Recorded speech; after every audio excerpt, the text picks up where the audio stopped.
Cicero, at one time studying Greek oratory in Rhodes, at another speaking Greek as the language best adapted to a Sicilian audience, suggests with sufficient definiteness the Eastern and Western boundaries of ancient Hellas. Leaving out of consideration more remote colonies, we may content ourselves with including in the greater Greece of antiquity all the Mediterranean lands and waters from Sicily and Lower Italy in the west to Cyprus and the coast of Asia Minor in the east. The Riviera, or seaboard of the eastern side of the Aegean, is sharply differentiated from the continuous highlands of the interior, which suggest a short distance inland, a boundary line between Europe and Asia. For a maritime people like the Greeks, this was a barrier more effectual than the highway of the Bosphorus.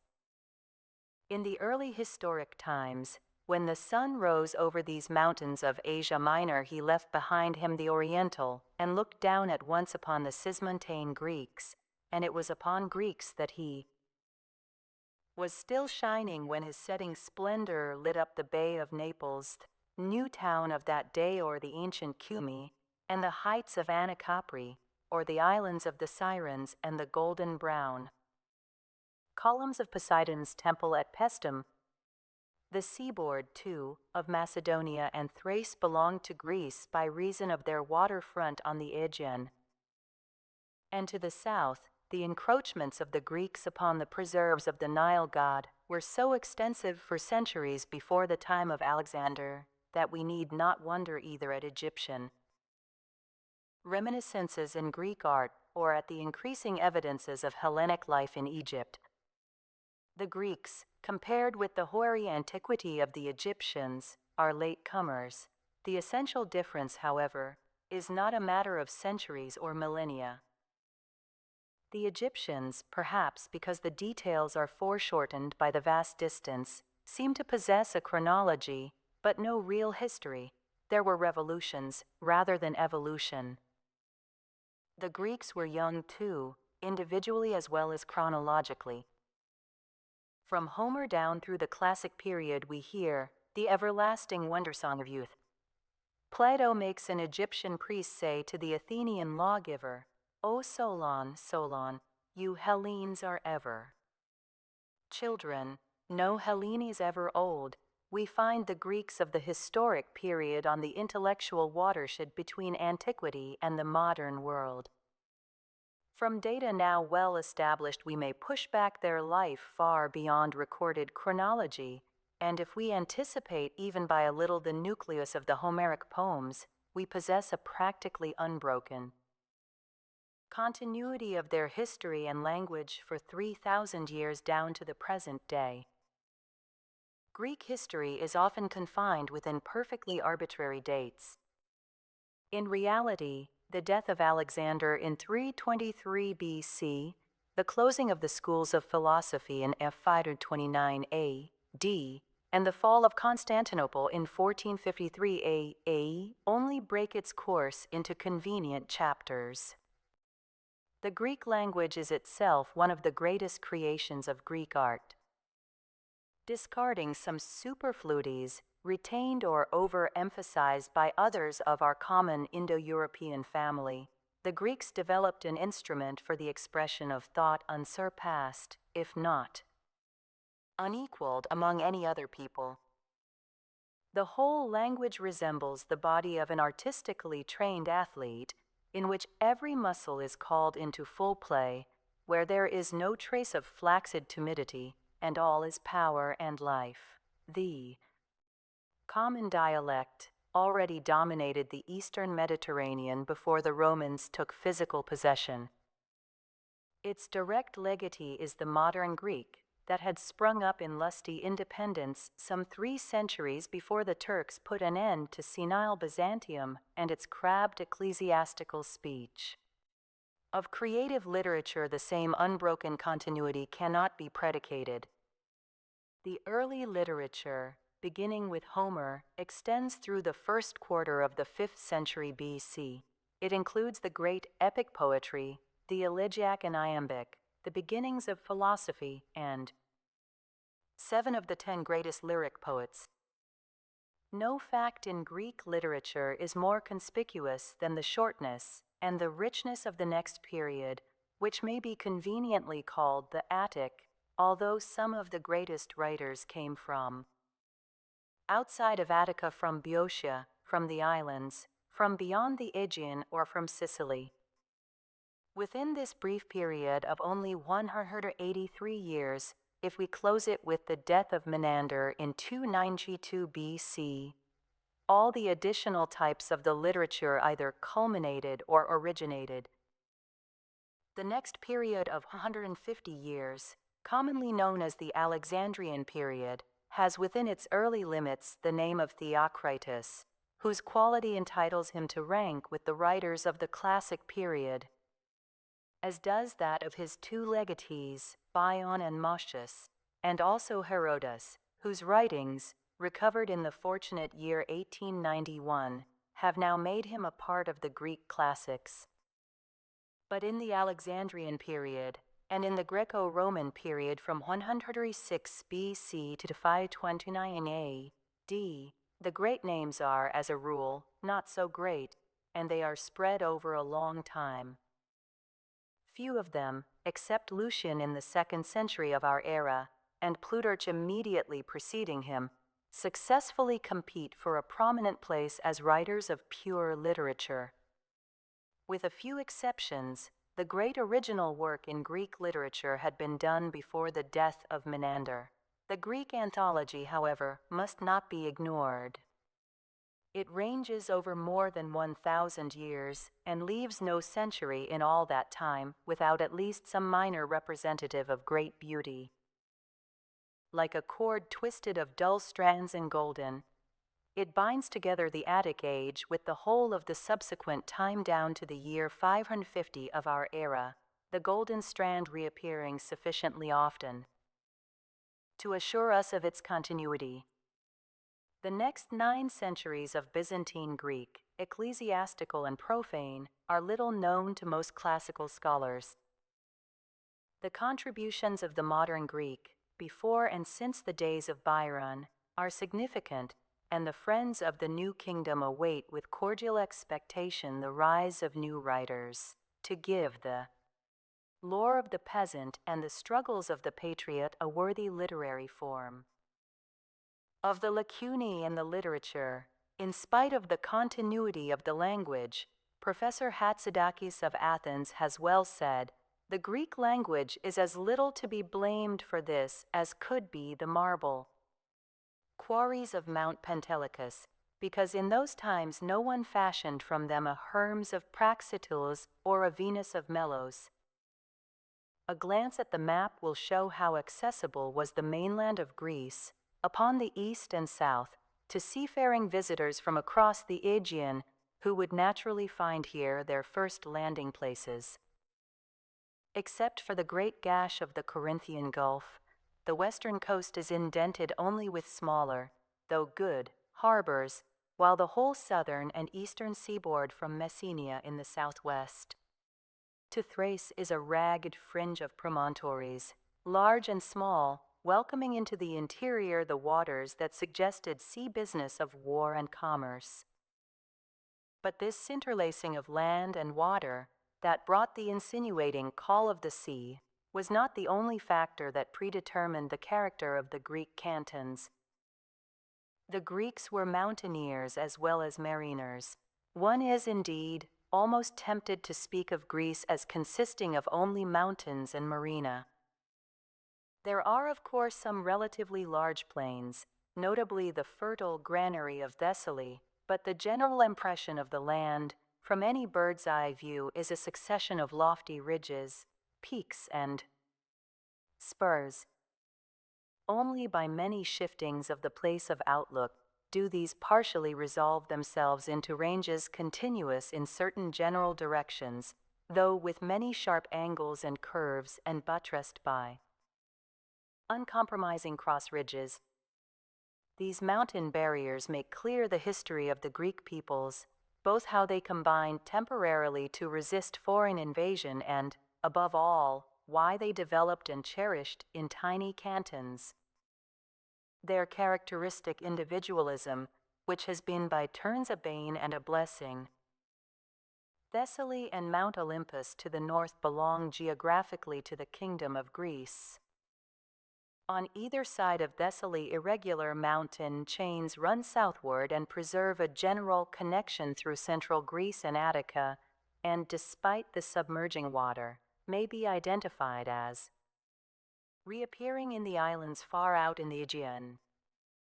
Olympus on the northeast, hardly interrupted by the river Peneus, which has rent its way through the precipitous canyon known as the Vale of Tempe, is continued along the east coast by Mount Ossa and Mount Pelion.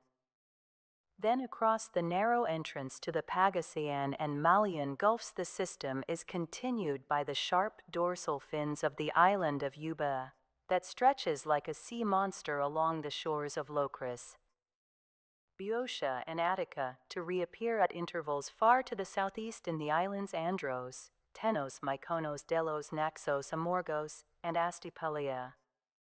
On the west of Thessaly, the great Pindus Ridge, descending through the center of northern Greece, details on the rugged system of peaks and ranges which fill central Greece southward to the Gulf of Corinth, and which in general run from west to east. One of these ranges, called the Othryz Mountains, bounds the Thessalian countries on the south and ends at the Gulf of Pagasae.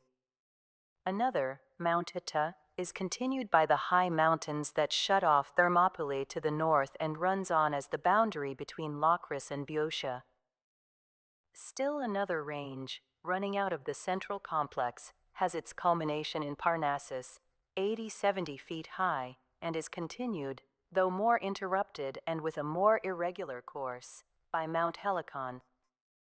In Boeotia and the frontier hills of Attica, from Helicon to Parnes, and bends around into the massive ridge of Mount Pentelicus, from whose summit the spectator can see the prolongation in the islands of Chios, Sithnos, Seriphos, and others beyond. The narrow neck that divides the Corinthian from the Saronic Gulf and connects Attica and Boeotia with the Peloponnesus lifts up among its rugged hills in Megara the picturesque twin peaks of the Kerata. South of the isthmus itself, with its narrow plain and the deep cutting necessary for the canal, rises the splendid Acropolis of Acrocorinth, keeping guard at the entrance to the island of Pelops. The Peloponnesus, or Morea, is a rugged complex of mountains that by turns shut out and admit the sea. Of its 4 irregular peninsulas, jutting out southward in the Argolis and in Laconia and Messenia, each has its mountain system, the more broken hills in the Argolid plain, the ridge of Parnon to the east of the plain of Lacedaemon, the imposing barrier of Taygetus between Sparta and Messenia. In Messenia itself are fertile plains. One is in the midland, as the name Messenia originally implied, among offshoots of the Arcadian Lake Chios, while the great mountain fortress of Avithome, 2,600 feet high, where crops could be reared and an army supported, towering above the hills and plains of central Messenia, looks down on another larger plain, almost tropical in its products, that stretches southward to the Gulf. The center and west of the Peloponnesus is a mass of peaks and mountain ridges tangled up at abrupt angles, but bounded on the north by a formidable chain, generally parallel with the Gulf of Corinth, and dominated by Erymanthus and Cyllene to the west and east respectively. Around and against this chain great mountains are piled up like petrified billows. In this part of Greece plains few but important are interspersed, as at Megalopolis or Olympia. Along the northwest coast there is the wider sea margin of hollow Elis, while along the Corinthian Gulf Aegialus, the coastland seems often little more than a grudging marina subjacent to the foothills of Erymanthus and Cyllene. From north to south, from east to west, the Greek landscape lends itself to panoramic views. Lucian in his Charon makes Hermes seat himself on one of the twin peaks of Parnassus and Charon upon the other. With eyes anointed with Homeric eye salve, the ferryman, on his furlough from the underworld, is able to see not only the greater Greece outspread around him, from Asia Minor to Sicily, from the Danube to Crete, but to look off beyond to the Orient and to Egypt. These wide outlooks are enhanced by the distinctness of the skyline, everywhere an important factor.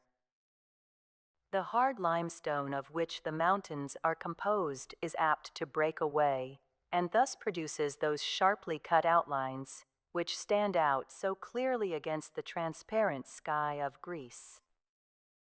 So large a troupe of actors played their parts in Greek history that the imagination demands a roomy stage, but the country is small. Were it not for the mountain barriers, the scale of distances would seem trivial. It is, for example, only some 30 miles in an airline from Thermopylae to the Gulf of Corinth. Even on the leisurely and winding Piraeus, Athens, and Peloponnesus Railway, it is only one day's ride from Athens via the isthmus down to Kalamata on the Bay of Messenia. The degrees of latitude that include the mainland of central and southern Greece span in the west only the Lipari Islands and Sicily, the 38th parallel that passes south of Palermo, and Straits of Messina runs a little north of Athens, while the 37th parallel, running just south of Syracuse, passes still farther south of Kalamata and Sparta. Not only is the mainland of Greece contained in narrow geographical limits, but the Aegean itself is almost an inland lake enclosed within neighboring coasts.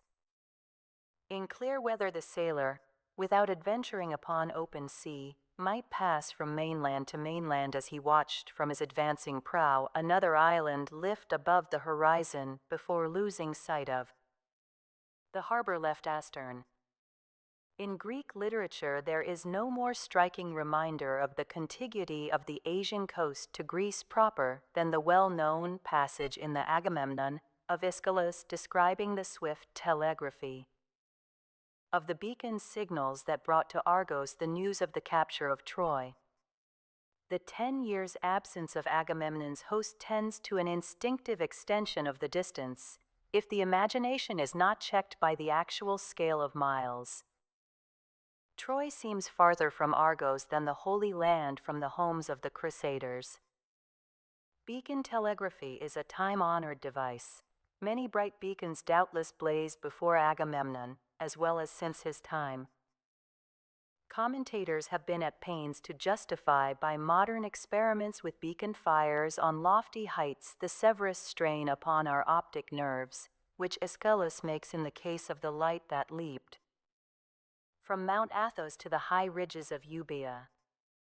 The distance is more than 100 miles, but, bearing in mind that the Euboean mountain is some 4,000 feet high, Athos more than 6,000, we need not apply for any special license for our poets. Imagination.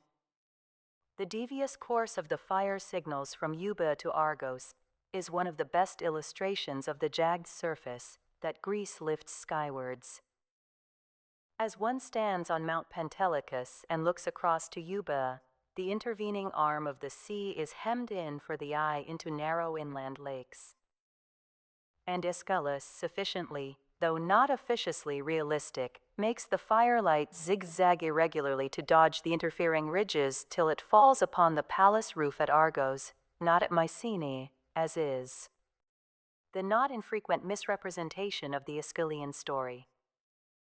Clytemnestra, to the chorus asking who could have brought the news so quickly, replies, Hephaestus, on from Ida sending brilliant gleam, and hither beacon sped with courier flame. First Ida to the Hermian crag of Lemnos sent, then from the island was received the mighty flame by Athos, Zeus's mount, as third. This overpassed, so that it skimmed the sea's broad back the torch's might, a joyous traveler, the pine's gold gleam, sun-like, to watching Mount Macystus brought its flashing news. Mecistus then, delaying not, nor foolishly foredone with sleep, as messenger passed on his share. The beacon's gleam unto Eurippa's flowing far then came and signal to Messapium's pickets made. They too gave back a flame and ever onward sent the news by lighting up a heap of heather gray. The torch then, strong to run, nor dimmed as yet, leaped on, like radiant moon across Asopus and his plain, and came unto Cithaeron's crags, awaking there a new relay of courier flame. Nor did the guard disown the far-escorted light, but escort flame, in turn made soar aloft into the ether high. Then over Lake Gorgopis smote the gleam and came unto Mount Aegyplanctus, urging that the flame ordained should fail not. Lighting with ungrudging strength, they send a mighty beard of fire. O'er the height that overlooks the Saronic gulf it onward flared, until, when it had reached the Arachnean steep, it lighted on the outposts neighbor to our town, then on this roof of the Atreidae. Falls this light, the long-descended grandchild of the Idaean flame?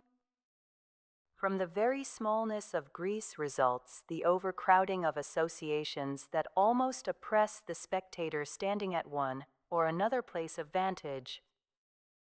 But if his historic horizon is as clearly defined as the physical, he will come back to the sea level with a clearer understanding of the interdependence between the scene and the action of the great dramas here enacted.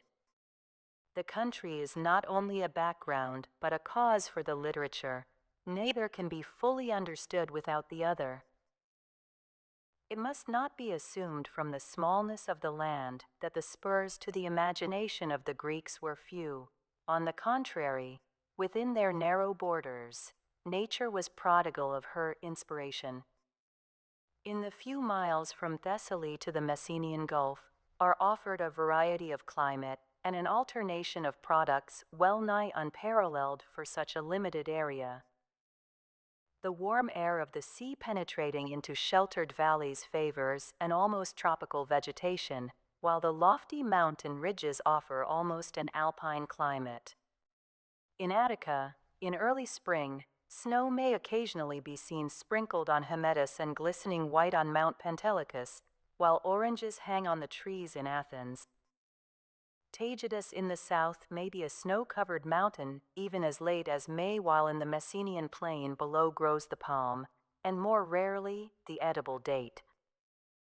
In the Argolis are groves of lemons and oranges, and in Naxos, in the same latitude as Sparta, the tender lime ripens in the gardens. The gray-green olive is familiar throughout central and southern Greece. If we extend the survey farther north, the beaches of the Pindus Range, west of Thessaly, are surrounded by the vegetation rather of northern Europe.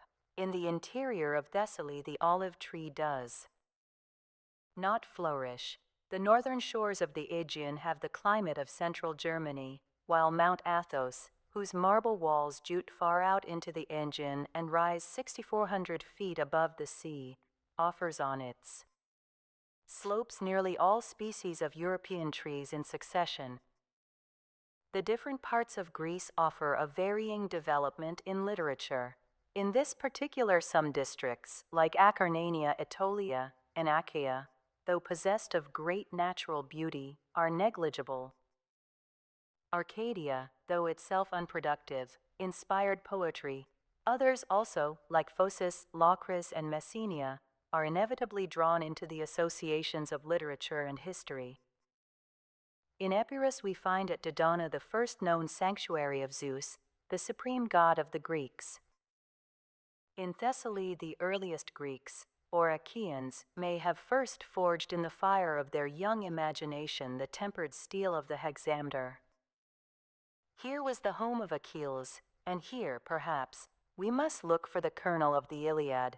Here most fitly, close to Olympus where dwelt the immortals, could the sons of men be near gods. From the north and northwest, successive waves of population descended into Lower Greece to conquer, merge with, or become subject to the previous comers.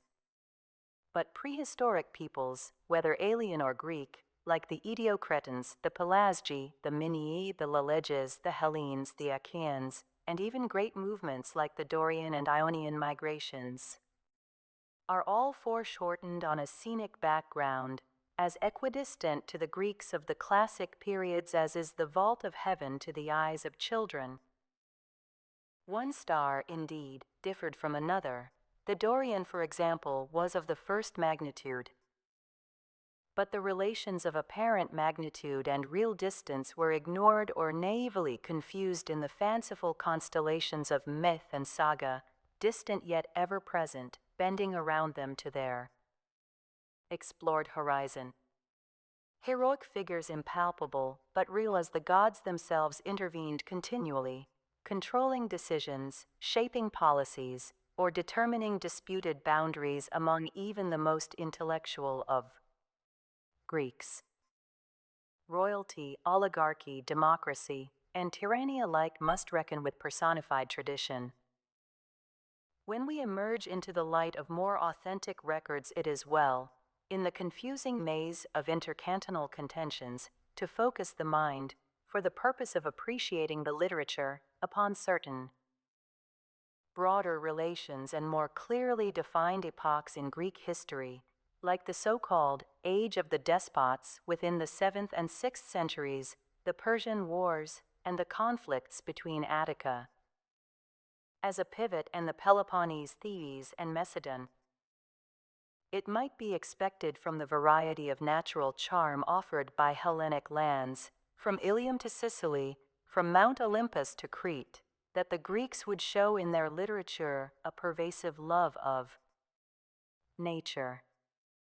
This was, in fact, the case.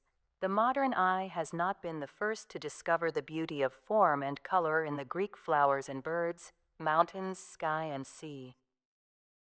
Modern critics, ignoring all historical perspective and assuming as a Procrustean standard the one-sided and sophisticated attitude that has played a leading role in modern literature, announced as axiomatic that ancient Greek poets had no feeling for nature and found no pleasure in looking at the beauties of a landscape. This superficial idea still keeps cropping up, although thoughtful readers of Greek literature have long since pointed out the necessity both of a chronological analysis of the literature and a more inclusive statement of the various forms in which a sentiment for the natural world is evinced.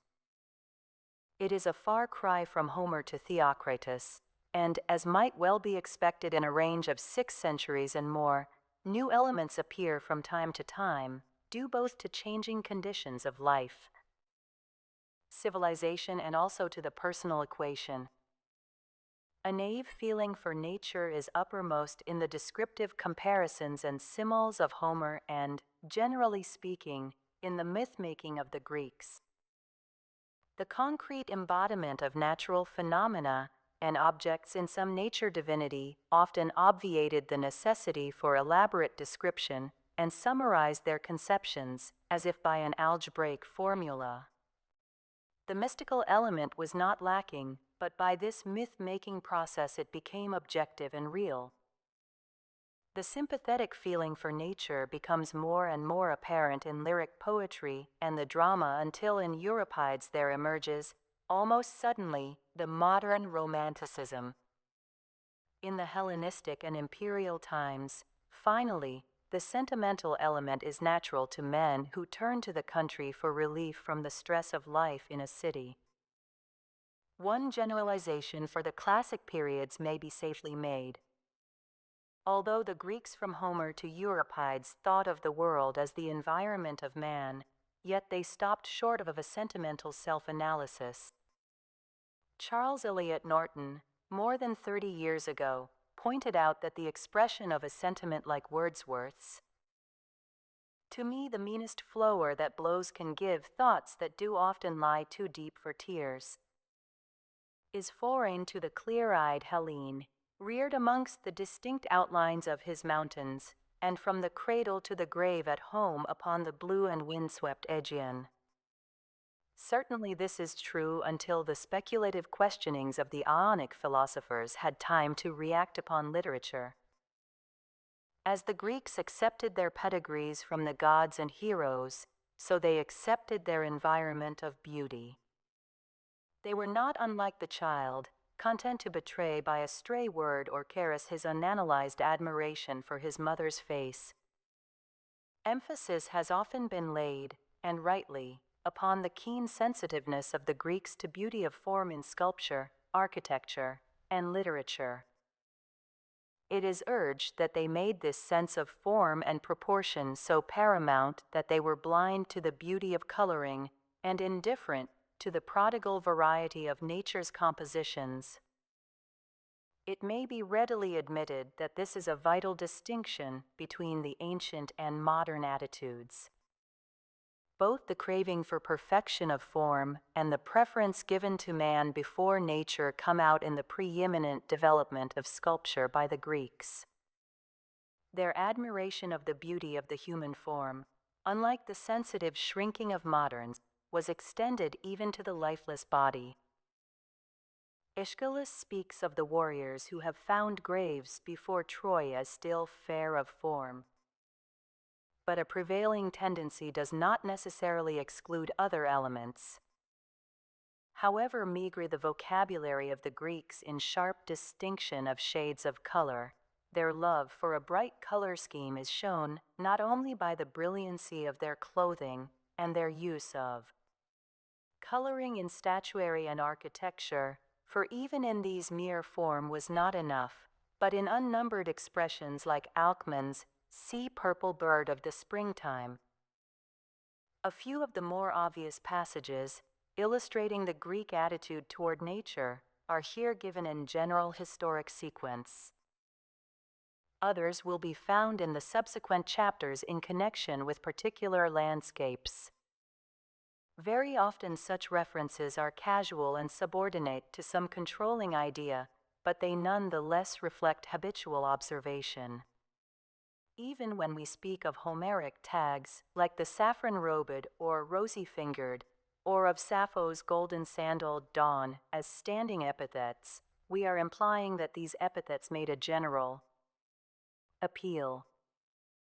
The naive insertions in Homer of comparisons drawn from birds and beasts, from night and storm and other familiar elements of nature, would seem like an intrusive delay of the story, did they not carry with them the conviction that both poet and hearers alike were well content to linger by the way and observe the objects of daily life indoors and out.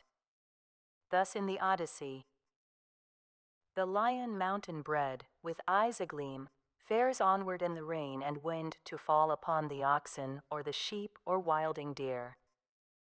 Or again, Hermes sped along the waves like sea-mew hunting fish in awesome hollows of the sea unharvested, and wetting his thick plumage in the brine. One of the longer and best-known comparisons is the description in the Iliad of the Trojan encampment by night. Now they with hearts exultant through the livelong night sat by the space that bridged the moat of war, their watchfires multitudinous alight. And just as in the sky the stars around the radiant moon shine clear, when windless is the air, when all the peaks stand out, the lofty forelands and the glades, when breaketh open from the sky the either infinite and all the stars are seen and make the shepherds glad at hearts so manifold, appeared the watchfires kindled by the Trojan men in front of Ilios betwixt the streams of Xanthus and the ships. So then 1,000 fires burned upon the plain, and 50 warriors by the side of each were seated in the blazing fire's gleam, the while the horses by the chariots stood and champed white barley and the spelt and waited for the throned dawn. Sappho's fragments are redolent of flowers. Her woven verse, a rich red chlamys in the sunshine, has a silver sheen in the moonlight. We hear the full-throated passion of the herald of the spring, the nightingale. The breeze moves the apple boughs, the wind shakes the oak trees.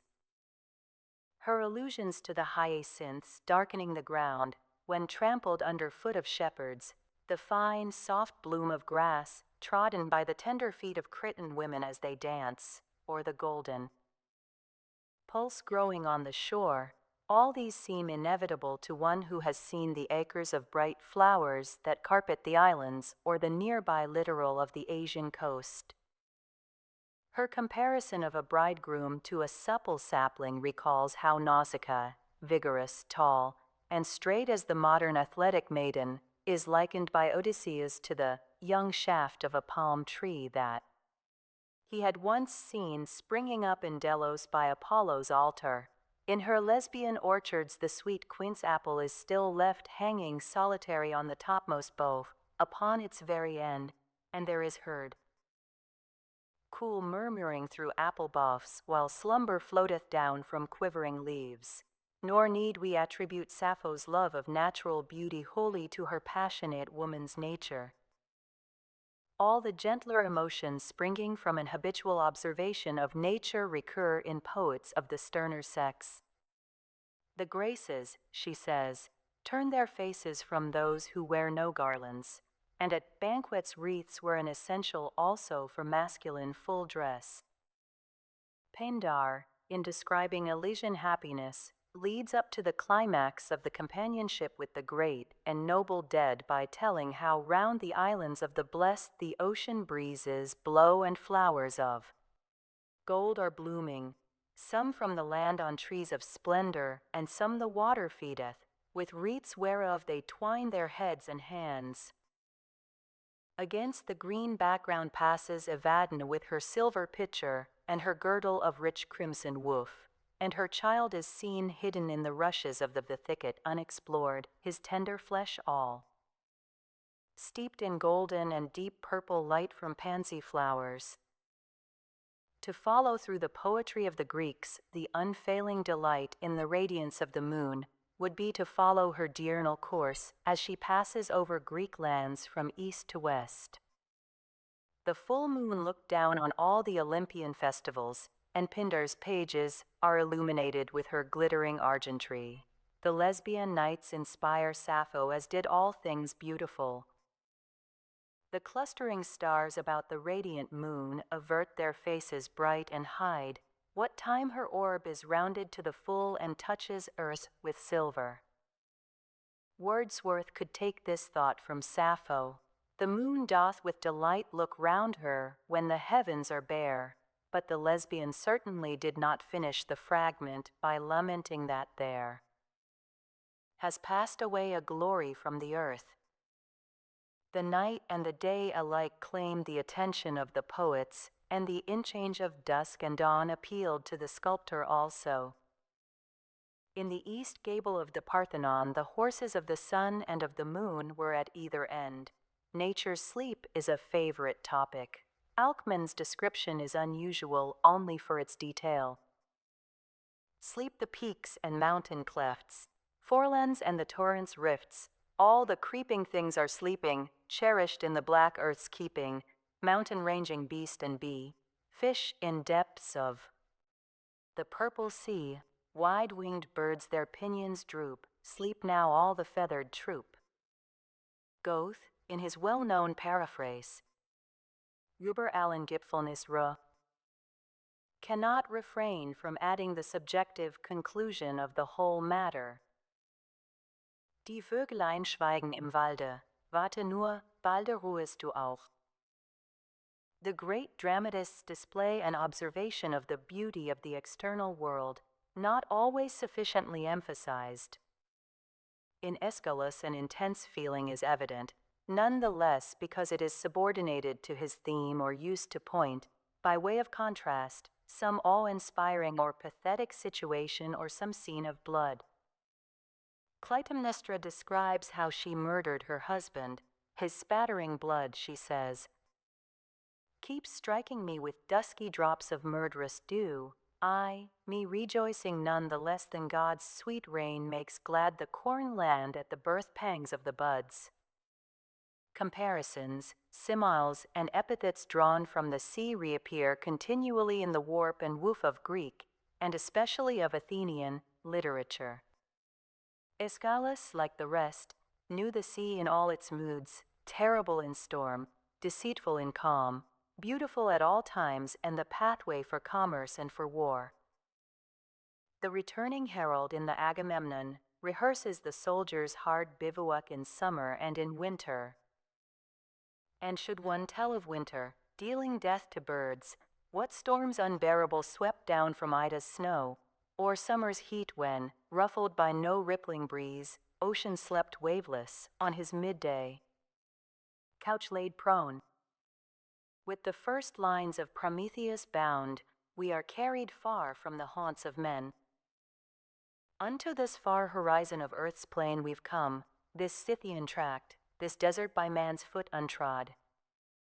Hephaestus reluctant, compelled by Zeus's order, rivets his kin god, the fire-bringer, to the desolate North Sea crag and withdraws, leaving Prometheus in fetters to wrestle down the myriad years of time. The night shuts off the warmth and light, drawing over him her star-embroidered robe, and the fierce sun-god returns with blazing rays to deflower his fair skin, bared of the white counterpane of frost of early dawn. Not until the emissaries of Zeus have departed does Prometheus deign to speak. Then he communes with nature. He has no hope of help from God, none from the helpless creatures of a day whom he has helped. Alone with the forces of nature he utters that outcry unsurpassed in sublimity and in pathos. O upper air divine and winds on swift wings borne, ye river springs, in numerous laughter of the waves of ocean, thou earth, the mother of us all, and thou, all-seeing orb of the sun, to you I cry. Behold me what I'm suffering, a god from gods. Sophocles, too, lets Philoctetes, in his misery and loneliness on the rocky island of Lemnos, call out to the wild beasts and the landscape. Harbors and headlands, and ye mountain-ranging beasts, companions mine, ye gnawed and hanging cliffs. Of this to you I cry aloud, for I have none save you, you ever present here to whom to make my cry. In his famous ode on the Attic Colonus, he describes the natural beauty of his home with particularizing exactness. He has also a wealth of glittering epithet used for local coloring, for symbolism and personification. The contrast of day and night offers to him a welcome mise en scène. The sun's rays are Apollo's golden shafts, and the moon's light seems to filter through the trees as Artemis roams the uplands. O God of the light, from the woven gold of the strings of thy bow, I am fain to behold thy arrows invincible, showered around, as champions smiting our foes to the ground. And Artemis, too, with her torches flaring, gleams onward through Lycian uplands faring. Bacchus, also the god of the golden snood, lifts his pine knots sparkle, and roaming with his Manads, seems to visualize for men the soul of nature. Aristophanes, with his common-sense objectivity, was averse to the sentimental and romantic in Euripides, which seemed to him effeminate. His love for nature was clear-eyed and Hellenic. His lyrics shine like a bird's white wing in the sunlight. The self-invocation of the clouds is alive with the radiance of the Attic atmosphere. A translation can only serve to illustrate the elements used in the description. Chorus of clouds. Come ever floating, O clouds, Anu, let us rise with the radiant dew of our nature undefiled from Father Ocean's billows wild. The tree-fringed peak of hill upon lofty hill let us seek, that we may look on the cliffs far seen, and the sacred land's water that lends its green to the fruits, and the whispering rush of the rivers. Divine, and the clamorous roar of the dashing brine. For either's eye is flashing his light, untired by glare as of marble bright. The meteor eyes of the sun gaze sanguine, and unblinking upon the cloud palisades, glaring bright as the marble of Mount Pentelicus.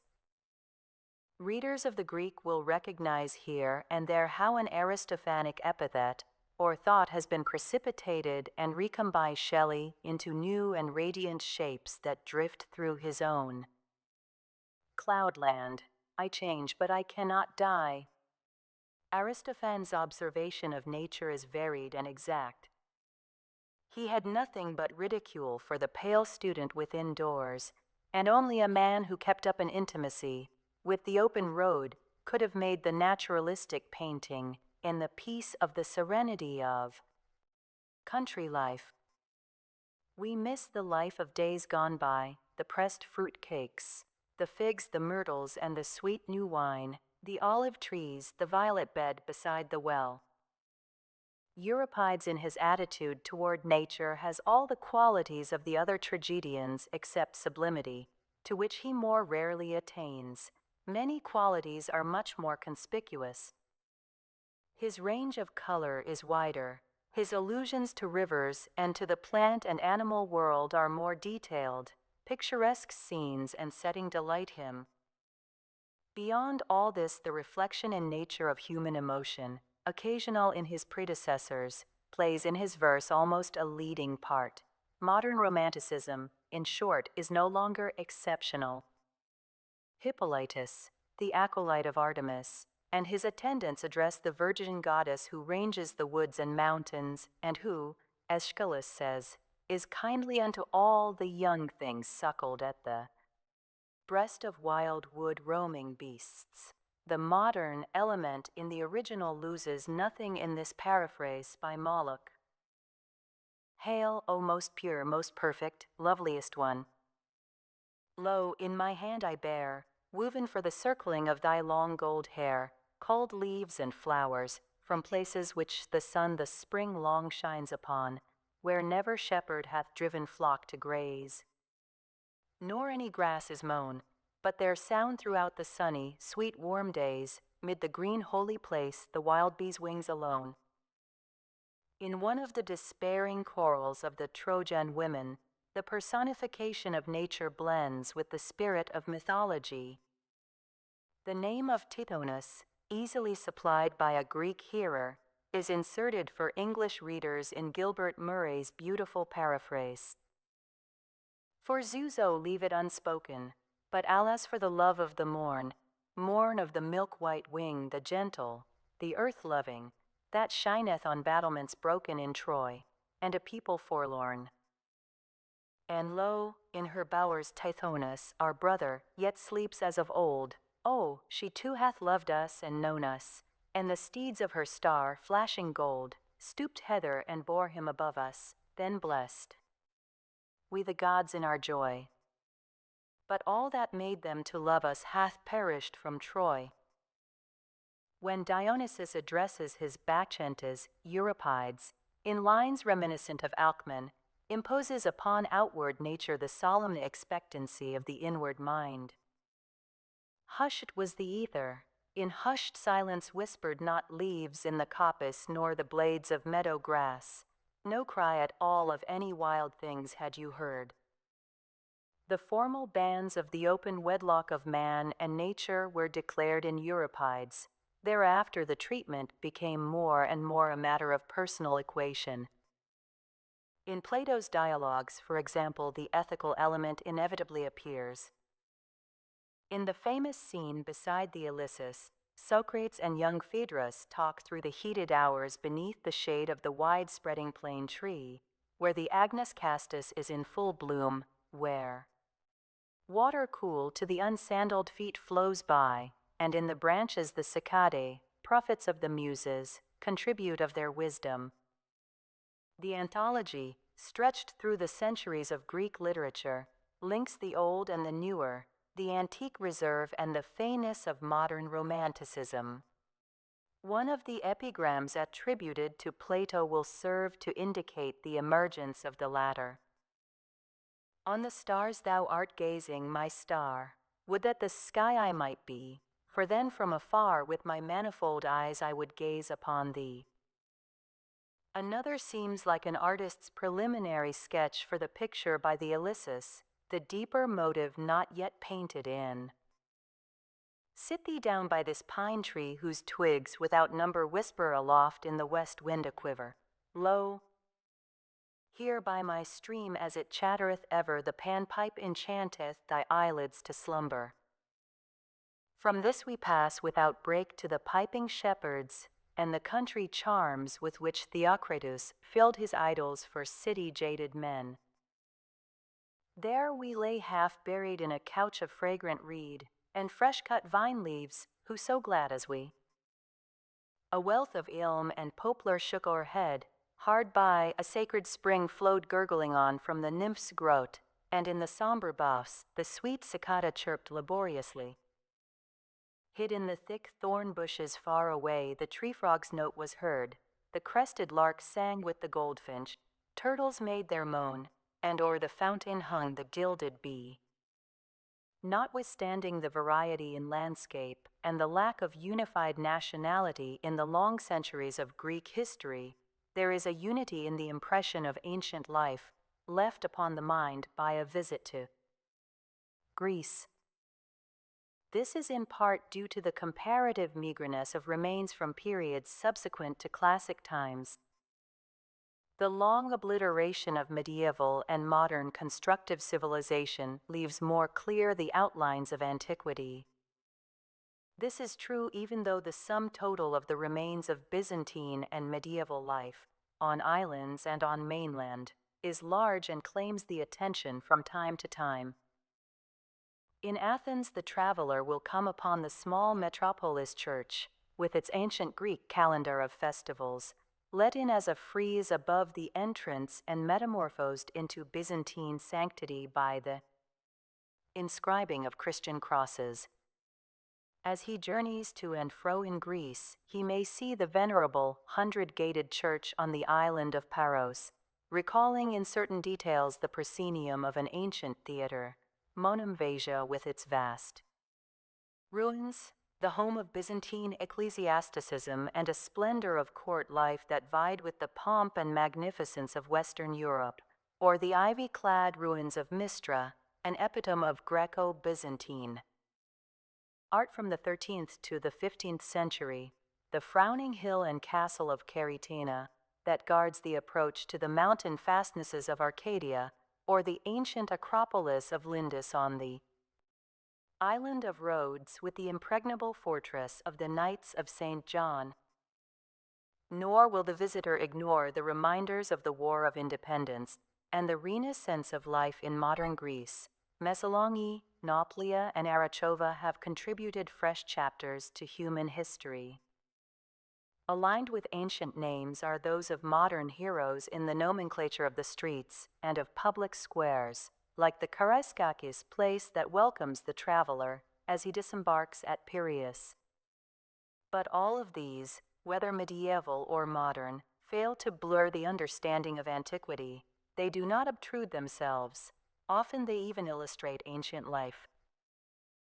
The same wisdom that transferred allegiance from the Saturnalia to the Christmas festival has here also been careful to use for Byzantine churches the site of ancient shrines or temples, Saint Elias, a familiar name on high mountains where once stood altars of the Olympians.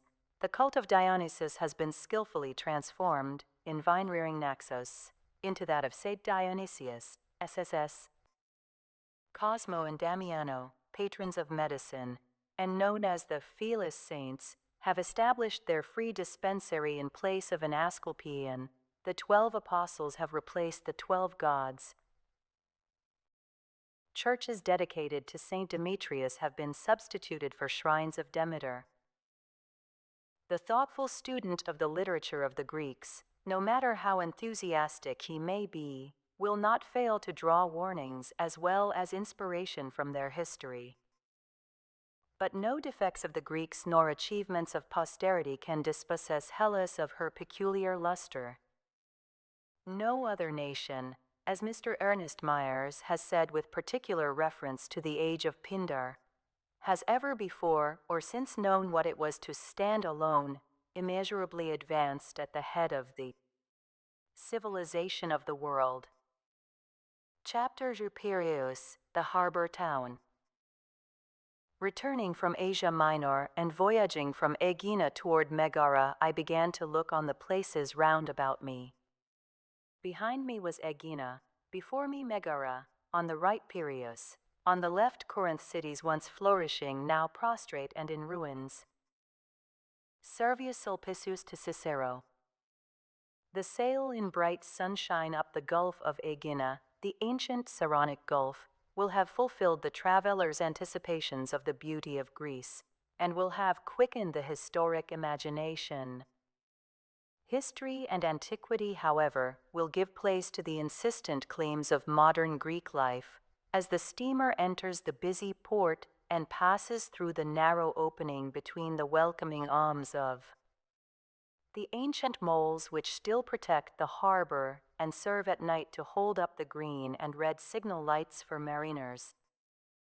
In this harbor meet the Orient and the Occident. One may see here craft of all kinds from all parts of the Mediterranean and from beyond the straits, modern steamers, big and little, gunboats, native or foreign, sailing vessels from the Greek islands or Turkish possessions, laden with bright cargoes of yellow lemons and Cretan oranges, great grapes purple and white, or tunnies steeped in brine, here a steamer packed with pilgrims for a religious festival on Tanos, here perhaps another vessel crowded with American tourists to Jerusalem. Upon landing, most visitors go immediately to Athens, but no one should fail to return once and again to Piraeus in order to see the extant remains of the ship houses, of the gateways and walls to the northwest of the great harbor, of the walls that skirt the whole peninsula, of the theaters and other scanty traces of the old life within the city. Even to a traveler innocent of the facts of Greek history, the drive at sunset along the rim of the peninsula and the indenting harbors will be one of the best remembered experiences in the neighborhood of Athens by reason of the sheer physical beauty of land and sea, islands and distant mountains. The terminus of the electric railroad from Athens to Piraeus is in the northwest corner of the modern town between the lines now assumed for the Themistocles Wall and the Wall of Conon, dating, respectively, from the two most significant epochs in the history of Piraeus. Although the tyrant Hippias had begun to fortify the Munichia hill in the 6th century BC, his undertaking was interrupted, and it was left for Themistocles in the early part of the 5th century to begin and finally to carry well on the way to completion the transformation into a sea fortress of this natural vantage ground. Later he was for removing Athens itself to Piraeus. Failing in this, he shifted the habitat for the new fleet from the open roadstead of Phalerum, which was nearer Athens, to the landlocked harbors of Piraeus. But the return of the Persians, 10 years after Marathon, surprised the Athenians with their preparations incomplete, and Athens was transferred, not indeed to Piraeus, but to the wooden walls of the triremes themselves. When, under Pericles, Athens reached the acme of her intellectual, artistic, and material power, around the harbors at Piraeus had been built a well-planned city, with stately avenues and dwellings for wealthy men and wealthier gods.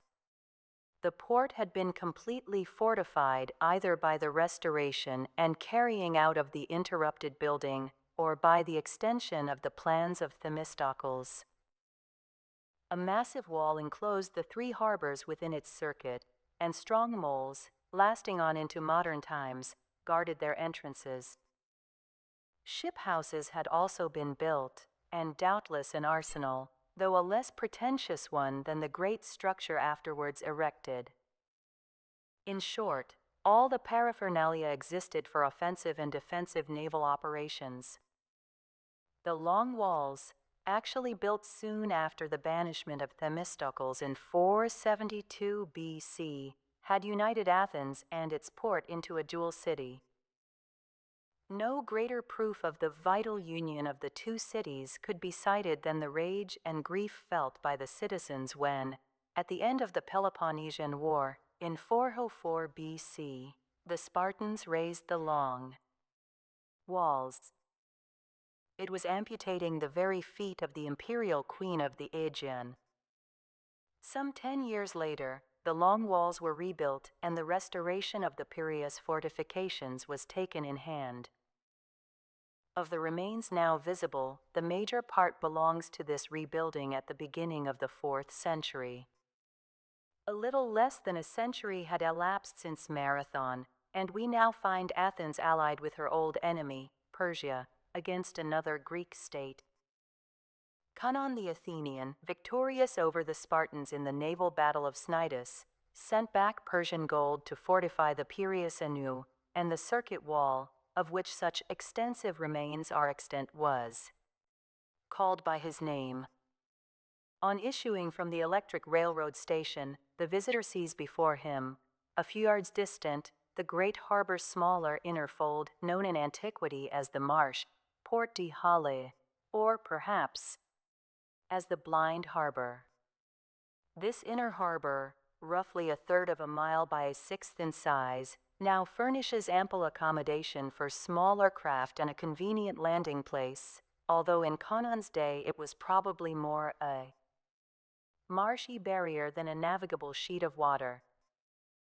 If the whole contour of the two harbors together suggested the designation of Cantharus, it may have been from either the meaning beetle or that of two-handled cup. Until recently, the name was identified with the southernmost portion only of the great harbor. The locus classicus is the piece of Aristophanes. Daedalus and Icarus with their flying machines had long since anticipated the modern aeroplane, and in this comedy Tryggius, in search of peace, starts out to navigate Zeus's ether on his beetle. Then, as now, a safe landing place for the airship was a desideratum, and Tryggius states that he will have as a safe mooring the Cantharus harbor in Piraeus. Skirting now the northern margin of the inner harbor, the route will follow in part the probable line of the demolished wall of Themistocles, which extended on and reached the water outside both the peninsula of Oeschines and the outer bay of Chromidaru, where traces of the more ancient fortifications are still extant. Close by the modern station of the Larissa Railway, however, will be found the very considerable ruins of a gateway identified with the Conon walls. This alone is an ample reward for the long detour around the harbor.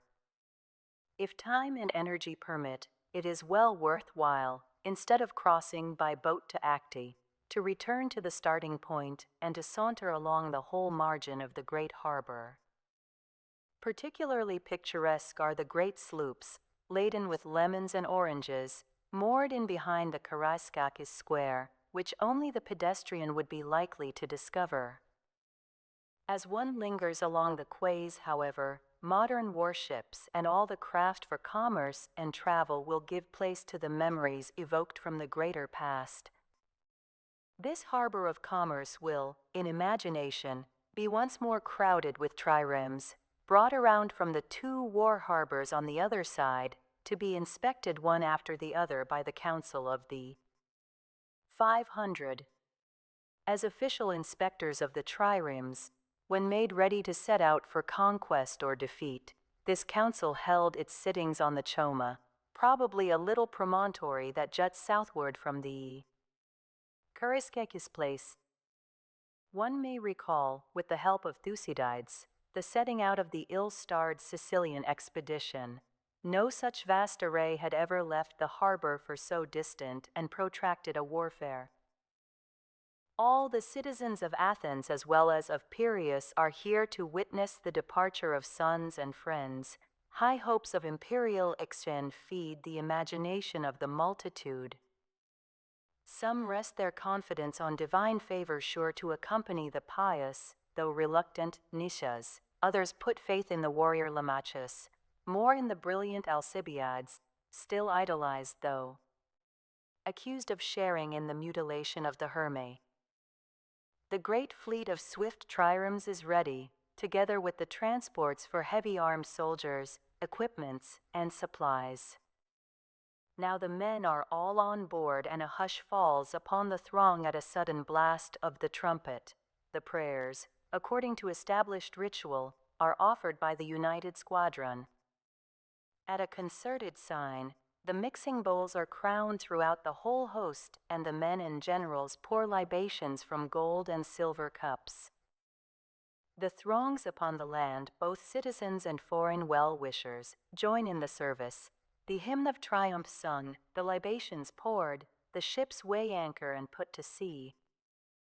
But before the last trireme has passed through the moles, and while the ear still catches the notes of the flute and the voice of the elucidate, giving the time to the cruise, a revulsion of grim presentiment overmasters many of the watchers on the shore.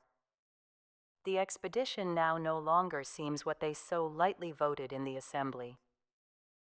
The ever-recurrent Greek feeling that high things annoy the god calls up the warning words of Aeschylus, uttered a generation before, in the year of the unlucky Egyptian expedition sent out on a similar venture. Grown insolence is wont to breed young insolence midst mortals' sorrow.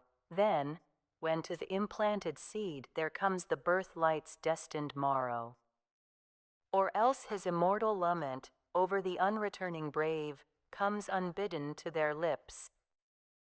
Whom one sent forth to war one knows, but in the stead of men, come back unto the homes of each but urns and ashes. The mysterious mutilation of the Herme is fresh in mind, and the fear of angered gods reasserts its sway. But no presentiment of ill could anticipate the reality of the disaster in the harbor of Syracuse, or the slow tortures of living death in its stone quarries. A chance for retaliation in kind was indeed to come. In a Piraeus stone quarry, Syracusan captives were in turn imprisoned a few years later, but they, more lucky than the Athenians, cut their way to freedom from their rock-bound prison. Despite the imperious insolence of Athens and her unrighteous schemes for aggrandizement, our sympathy in the tragedy is ever fresh. By the harbor side we mourn today the predestined doom of the gallant squadron and the stricken city. Through the eddy and flow of hope and disaster, the thought sweeps on to the close of the war and the humiliation of Athens at the hands of Sparta, the destruction of the long walls, their rebuilding, and the refortification of Piraeus under Conon, the aftermath of Athenian power, the brilliant age of Plato and the orators, the struggle with Philip, the fall of Greek liberty, the sway of Macedon, the Roman conquest with the long, stubborn siege of Piraeus so graphically described by Appian, Sulla, exasperated by the long defense of the Mithridatic army, with whom the Athenians had cast in their lot, burnt the arsenal and docks, and razed the fortifications so utterly that the Roman governor, Sulpicius, in writing to his friend Cicero in 45 BC, could describe Piraeus as the corpse of a great city. In the 2nd century of our era, it had resumed a semblance of commercial prosperity. Lucian, in his dialogue, "When my ship comes in," goes down to Piraeus with a friend to admire a great grain transport that has just put into harbor on its way from Egypt to Rome.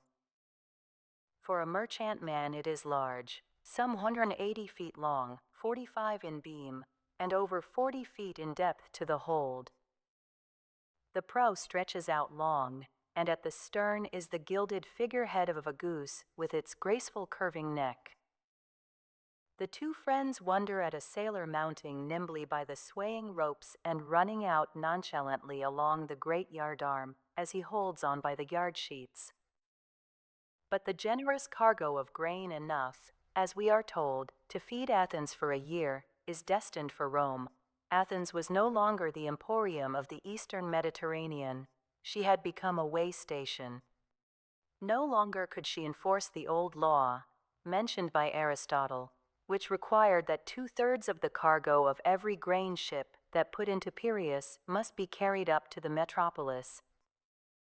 After Roman times, in the long atrophy of the Byzantine age, Piraeus dwindled to a group of fishermen's huts.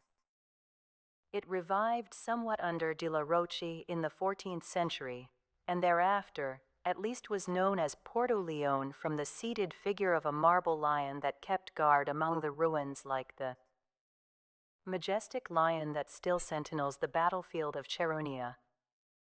In the 17th century, the Venetians carried off this Piraeus lion, and now, seated by another arsenal in another seaport, careless of the passing tourist, it looks grimly over the Adriatic where steamers come and go between the neighboring Trieste and its native land. Leaving now the great harbor and our meditations on the vicissitudes of history, we resume our inspection of the fan-shaped peninsula.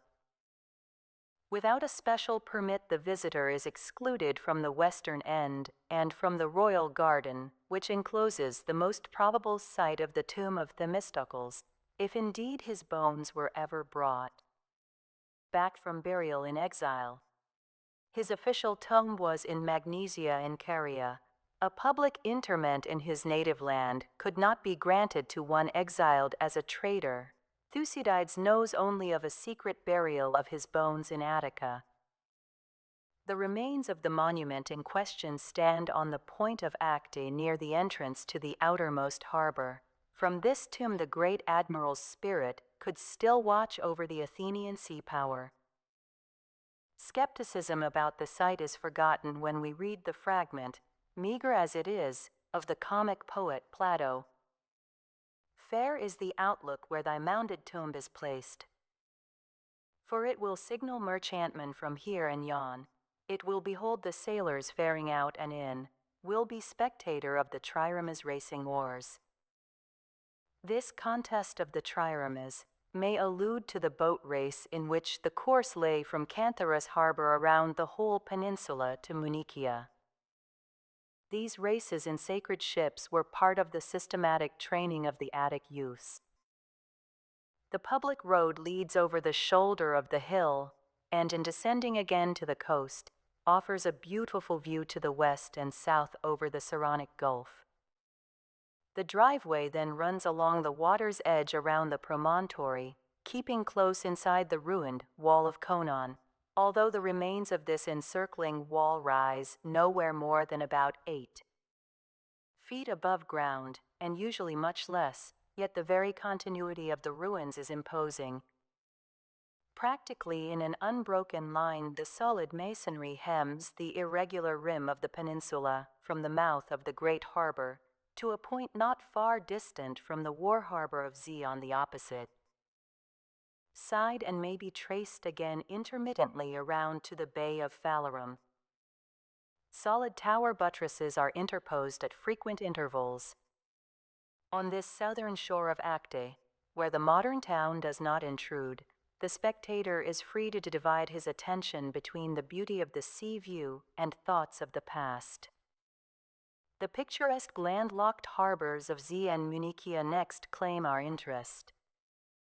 The pier-shaped Z basin, now known by the Turco-Greek name of Peshalamani, makes into the neck of the peninsula between the promontory hill of Acte and the Acropolis of Munichia. Behind it and close to it was erected in the 4th century the great arsenal, and at various points beneath its transparent water may still be seen distinct remains of 38 of the shipways that ran down from the ancient ship houses where the triremes were drawn up. Inscriptions tell us that there were originally 372 in all, of which 82 were in Munichia, 94 in the Great Harbor, and the remainder in Z. No other relic of antiquity brings us into closer touch with the naval power of Athens and her empire on the Aegean. The covered sheds themselves can only be reconstructed in imagination. Some broken columns of the ship houses and portions of the launching piers remain in situ. To accommodate the 196 triremes, 165 feet long, assigned to the Z harbor, some of the houses must have been constructed so as to dock the boats in at least 2 tiers. At Syracuse, the formidable Piraeus of the West, remains of ship sheds have been found, and at Carthage, the bitter foe of Syracuse, they remained for Appian to describe. Dry docks may have existed near the harbor entrance. This narrow neck of the pier-shaped harbor was still further guarded at the inner opening by projecting moles, which here also are still extant.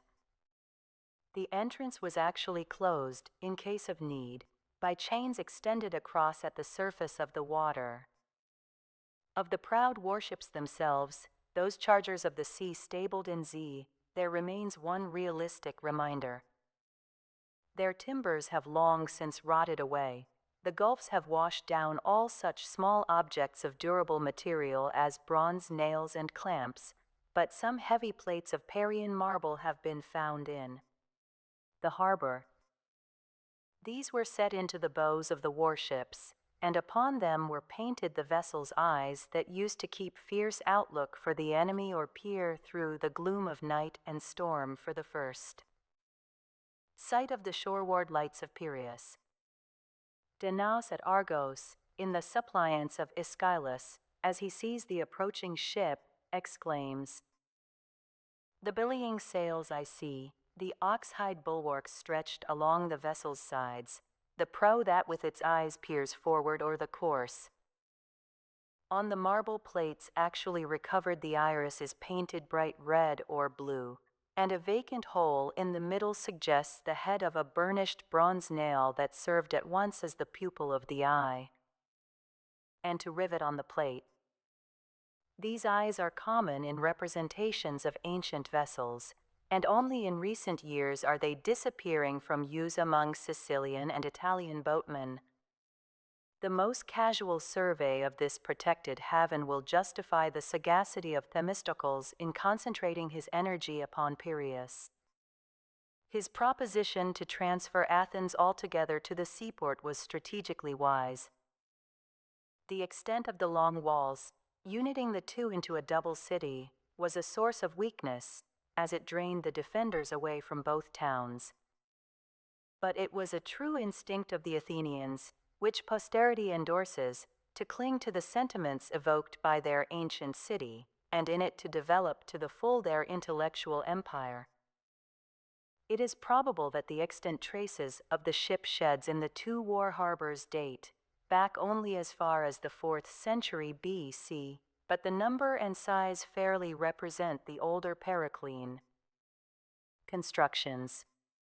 The 30 tyrants destroyed the former ship sheds, as Isocrates tells us, and sold for 3 talents, about $3,100, the material of these buildings upon which the city had spent more than 1,000 talents. The ruins of the wall of Conon can still be traced for some distance to the east after leaving the harbor of Zea, and at the southeastern promontory, the ruins of ancient fortifications are again to be seen. The harbor of Munichia, modern Phanari, is smaller than that of Zea. Its contour is so perfect an oval as to seem artificial. It had space to accommodate only 80 triremes in ship houses, scanty remains of which are here visible under the water. At the east side the ruined wall may again be traced to the bay of Phalaramor, Greek, Phaleron, and beyond, curving around the Munichia Acropolis to complete the circuit to the north of the town. Further east, on the open bay of Phaleron, is New Phaleron, a bathing resort as frankly modern as the Lido at Venice. The exact site of Old Phaleron is open to dispute, but the walk between it and Athens was a favorite constitutional in Plato's time. Many a classic conversation was held here on the way. In the Symposium of Plato, Glaucon asks Apollodorus, "Isn't the road to Athens just made for conversation?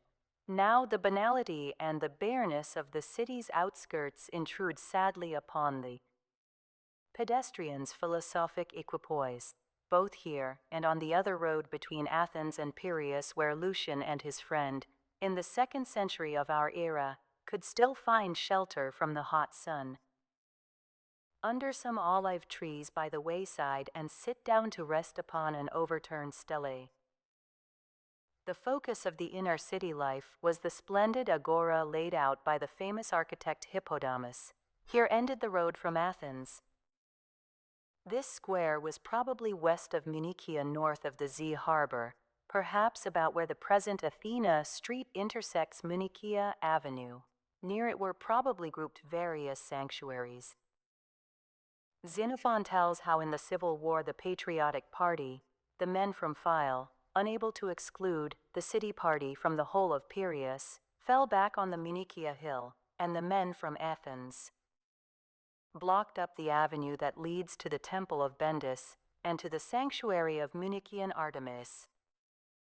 By this marketplace, too, houses of rich residents were probably built. The Piraeus was essentially a democratic stronghold. It was the rendezvous for the patriotic anti-Spartan party, and Plato, with all his aristocratic leanings, chose to lay at Piraeus the opening scene and setting for his greatest dialogue, the Republic. It was the fitting propilia for his ideal city as well as for the real Athens. I went down yesterday, Socrates begins, to Piraeus with Glaucon, both to make a prayer to the goddess and to take a look at the festival to see how they would carry it off, inasmuch as they are now celebrating it for the first time. The Thracian residents, it seems, had just introduced a celebration in honor of their goddess Bendis, and the natives had united with them. The whole port was in fit with processions conducted both by the hospitable native citizens and the Thracians themselves. In the evening there was to be a torch race followed by an all-night festival. Socrates, who was on the point of returning to Athens after witnessing the daylight processions, was easily persuaded by Polemarchus to stay over for the torch race, dining first at the house of his father, the rich and hospitable old medic, Cephalus. At the house Socrates finds another son, Lysias, who was soon to become famous as an orator. For the 30 were to plunder the property bequeathed by Cephalus to his sons, all the ready money, the shield factory, and the slaves, were to put summarily to death young Polemarchus, and were to force Lysias, reduced to sudden poverty, to betake himself to speech writing for a living. His crowning effort was an arraignment of his brother's murderers. Most skillful of narrators, he tells of the fate of Polemarchus, how his house was plundered, how his wife was robbed of the very earrings from her ears, and how after his execution, notwithstanding the just title of the family to large holdings of real estate, he was buried from a hired shed, one friend providing a robe, another a pillow for the corpse. He tells, too, of his own arrest at his home by the emissaries of the 30, how he bargained for his life with a sum of ready money, how one of his captors followed him into the inner room, looked over his shoulder into the money chest, and took not only the price agreed upon, but all the contents of the strong box, how he was taken to another house of a Piraeus acquaintance, and how, while his captors were keeping guard at the peristyle door in front, he had escaped by a back door to the house of a friend, the shipmaster, with the appropriate name of Archinos. So, while his less fortunate brother, Polemarchus, is led off to Athens, thrown into prison, and bidden by the 30 their usual bidding to drink hemlock, Lysias, by the aid of his nautical friend, is embarked for Megara under cover of night. We should like to have fuller details of that escape of the young Lysias, yesterday a wealthy manufacturer, today a plundered fugitive, but destined to become one of the greatest of the 10 orators, and a master architect of Attic style. Perhaps a small boat put off from some lonely spot on Acte, perhaps from the great harbor itself, shooting through the moles in the darkness and, wind and weather permitting, kept to starboard of the Citalia reef, passed up through the Strait of Salamis, on through the beautiful Bay of Eleusis, and landed the fugitive at Megara. Plato's account of the visit of Socrates to the Piraeus homestead carries us back to the days of security before the reign of the 30. We see old Cephalus welcoming Socrates cordially, delivering a monologue on his own gracious old age, telling a story about Sophocles in his later years, and finally withdrawing to supervise. Sacrifice to the gods. The introduction of a foreign divinity like Bendis of the Thracians was not unusual. The celebration, described at the opening of the Republic, was at least no more exotic than a St. Patrick's Day in America. Foreigners and natives united in it as they did in the celebration of the Mother of the Gods. The customs inspection of foreign deities was lenient. The Greeks were free traders both in art and religion, though the finished product imported was likely enough to be used as new material. Into the smelting furnace of the classic period was cast the old, the new, the foreign, and the domestic, to reappear in fairer form, stamped with Hellenic hallmark. Among the various imported deities, Cybele is well vouched for at Piraeus, where a number of marble votive shrines of the Great Mother have been found.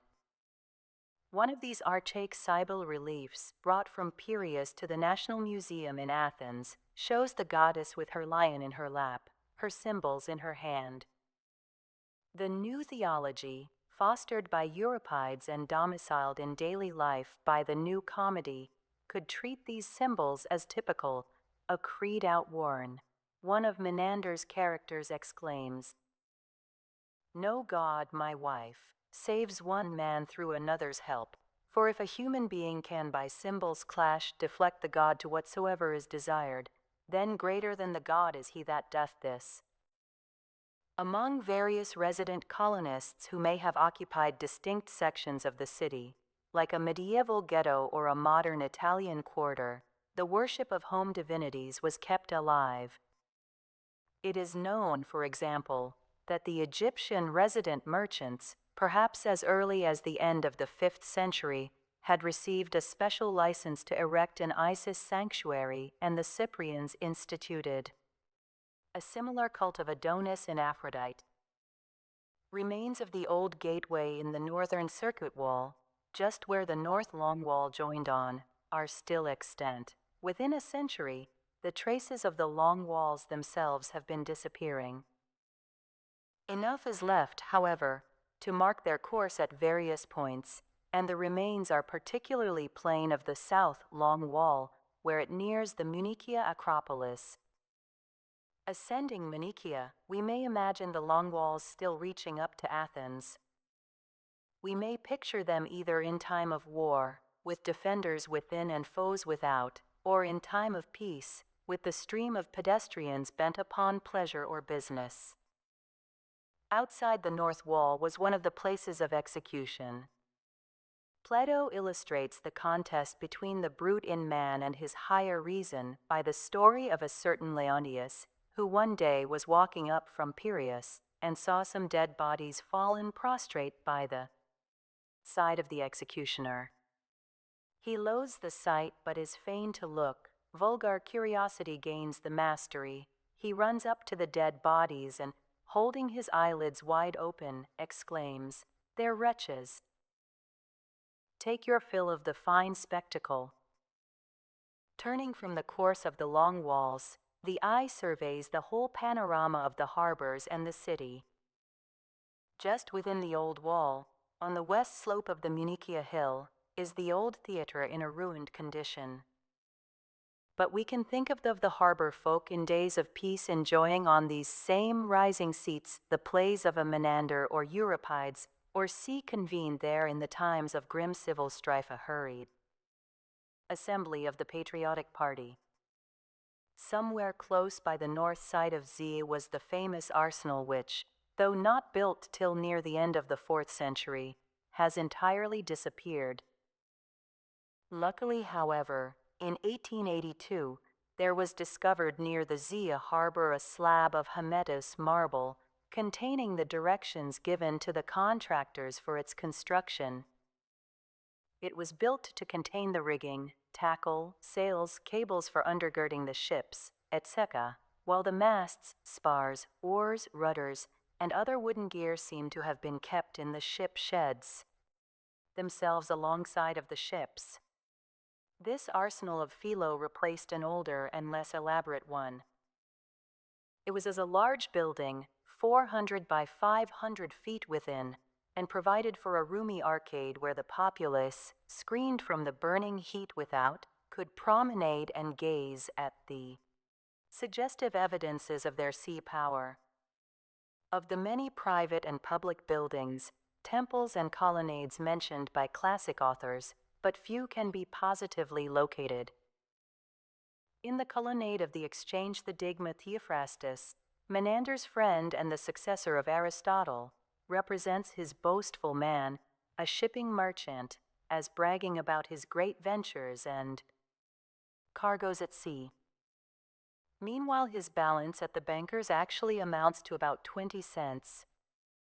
That this Digma, where gossip was coined and bargains struck around the money changers' tables, must have been close to the edge of the great harbor is evident from Xenophon, who says that one day 12 Lacedaemonian ships swept into the harbor suddenly, landed a party, and carried off from the exchange a group of sea captains and merchants.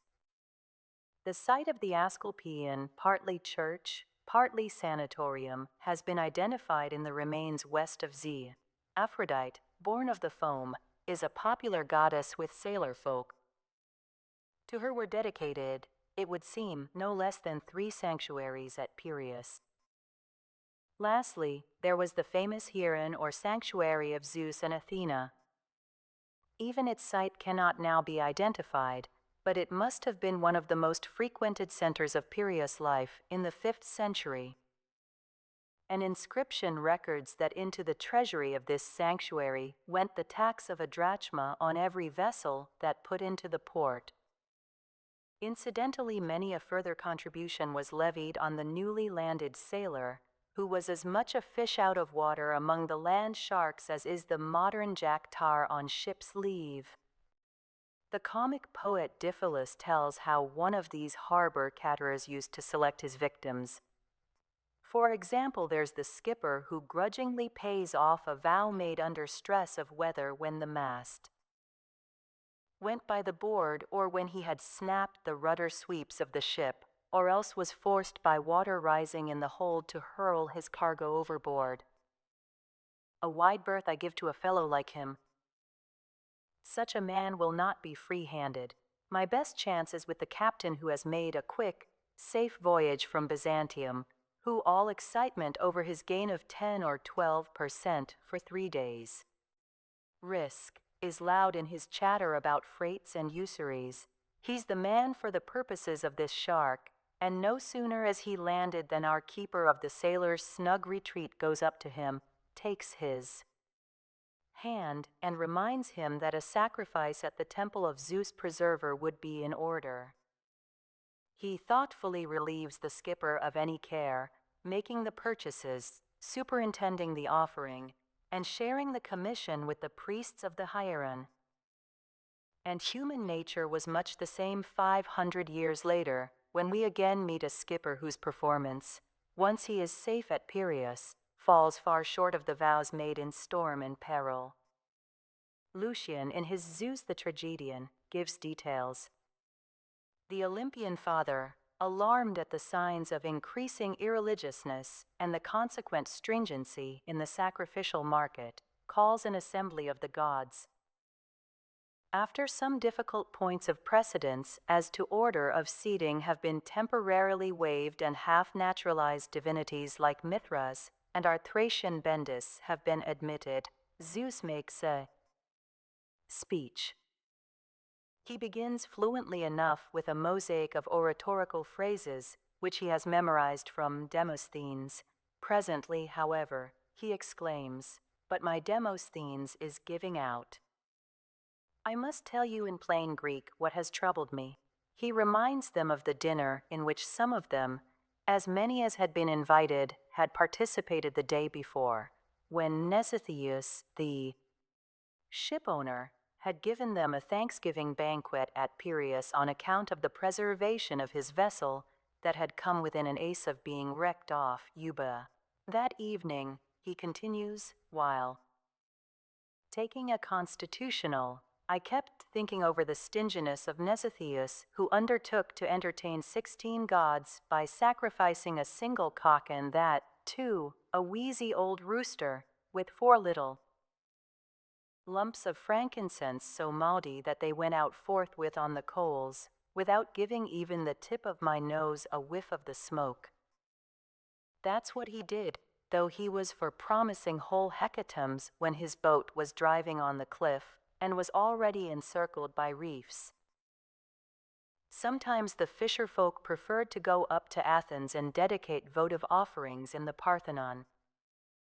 Lucian, in The Fisher, when angling over the edge of the Acropolis for the scaly philosophers of the 2nd century, borrows of the priestess of the Parthenon a rod, hook, and line that fishermen from Piraeus had dedicated as a thank offering. Of the many epigrams in the Greek anthology on shipwrecked mariners, the most appropriate to our harbor town is perhaps the one written by Antipater of Sidon for the tomb of a certain Aristagoras who was drowned after reaching harbor at Scarphe. We are reminded of the Piraeus temple to Aphrodite of the fair voyage by the bitterness with which the poet uses the epithet. Ever the sea is the sea. It is idle to blame Cyclades' waves or the needles or narrows of hell. Them I escape to be drowned in the harbor of Scarphe. Vain is their fame. Pray, if you will, for a fair voyaging homeward, but say, here in his tomb Aristagoras knows of the sea and its way, ever the same. It requires no great stretch of the imagination to reproduce the thrill of pride and delight with which the Attic demesman, whether sailor or soldier, fisherman or merchant, returning from abroad, sighted the heights of Acte and the Munichia Acropolis and sailed up to the beautiful, dignified city built around its strong, fortified harbors. Even after independent Athens had been incorporated in the Macedonian Empire, Menander could record this patriotic delight. In a fragment from his Fishers, a sailor, returning perhaps to Piraeus, falls down and kisses the earth, exclaiming, "Greeting, O dear my country, long the time gone by till now I see and kiss thee. Not to every land would I do this, but only when I see my own. The land that bred me is a goddess in my eyes." We think of Menander himself as a frequent visitor to the harbor town. Tradition says that he was drowned while bathing at the harbor, and his countrymen gave him a tomb and an epitaph on the road from Piraeus to Athens by the long walls. There, too, was the cenotaph of Euripides, who had sailed away to the court of the Macedonian king, never again to enter through the harbor's arms that welcomed so many returning voyagers. And the Athenian of the 3rd century, returning as we do now from a visit to Piraeus, would see these tombs as he left the harbor walls and perhaps find compensation for the loss of external liberty. In realizing that the great sea fortress and the maritime empire of Themistocles, of Pericles, and of Conon had buttressed well a greater Athens, that neither Spartan jealousy and civil discord, nor even the foreign rule of Macedon itself could destroy the real power of this mother city and obliterate her sway over the human mind. But it required the perspective of longer time and the idealism of a Shelley boldly to interpret disaster in terms of victory and to proclaim Athens as mistress of a sea wider than the Aegean. Greece and her foundations are laid below the tides of war, based on the crystalline sea of thought and its eternity. The launching ways of the ancient triremes, still seen beneath the clear water, symbolize that continued hegemony. Chapter CE Athens, from Solon to the Battle of Salamis. Here, stranger, seek no tyrant. This our state is ruled not of one man, 'tis free. The people year by year, as kings succeed each other, never yield they most to wealth, but even he that's poor has equal share. Euripides supplices.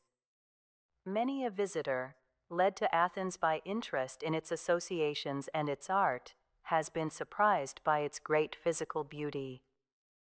The drive from Piraeus, through the banal outskirts of the growing city, is indeed a disenchanting approach, but one has only to walk to the Corinthian columns of the Olympium to obtain a satisfying view of the Acropolis, embedded like a crystal in its proper matrix of encompassing air and plain and sea and mountains.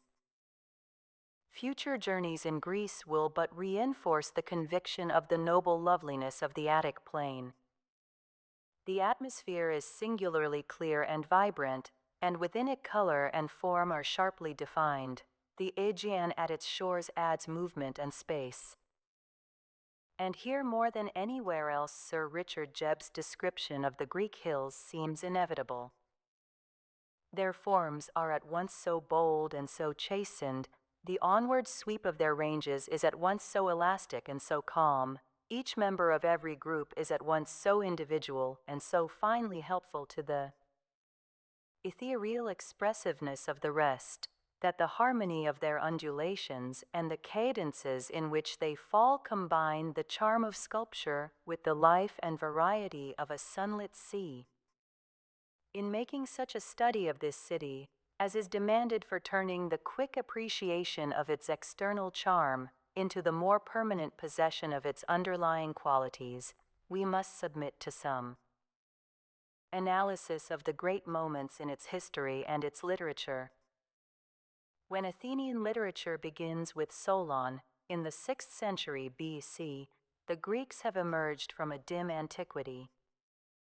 In the 2 preceding centuries, the mother cities of Achaean and Dorian Greece had been sending out colonists east and west, not merely in a spirit of Phoenician commercialism, but also with adventuresome intellectual curiosity. The heroes of their earliest traditional literature sailed with them. Associations half slumbering in the popular consciousness thrilled them as they steered again over the course of the Argo, or as they followed once more the later track of Odysseus to the west, and in Lower Italy and Sicily re-established Great Hellas as an integral part of Hellenic civilization. In this earlier colonization, Athens participated only vicariously, but it was into this larger Hellas that Solon the lawgiver and poet was born. Fire, brought from the mother cities, was blazing on the hearths of Greek colonies from the Crimea to Sicily. The Ionians of Asia Minor had long since joined in the movement of expansion. They were presently to colonize the site of modern Marseilles. They were already converting to their own use the distant outposts of the Tyrian trader. Athens, meanwhile, was slowly developing. Later, she would herself be mistress of the sea. The Athenians, more than most Greeks, could boast that they were autochthonous, earth-born children of their own soil. Isocrates in his Panegyricus makes proudly the claim, "We dwell in the land, not after expelling others, nor even finding it a desert, nor even coming as a mixed breed collected from many nations, but sprung from the soil and able to address our city by the same names as we give to the closest relations." The prehistoric Greek invaders of Attica had fused with rather than driven out the former occupants, the Pelasgians, or whoever they may have been. Erichthonius, Erechtheus, or Poseidon, one form for many names, was born of earth but mothered on Athena, and it would have been as futile as it was impious to challenge the pedigree of the Erechtheide. Erechtheus Poseidon might coil forever undisturbed beneath the sheltering shield of the virgin goddess. Cecrops, too, the mythical king and Attic hero, owned a perpetual ground rent on the Acropolis, and the Athenians were Cecropidae. They were also the sons of Hephaestus, who was often associated with Athena, a partnership of the heavenly wisdom with the arts and crafts. An ancient festival of the whole city, held in honor of Athena, became afterwards specialized among the artisans under the name of Chalkea in honor of Hephaestus, and the god may yet win back as his own Hephaestum, the so-called Theseum on the hill above the classic marketplace. The age of the heroes merges with that of the kings. Theseus moves, a grandiose figure, through art and literature. Thus, when the hill party of Pisistratus became preeminent, Theseus, the aristocrat, came into prominence in vase painting. He appears in all the forms of didactic sculpture, and the city of Theseus, the older Athens, is recalled again in the Roman Renaissance by the Arch of Hadrian. This still offers to the modern pilgrim, on the west side facing the Acropolis, the inscription, "This is the Athens of Theseus, the old city," and on the other, facing the Olympium of Hadrian, "This is the city of Hadrian and not the city of Theseus." Thus meet the old and the new, with classic Athens ignored. To understand the literature of the 6th century, we must remember that the ancient citadel town of the prehistoric kings had long since overflowed into the district at its immediate base, absorbing, as time went on, various original townships adjacent to the Acropolis. Although the name of king and some relics of royal authority survived in the person of the king archon, unlike the relation of Sparta to Laconia or Thebes to Boeotia, Athens was not a mere royal center for the Attic demesne. All Attica was Athens. All its free inhabitants, class by class, became included in the citizenship, albeit the republic was an aristocracy, first of birth, then of wealth. Solon's readjustment of the laws for rich and poor determined the trend towards government by the people, and even the inevitable tyranny, postponed by Solon, only served when it came to retard the current and to dam up a reservoir of irresistible democratic consciousness which was to sweep away the tyrants and to render the Attica of Marathon inaccessible to the returning despot. The picture of the old city of Theseus is vague to our imagination, but the Athens of Solon's administration emerges somewhat more clearly as we take away, one after another, some of the prominent features of the later Athens that we know best. The Acropolis lacked the Propylaea, the Parthenon, and the Erechtheum, its barrenness being relieved by little save the old temple of Athena Polias. Not only the Dionysiac theater, but even its earliest forerunner were things of the future. The drama was yet unborn. The marketplace of later centuries, adorned with statues and stoves, was represented by a simpler center of civic life at the west end of the Acropolis, where were the public buildings of administration, the communal wine press of the Linium, and the old Calorhoi spring. Yet Solon calls Athens a great city, and he was to make it still greater. Into that early marketplace he came and, if we accept the picturesque details handed down by tradition, feigning madness in order to violate with impunity the law forbidding citizens to reopen the question of conquering Salamis, he cried, "Forward to Salamis, forward, to fight for the isle that we yearn for, thrusting dishonor aside, casting off grievous disgrace." The Athenians were aroused. They went with him across the narrow strait, and Salamis, the lovely island, thenceforward was their own, destined to serve them as refuge in their hour of greatest need. Solon used his popularity, thus acquired in no self-seeking way. Chosen archon and virtual dictator, he molded proletariat and noble to his own noble will. Again and again his verse reinforces his pedestrian arguments. The black earth is enslaved, he says, and presently the mortgage stones, dotted over the farms, are mere cancelled records. Many such of a later date have been found. The penurious man in Theophrastus inspects his boundary stones daily to make sure that they are in place. Solon proudly appeals to the constituency of the future to justify his laws. Be witness unto this before the bar of time, thou greatest mother of the gods Olympian, I witness best black earth, whose mortgage border stones fixed here and there on every side I took away, and she who erst was slave is set at liberty. Again, even more proudly, he says, I set myself as border stone inscribed betwixt contending factions. The citizens, he says, by their folly and their greed would themselves destroy the city, but Athena, the watcher, is there upon the hill. Never by Zeus' decree nor by will of the blessed immortals ruin shall come to our town, causing our city to fall. Never, while yonder that great-hearted guardian, sired majestic, Pallas Athena above stretches her sheltering hands. In the Athenian memory as well as in these vigorous elegiacs he embedded the epithet of guardian, episkopos, that would in after days lend significance to the great bronze statue overlooking the city and sea, and would remain after Macedon had come and gone as a semi-official title of the goddess. Legend tells us that Solon in his old age, when the tyranny had now come, piled his armor in front of his house door, probably near the marketplace Pisistratus, and turned from politics to a serene enjoyment of the pleasures of ear and eye and intellect to which he had, indeed, never been a stranger. His life had always been consistent with his own epigram. And still as I age, learning many a lesson.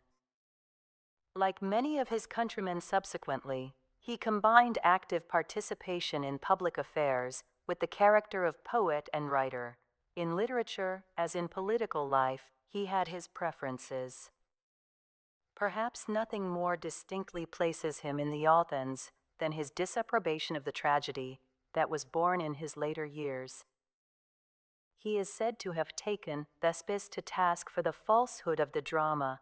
On the other hand, the direct sincerity of lyric poetry accorded with his manner of thought. From Aelian's variegated patchwork, the story drifts down to us that to Solon, seated one day over his wine, his nephew sang one of Sappho's songs. Solon at once commanded the boy to teach him the song, and when a bystander asked why he was so eager, he replied, "When I have learned it, then that I may die." To subsequent generations he seemed the embodiment of wisdom over against excess, and readers of Herodotus who were not troubled by the chronological difficulties must have especially enjoyed the story of his interview with Chryses and his reproof of the rich king for his exultation in his wealth. The famous apothegm, "One must wait for the end before praising," was repeated in one form or another by Simonides, Aeschylus, and Sophocles.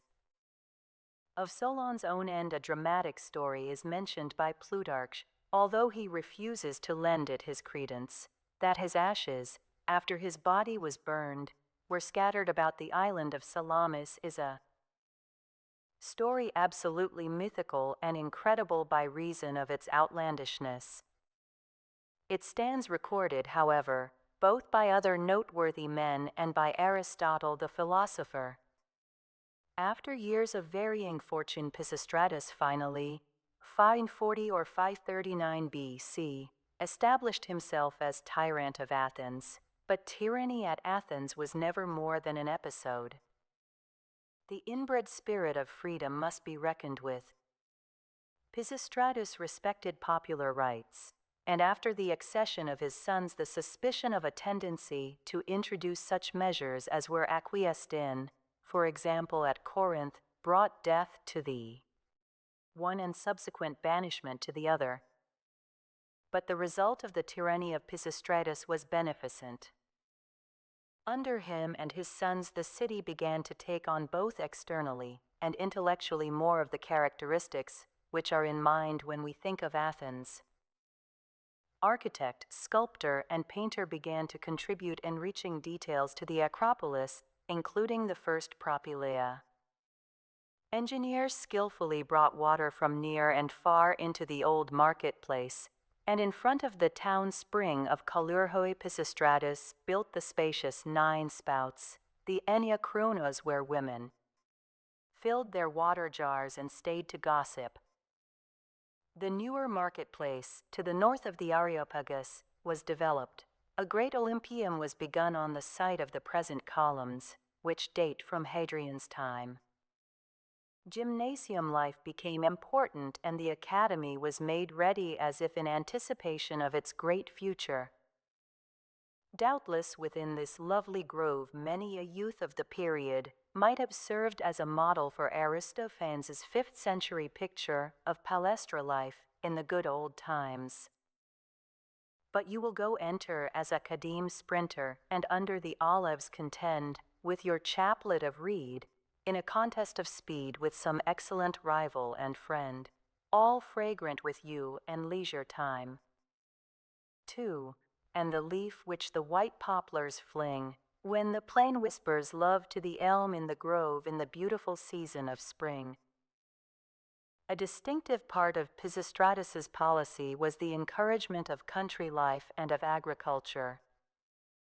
All over the Attic plain the olive orchards were cultivated to become an important source of revenue to the Athenian state and immeasurably to enhance the charm of its environment.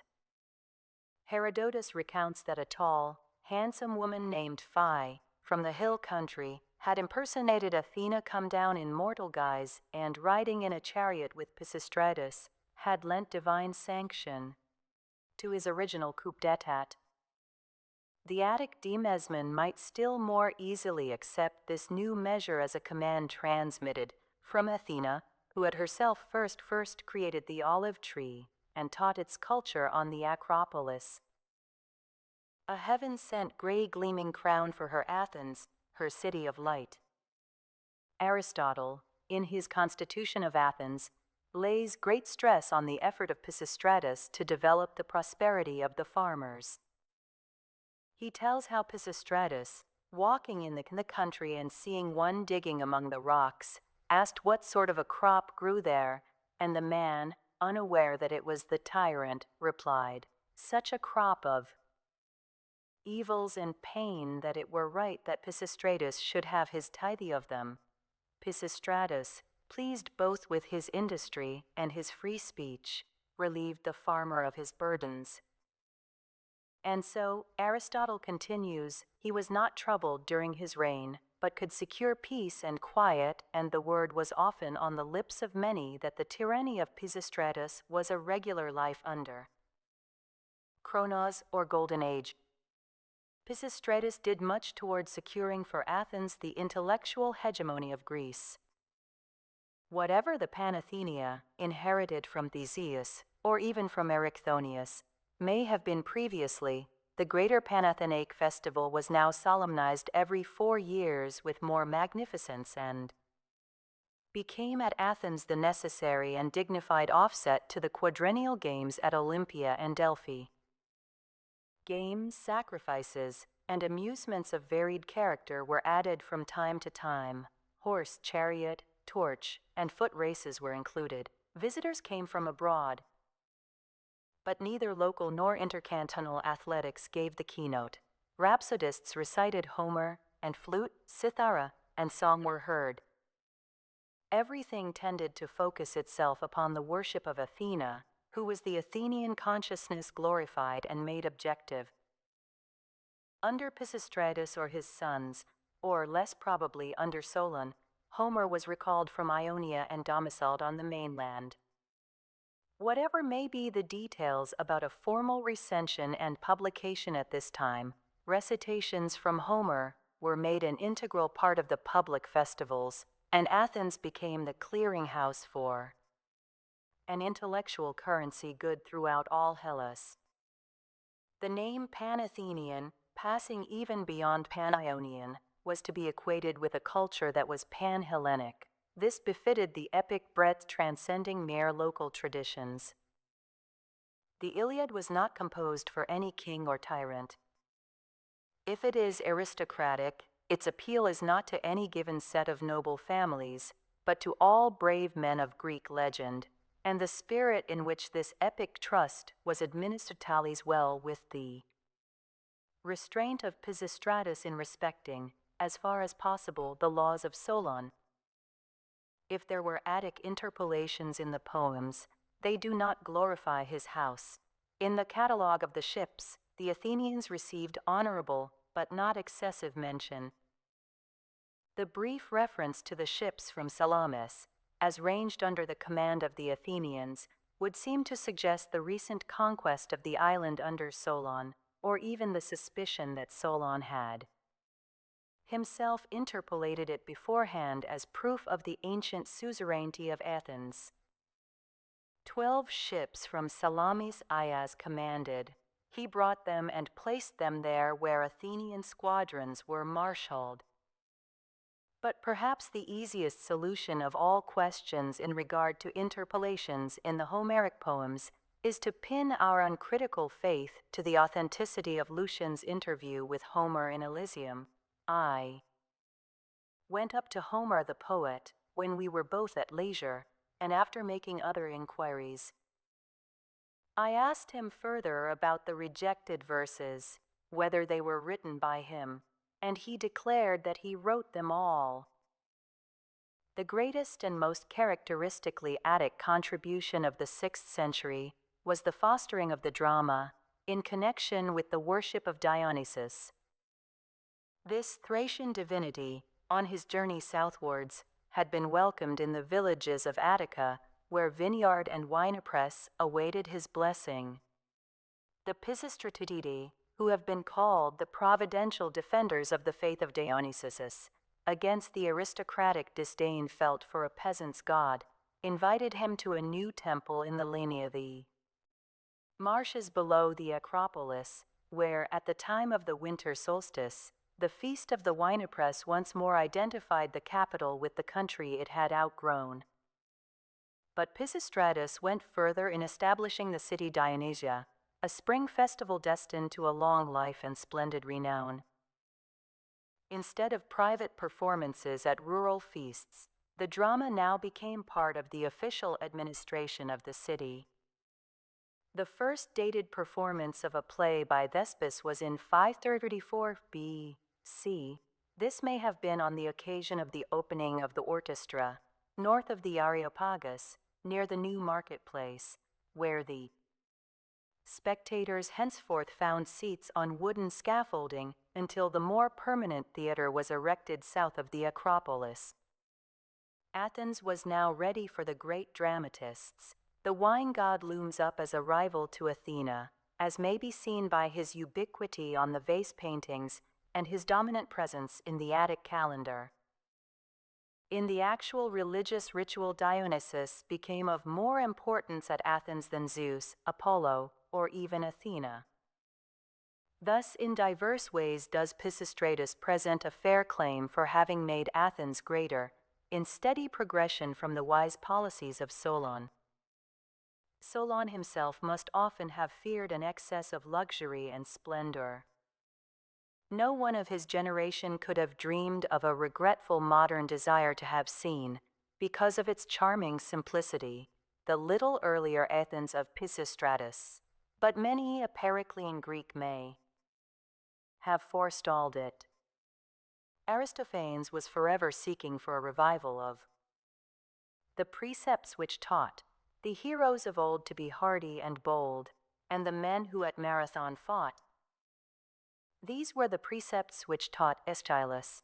We are apt to think of him only in his maturity, a fighter at Marathon, a seasoned warrior at Salamis, a poet of the post-Persian epoch. But his childhood fell in the time of the Pisistratidii, and it is by no means idle to speculate on the influences which then encompassed him. The memory of Solon's ethics and vocabulary he carried with him through life. Foreign poets also, attracted to Athens by the sons of Pisistratus, must have seemed to him important personages. 2 of the 10 lyric poets were at this time identified with the city. Anacreon, when Polycrates, the tyrant of Samos, had no longer a home to offer him, was brought in triumph to Athens in a 50-oared galley sent by Hipparchus. And Simonides of Ceos, who was to be the chief mouthpiece of liberated Greece, was well content to enjoy the patronage of the despot. Aeschylus was 15 when Hippias was expelled. Hipparchus had been assassinated earlier at one of the celebrations of the Panathenaea by Harmodius and Aristogiton, but their failure to dispose of both tyrants at one blow had caused them to be ignominiously put to death and their memory ignored. Now, in the new enthusiasm for freedom, they were hailed as liberators of their city. Their memory became a cult. Their statues were set up by the agora, and the boy Aeschylus, as each anniversary of their deed came around and the Panathenaic procession wound up to the Acropolis, must have been fired by thought of them. At 25 he may have lustily joined in the new drinking song which, commemorating their deed, took the town by storm. It continued to be sung for centuries. To Aristophanes it was a hackneyed classic and part of his comic stock in trade. In a wreath of myrtle I'll wear my glaive, like Harmodius and Aristogiton brave, when the twain on Athena's day did the tyrant Hipparchus slay. For aye shall your fame in the land be told, Harmodius and Aristogiton bold, who striking the tyrant down, made Athens a freeman's town. With the victory at Marathon Athens came of age. The struggle between Orientalism and Hellenism was just begun. Salamis and Plataea and Eurymedon were yet to be. But the Greeks with a divine improvidence discounted their ultimate success. Their 20 years of democratic education made impossible any compromise with despotism. Whatever necessary vagueness may still have existed at Athens in the attempted fusion of polytheistic tradition with the awakening conception of monotheism, there now stands forth in a law-abiding conscience the barrier of law, clear and bold as the outline of Pentelicus above Marathon. The contemporary Athenian feeling is reflected by Aeschylus in the answer of the old Persian men to Darius's widowed queen, who has asked about the Greeks. Atasa. And who's their herdsman, who the people's overlord? Chorus. There's no man's name they bear as slaves and underlings. At this time another country god was naturalized at Athens, a friend and comrade of Dionysus in secret mountain places, but not intruding upon him in the formalities of city worship. Pan had helped the Athenians at Marathon and had stopped the swift courier Pheidippides, sent to hurry reinforcements from Sparta, and bidden him ask his people why they made no account of him. Although he had been useful to them many times already, and would be again, the Athenians at once dedicated a sanctuary to Pan under the brow of the Acropolis, and in consequence of this message they propitiated him by yearly sacrifices and a torch race. His cave at the northwest end of the Acropolis still exists to convince the skeptic. He lived on here, overlooking the Areopagus and Agora, to come forth, horned, panpipe in hand, with his shaggy legs, and greet the Lady Justice sent by Zeus to investigate the charlatan philosophers of Athens in Lucian's day. Pan gives Justice a fluent account of their frailties, and is about to add certain details, when her sense of propriety cuts him short. If I must, says he, tell the truth in full, without holding anything back, for I live, as you see, where I can take a bird's eye view. Many's the time I've seen scores of them, well along towards evening. Justice. Stop there, Pan. While Pan was accumulating details of the private life of the Athenians, as they passed and repassed before his grotto, the public energy of the city was transmuted into enduring memorials above him. On the calm heights of the Acropolis. Chapter IV. The Acropolis of Ens. All this pursuit of the arts has this function, even a recall of the noblest in the soul to a vision of the most excellent in the ideal. Plato Republic. To speak of the Acropolis of Athens with due Hellenic restraint is difficult for anyone who has lived long under its habitual sway. At the first visit, 3 sets of impressions break down the most obdurate impassiveness. The associations acquired by a study of history engender a vicarious but active sympathy with the Greeks themselves. There is an immediate impact of beauty from marble gateway and temples and sculpture which the procession of years has only incorporated more intimately with the beauty of sea and land and circumambient air. And finally, there is the involuntary sense of coming back to one's own to an intellectual birthright. Even the Turkish conquerors did not fail to recognize that all Western civilizations consider the Acropolis an integral part of their joint heritage. Dr. Howe quotes from an intercepted letter of Kutai Pasha Shah, the opponent of the Greek patriot, Karaiskakis, in 1826. The citadel of Athens, as is known to you, was built of old on a high and inaccessible rock, not to be injured by a mine nor accessible to assault. From it went out of yore many famous philosophers. It has many works of art very old, which make the learned men of Europe wonder, and for this reason all the Europeans and the other nations of unbelievers regard the citadel as their own house. The attitude of the ancient Greeks toward the Acropolis is only casually expressed in their extant literature. No Greek Victor Hugo has given to men distant in place and time as vivid a picture of the Parthenon as we possess of Notre Dame. In trying to imagine what the Greeks saw as they came up to their citadel, we must first differentiate between the main historical epochs. Of the Acropolis in the earliest age we can form a partial conception. The impressive remains of polygonal masonry still extant in the massive citadel walls, the traces of the old king's city around the Erechtheum, and even within the ground plan of the old Athena temple, the remains of the ancient stairway, northeast of the Erechtheum, leading to the postern gate all fit in with and fill out a reconstruction based on our conception of other ancient strongholds like Mycenae or Tiryns. When we think of the citadel in the age of Pisistratus and the time previous to the Persian Wars, we are fairly sure of the main characteristics. We can picture the old Athena temple, simple yet dignified, in the middle of the plateau, adorned with colored sculptures, some of which may be seen in the museum today, sacred shrines, precincts, and altars with a wealth of dedicatory offerings, and also the older propylaea let in between the massive pilastic walls and approached by a way that wound down through a complex of outworks to meet the old agora. This Acropolis, far simpler than the Periclean citadel but beautiful and adorned, was devastated by the Persians.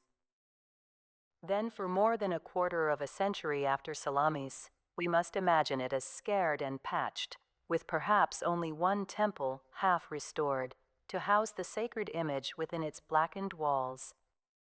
In general, when we speak of the Acropolis, it is of the citadel as it appeared towards the close of the 5th century, to Sophocles and Euripides and Aristophanes, to Thucydides and Xenophon, to Isocrates and Lysias, to Socrates and Plato. This citadel we can restore to our imagination from the descriptions of Pausanias, controlled by information from other sources, who, in spite of erratic omissions, fortunately describes many things with a fullness of detail quite foreign to the writers of the classical period.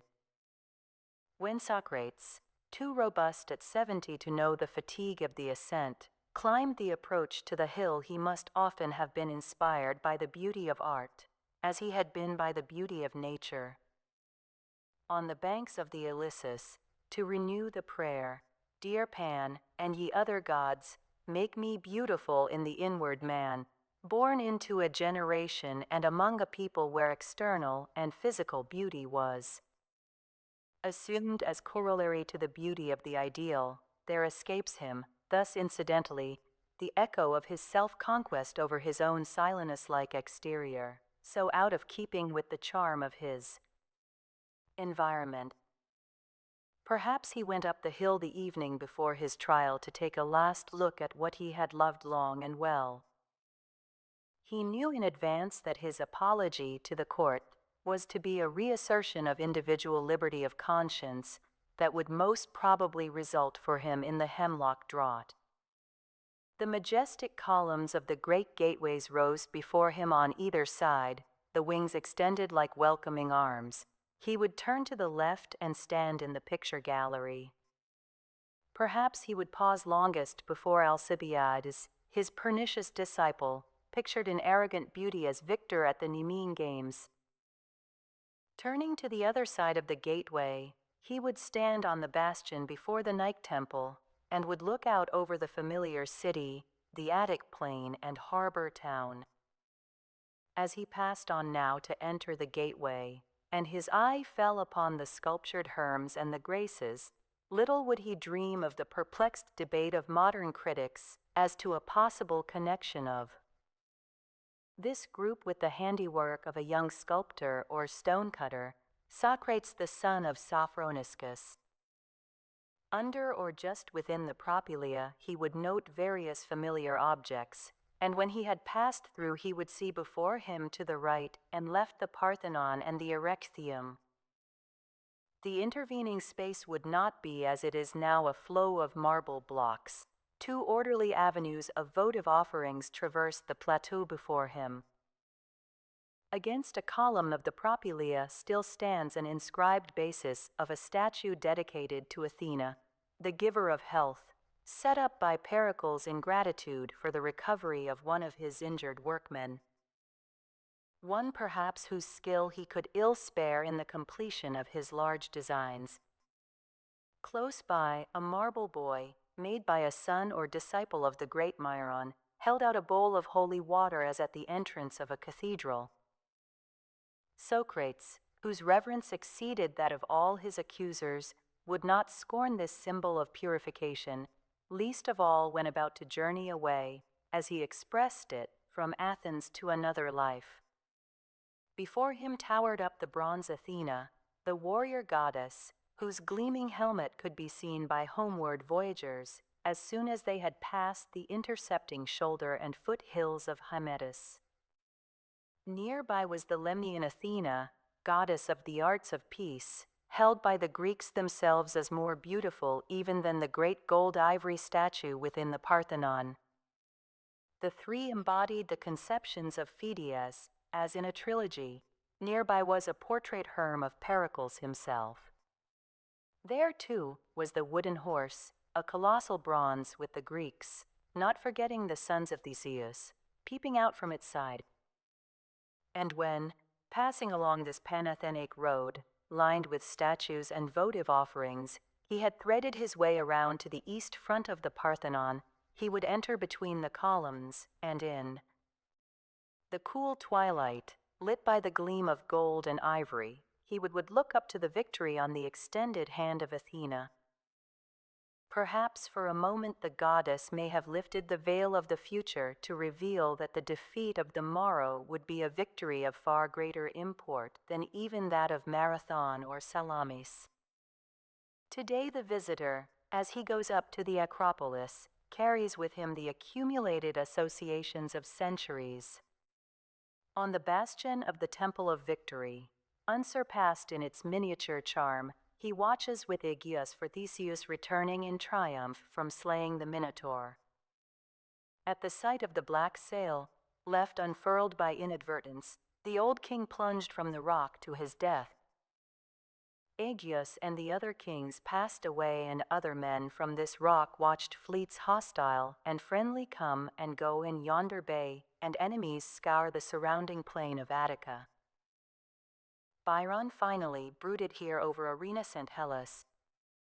If any work of man's hands can purge the mind of the commonplace, it is the propylaea, imposing in its grand proportions, yet enticing by its beauty. Through this the pilgrim now passes and is alone with Greek life. Although the plateau is deserted, the temple in ruins, there is no sense of death. There is rather a sudden sense of beauty set free from the trammels of daily life. The fortunate isolation of the hilltop contributes to this effect. Byzantine makeshifts, Turkish hovels and minarets have all been swept away. Even the intruding Roman is left outside with the disfiguring pedestal of Agrippa's statue. The foreground of the modern city is sunk out of sight behind the rim of the Plau. There is to be seen on all sides only the same Attic plain, the same Aegean Sea, and the same horizon of mountains, which the eyes of kings and democrats, artists, orators, and philosophers have looked upon in days gone by. In this harmony of surroundings, the eye and thought rest undisturbed upon the Parthenon. The tributes of the centuries have probably left the visitor unprepared for his own emotion. Like a wind on the mountain, felling the strong oak trees, the heavenly Eros, Plato's love of beauty, descends upon him. Bayard Taylor's first impressions, in spite of an enthusiasm permissible 50 years ago, but now well nigh out of print, are worth recalling for the sake of a figure evoked by the appalling ruin of beauty. Beyond a sea of hewn and sculptured marble, drums of pillars, pedestals, capitals, cornices, friezes, triglyphs, and sunken panel work, he saw the Parthenon against the sky, and it seemed to him as if it lay broken down to the earth in the middle like a ship which has struck and parted, with the roof, cornices, and friezes mostly gone, and not a single column unmutilated, and yet with the tawny gold of 2,000 years staining its once spotless marble, sparkling with snow-white marks of shot and shell, and with its soaring pillars embedded in the dark blue ether. But since Morosini's sacrilegious bomb did its work, the generations have refused to accept as the ultimate fact the shipwreck of this temple, in which culminated the plastic arts of ancient Greece and in which were typified her loftiest ideas. Poet and philosopher have sat before it in fruitful meditation, and commoners have paced its great colonnades, unregardful of the ways and marts of men amid the austere majesty and royal repose of the Doric pillars. From the imperious beauty of the Parthenon the eye turns gratefully to the lovely Erechtheum. Although this is but a torso of the architect's design and its complex structure defies preconceived conventions, its ionic charm satisfies in each detail. The eastern columns, the porch of the maidens, the exquisite tracery of the doorway set within the perfectly proportioned northern porch present a series, rather than a unity of graceful designs. The other remnants fragmentary and broken of the vanished life upon this hill must be identified with pious care. Then the thought turns to such references in literature as have been transmitted to us. These also are fragmentary, seeming sometimes like the patches of blue and red and gold not yet wholly effaced from the marbles. The Iliad, as we know it, preserves an Athenian tradition of the prehistoric kingly Acropolis. Among the warriors bound for Troy are listed they that had Athens, the citadel goodly, the holding of great heart Erechtheus, to whom on a time, as fostering nurse, was Zeus's daughter, Athena, though the seed land, giver of grain, was the mother who bore him, and at Athens she made him to dwell, in her own habitation of plenty. There the Athenian youths with bulls and with rams do him honor, year after year in the seasons returning. And here under the Greek heaven, on this hill left lonely by men but easily accessible to gods, it would hardly seem incredible if Athena herself were suddenly to appear once more. In the Odyssey, when she had ventured to leave Odysseus to his own cunning among the Phaeacians, she returned by a course, strangely devious for an airline, by way of Marathon to Athens. Then with these words the bright-eyed Athena departed over the harvestless seas, and behind her left Scheria lovely. She came unto Marathon then, and the wide-wayed Athenian city, and entered the massive-built house of Erechtheus. As we look upon the meager traces of the prehistoric city, we should like to see the princess maidens appear in the simplicity of the kingly times. Like the women described by Pherecrates, the comic poet, they had no slaves. No one then possessed a sambo, no one had a maid slave then. Every bit of household labor must the girls themselves perform. Herodotus tells us how they used to go down and out from the protecting gateways, to draw water at Kalirhoi beyond the agora, and how the rough Pelasgians, banished from this their ancient home, would now and again rush down from Hymettus to carry them off.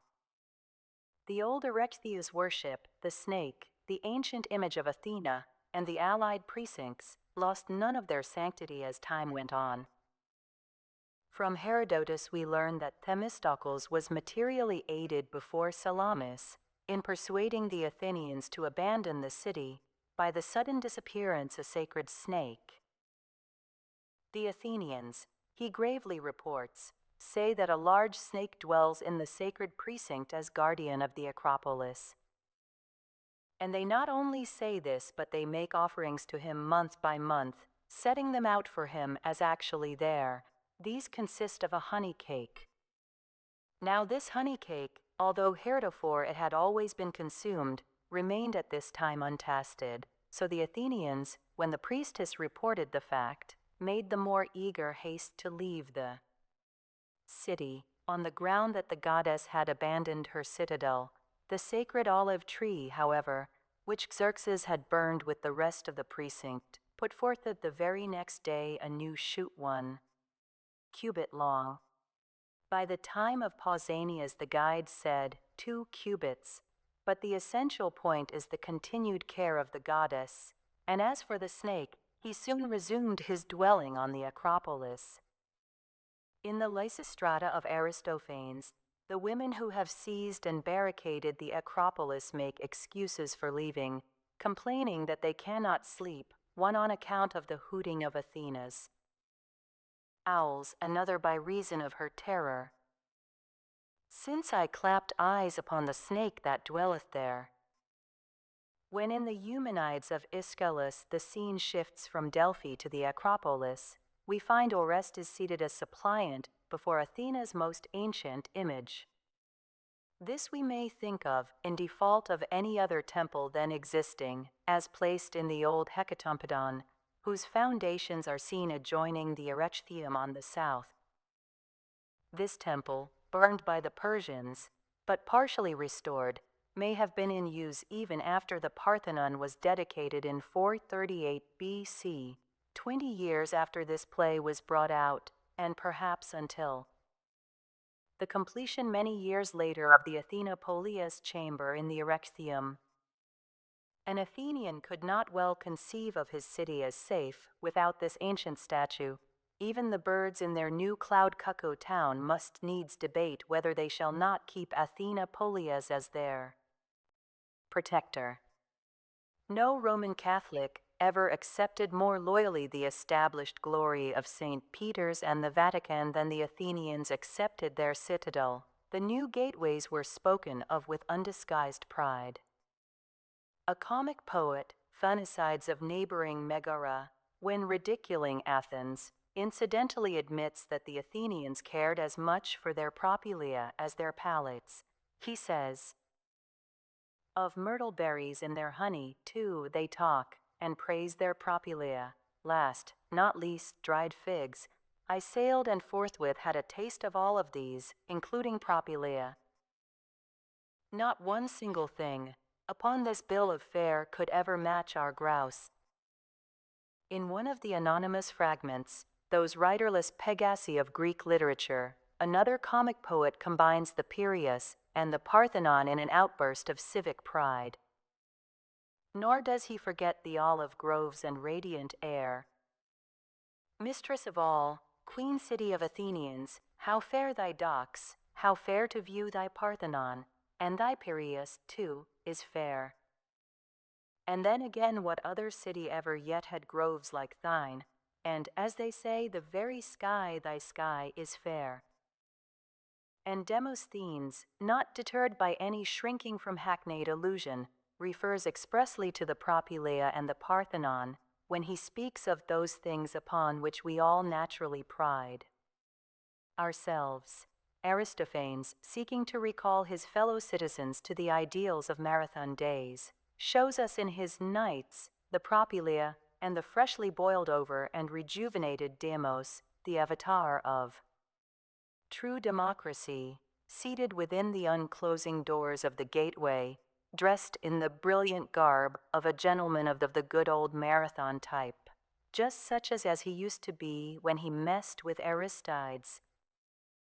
And Miltiades, his hair caught up with the golden cicada pin, emblem of Attic autochthony. In the Lysistrata, the Athenian men, ignorant that at a future day their parliament was to be controlled by suffragettes, feel that the limit of the legitimate boycott is overpassed when the women seize and barricade their Acropolis. The old chorus leader says, "In life's long stretch of time are many things unlooked for, woe is me. For who had ever thought to hear that women whom we keep, a mischief manifest, should get Athena's sacred image in their hands, should seize my citadel, the Propylaea barricade with bolts and bars?" In this play, too, we catch a glimpse of the more intimate interweaving of an Athenian maiden's life with the Acropolis ritual. One of this same Sansculot garrison looks about her and reviews her girlhood, how she had been selected among the best-born girls to carry the mysterious burden in the Araphoria, had ground the meal for the sacred cakes for Athena Archigetis, had impersonated a bear in the worship of Artemis, and, finally, had gained the coveted privilege of being basket-bearer in the Panathenaic procession. Explaining her personal gratitude to the city, the woman says, "When 7 years old in Arephoros I, and when I was 10 I ground the meal for Our Lady on high. In my next role then I figured as bear in Broronian show, and the saffron wore, then as full grown. Made quite pretty, you know, the basket I bore." The barren precinct of Artemis Broronia adjoins the south corner of the Propylaea, and a small dedicatory bear, found somewhere near, now sits in the Acropolis Museum, brooding in stony silence over bygone glories at the Broronia.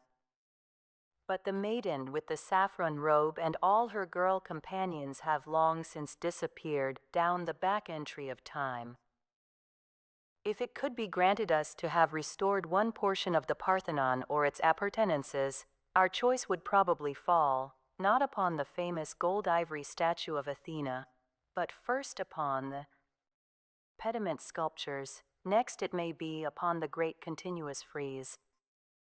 If its shattered fragments could be restored, and the slabs now in Paris and London could be recalled from exile and united to those still in place, it would be an easier task for the imagination to reconstruct from these then from the piecemeal references in the literature an abridged idealization of the glory of the actual Panathenaic procession. As it is, from what is left still in place there emerges something far more significant than the details of any cult or festival.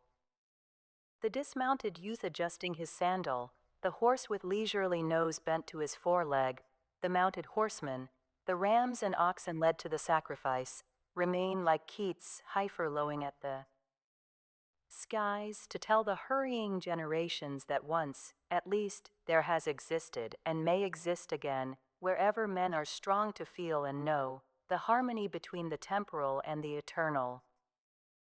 The Parthenon remained practically intact for centuries, lending its inspiration both to the creative Greeks and to the imagination of the Romans, the executors of the Hellenic realty. Even the chrysophantheine Athena seems to have held undisturbed possession of her temple for more than 8 centuries, from the dedication in 438 BC to about 430 AD, when it disappears from Athenian records. Plutarch, a Greek gentleman of the first Christian century, speaks with enthusiasm of the creations of Pericles. There blooms upon them a certain freshness untouched by time, as if there dwelt within them an ever-animating spirit, a life that never grows old. In the next century, under the successors of Hadrian, who had inaugurated a new era for Athens, Pausanias, a foreigner, came and saw and was conquered by the wealth of detail on the Acropolis. At the same time, that generous citizen from Marathon, Herodes Atticus, was building against the side of the Acropolis his gorgeous Italian opera house, while Lucian, the Syrian Atticist, with a higher, if impossible, ideal, was striving to revive the old Platonic grace by quarrying from the Pentelicus of classic literature. When, in the role of a truthful James, he is acquitted of blasphemy against true philosophy, he enters the east door of the Parthenon to make thanksgiving to the goddess, or more specifically, to the winged Victory 6 feet high upon her hand. His devotion takes the form of the prayer appended to 3 of Euripides' dramas. O majestical Victory, shelter my life 'neath thy covert of wings. Aye, cease not to grant me thy crowning. Thus, like many another later foreigner, he pays the time-honored tribute to the outward embodiment of the ideal. The charm of the Acropolis changes with the changing light. See it, if you will, at dawn from the opposite hillside, near the prison of Socrates, as the sun rises over Hymettus and the Pentelic columns of the Parthenon change from the gray of unsympathetic silhouettes to the luminous chromes of the irradiated marbles. See it at a later hour and wonder that it does not fade into the light of common day. Or visit it when the sunset light turns to burnished copper the unadorned hills in the west, beyond Salamis, and on the tour of the encircling mountains the supramundane charm of the violet. Atmosphere falls like a robe with empurpling shadows in its folds. Go when the night has fallen, and sit in the mysterious darkness, lit only by the marble columns white against the dark outlines of Hymettus, until the full moon looks over the mountain's rim, tipping architrave and capital with silver, and then, as it swings free from Hymettus, merging the wreck of the Parthenon in the beauty of the landscape to which the scared and yawning sides of the temple seem to open with intent. Presently the whole hilltop with its moraine of prostrate columns and marble fragments is lit up, and the pillars of the propylaea flower into whiteness. Or finally, bizarre as it may sound, see it when artificially illuminated after the Olympic Games, the ruined temple, and the serrated contour of the plateau are etched in mid-air by the white light. Against a gulf of darkness, a veritable city of the skies. The Acropolis, crowned with perfect art, crowded with the loftier phantoms of our elder kin, is a lighthouse for all time. Liberty and law are its keepers. Knowledge comes, but wisdom lingers, and this citadel is to every thoughtful man in some sense a symbol of his goal. Its stately propylaea welcomes all. No sincere pilgrim of truth is an alien in the long pancosmic procession of statesman and scientist, inventor and poet, artisan and artist that winds up the steep ascent to lay an ever freshly woven peplos at the feet of wisdom. Chapter Verbens, from the battle of Salamis to Menander. Know that our city has the greatest name amongst all men, because she never yields to her misfortunes. And even should we ever be compelled to yield a little, for it is nature's way that all things bloom to suffer loss, there will abide a memory that we made our dwelling place to be a city dowered with all things, and the mightiest of all. Thucydides' Oration of Pericles in the Assembly. After the battles of Salamis and Plataea, the Athenians brought back their families to Attica. Athens was a scene of desolation, the walls destroyed, the dwelling houses ruined heaps, the sanctuaries burnt, the statues and other dedicatory offerings broken or carried off by the Persians. But the invaders had not carried off Athena Nike. Aeschylus puts his own triumphant feeling into the mouth of the Persian messenger, who brings the news of the defeat of Xerxes to Queen Atassa. The city of the goddess Pallas gods preserve. Queen. What sayest? The city, Athens, is it still unsacked? Messenger. Yes, in its living men its bulwark stands secure. Euripides also re-echoes this word of Aeschylus and denies the sack of Athens. As a matter of fact, little remained save a few houses used as Persian headquarters. But the blackened walls of the old temple on the Acropolis still stood in grim protest against the violation of the Virgin's home, and as an appeal to the citizens to provide her with a fairer abode. The appeal was not disregarded. In the 5th century the city was extended, and the Acropolis was adorned with monuments of sculpture and architecture. The gods and the public needs came first. Private dwellings in the 5th century were not imposing. The old marathon fighters and their immediate descendants were content with private simplicity. In the 4th century, however, private luxury came uppermost. Demosthenes contrasts the unequaled splendor of the temples, statues, and public buildings of the old time with the moderation in private life, which, he says, was so marked that if any of you perchance knows what sort of a house was the dwelling of Aristides or Miltiades, or any of those then eminent, he sees that it was no whit more stately than those next door, while today upstarts have built themselves private houses more stately than the public buildings. Systematically, to discuss the 5th and 4th century references to specific sites, buildings public and private, stalls, theaters, gymnasia, music halls, courtrooms, sanctuaries and statues, walls and gates, the place of the assembly, the marketplace and the markets, fountains, streets and wards, would require several volumes.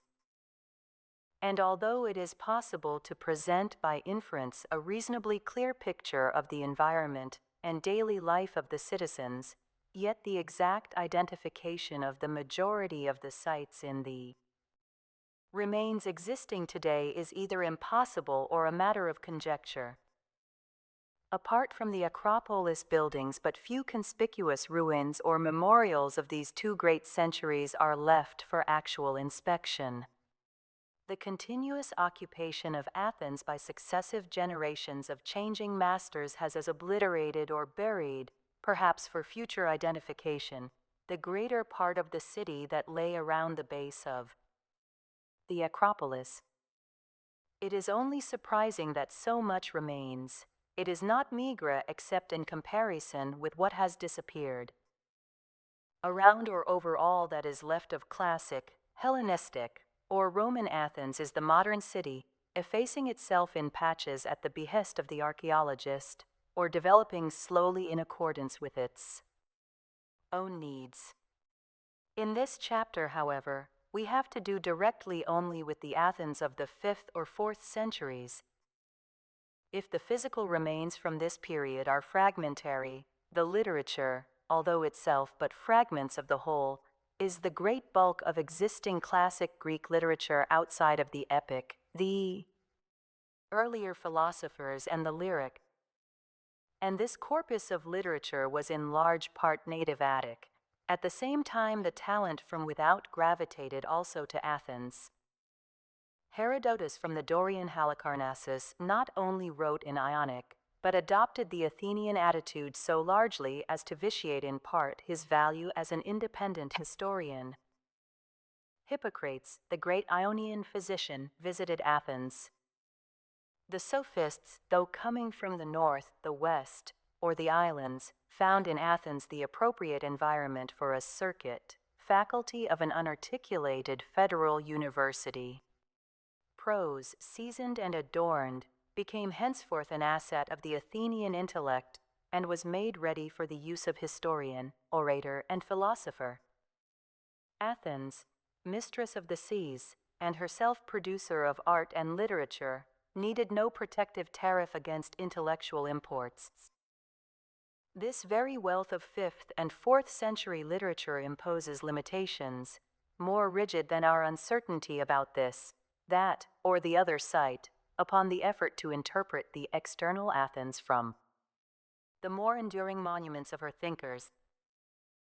Nor is it true that the nexus between Athens and her literature may be made clear only by definite localization. We do not wish the conditions reversed.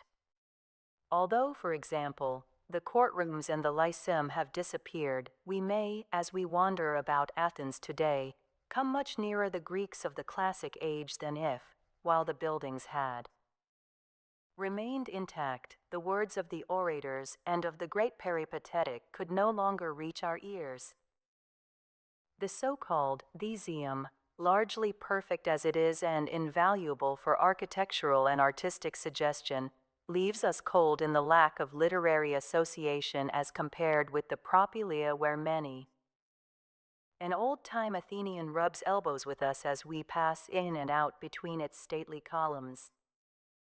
But in a wider sense we may localize, here on this Attic plain around the Acropolis and here under this Attic sky, the poetry and prose of the 5th and 4th centuries.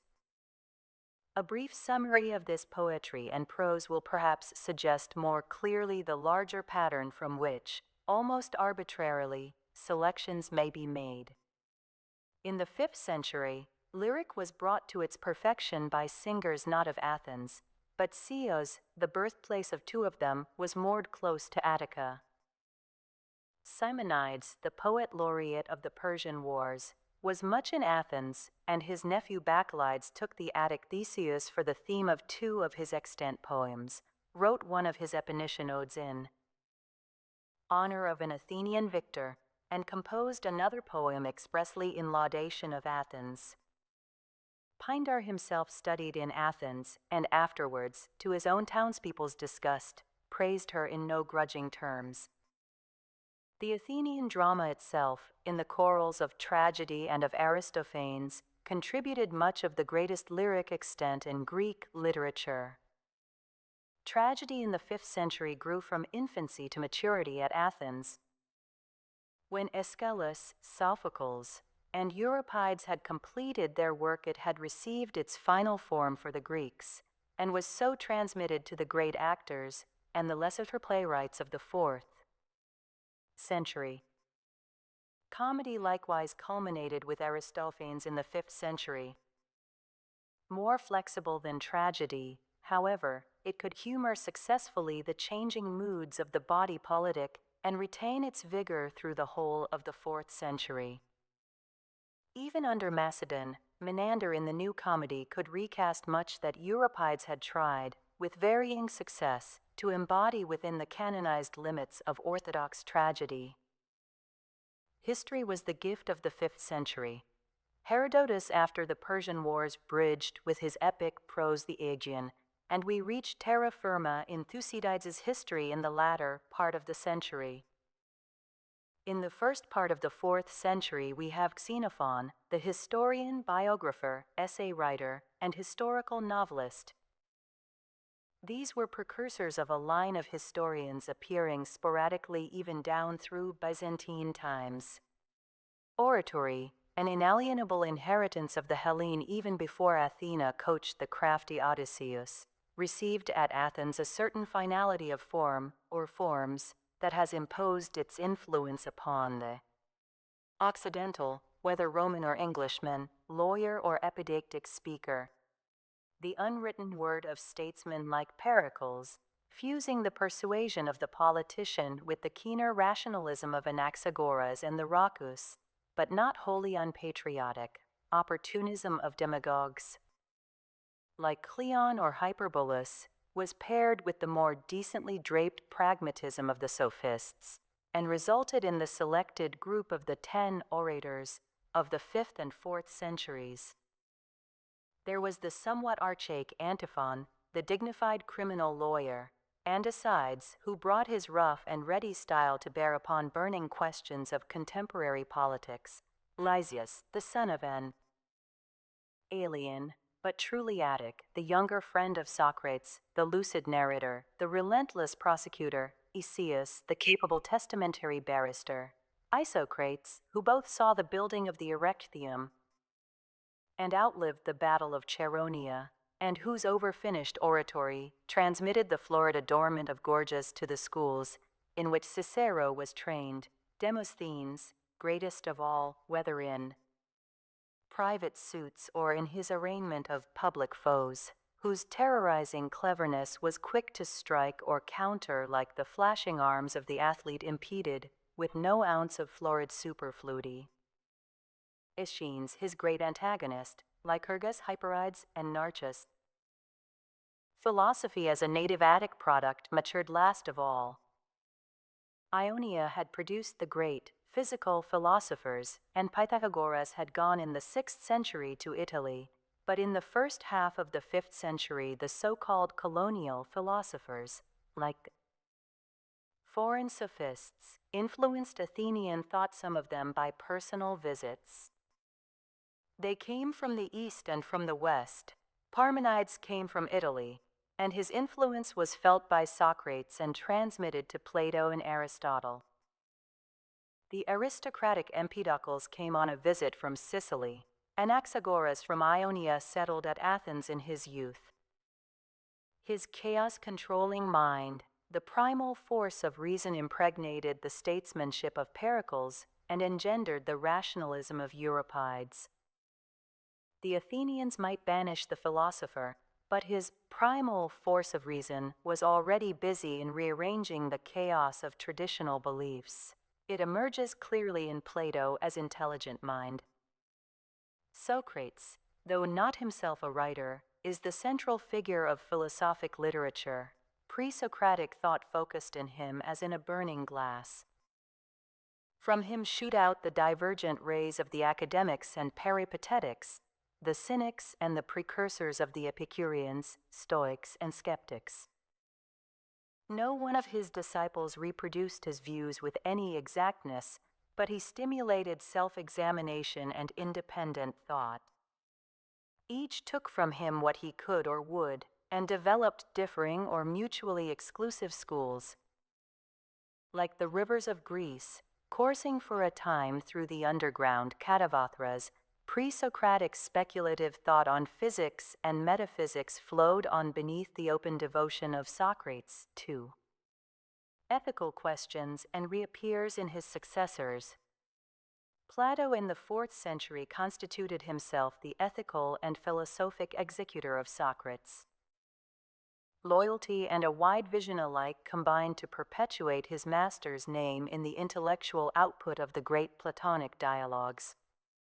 It has been the work of centuries to disentangle the real views of this sleeping partner from those of Plato's own constructive intellect, which built, pulled down, and reared anew the dwelling places. For the minds of many men in many generations, Aristotle, like Anaxagoras, came as an alien and settled in Athens in his youth. After the death of his master, Plato, he left Athens, traveled, and became the tutor of Alexander. After the accession of his royal pupil to the throne, he established at Athens in the Lyceum a rival school to the academy. Antisthenes, half Athenian, half Thracian, the faithful follower of Socrates, had before this established the Cynic school in another gymnasium, the Cynosarges, where the victors fresh from Marathon had encamped. Socrates, the barefoot friar, the new avatar of Heracles, was his patron saint. Later in the century, Zeno the Stoic set up his eclectic school in the painted porch of the Agora, and Epicurus, of an Attic father though born at Samos, established his school in his own gardens near the Dipylon. Theophrastus, the friend of Epicurus and of Menander, gives us in his characters, at the close of this period, vivid portraits of Athenian life to supplement the fragments of Menander and the other writers of the New Comedy, and also, as pupil and successor of Aristotle, carried on his master's teachings in the Lyceum. Thus one pupil busies himself transmitting through his intellectual hairs the esoteric thought of his master, while Alexander, another pupil, had constructed on lines that paralleled the intellectual imperialism of his teacher a material organon of empire, utterly at variance with his master's conception of the ideal state, that no successor could wield alone until Rome reached forth and grasped it in her iron hand. But to understand at all the meaning of the literature, it is also necessary to remind ourselves of some of the more striking features of the history of these 2 centuries. They are crowded with conspicuous figures and with events significant to the philosophic student of political institutions. In general, the 5th century exhibits the rise and downfall of the imperialistic policy. The 4th century, the rehabilitation of a chastened democracy, with sporadic echoes of a federalizing ideal. But no one policy can be predicated of the 5th century. It varied with the great leaders, Themistocles, Simon Pericles, and others, the old in conflict with the new, conservative, aristocratic democracy against imperialism, democracy against oligarchy, ochlocracy against democracy. When the Persian peril was thrust back, the irrepressible conflict between Sparta and Athens emerged. The struggle for the hegemony between them, or between varying combinations of the Greek states, was to continue at intervals until the time when all the old powers of Greece were to succumb to Macedon. Themistocles, the hero of Salamis, was ostracized from Athens within 8 years of the great sea fight, but his spirit still animated his countrymen, and his policies were afterwards revived or expanded. His rival Aristides guided affairs at home, and Cimon, the son of Miltiades, sailed with the conquering Athenian navy.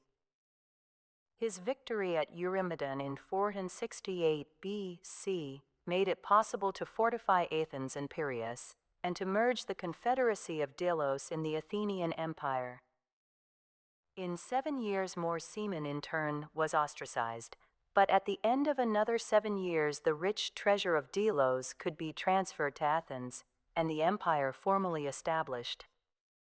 It was to last until the disaster at Aegospotami in 405 B.C. Pericles, after successfully competing with the reactionary patriotism of statesmen like Thucydides, obtained, at the ostracism of the latter in 442 B.C., the controlling power at Athens, which he guided by his regal persuasion for the next 15 years.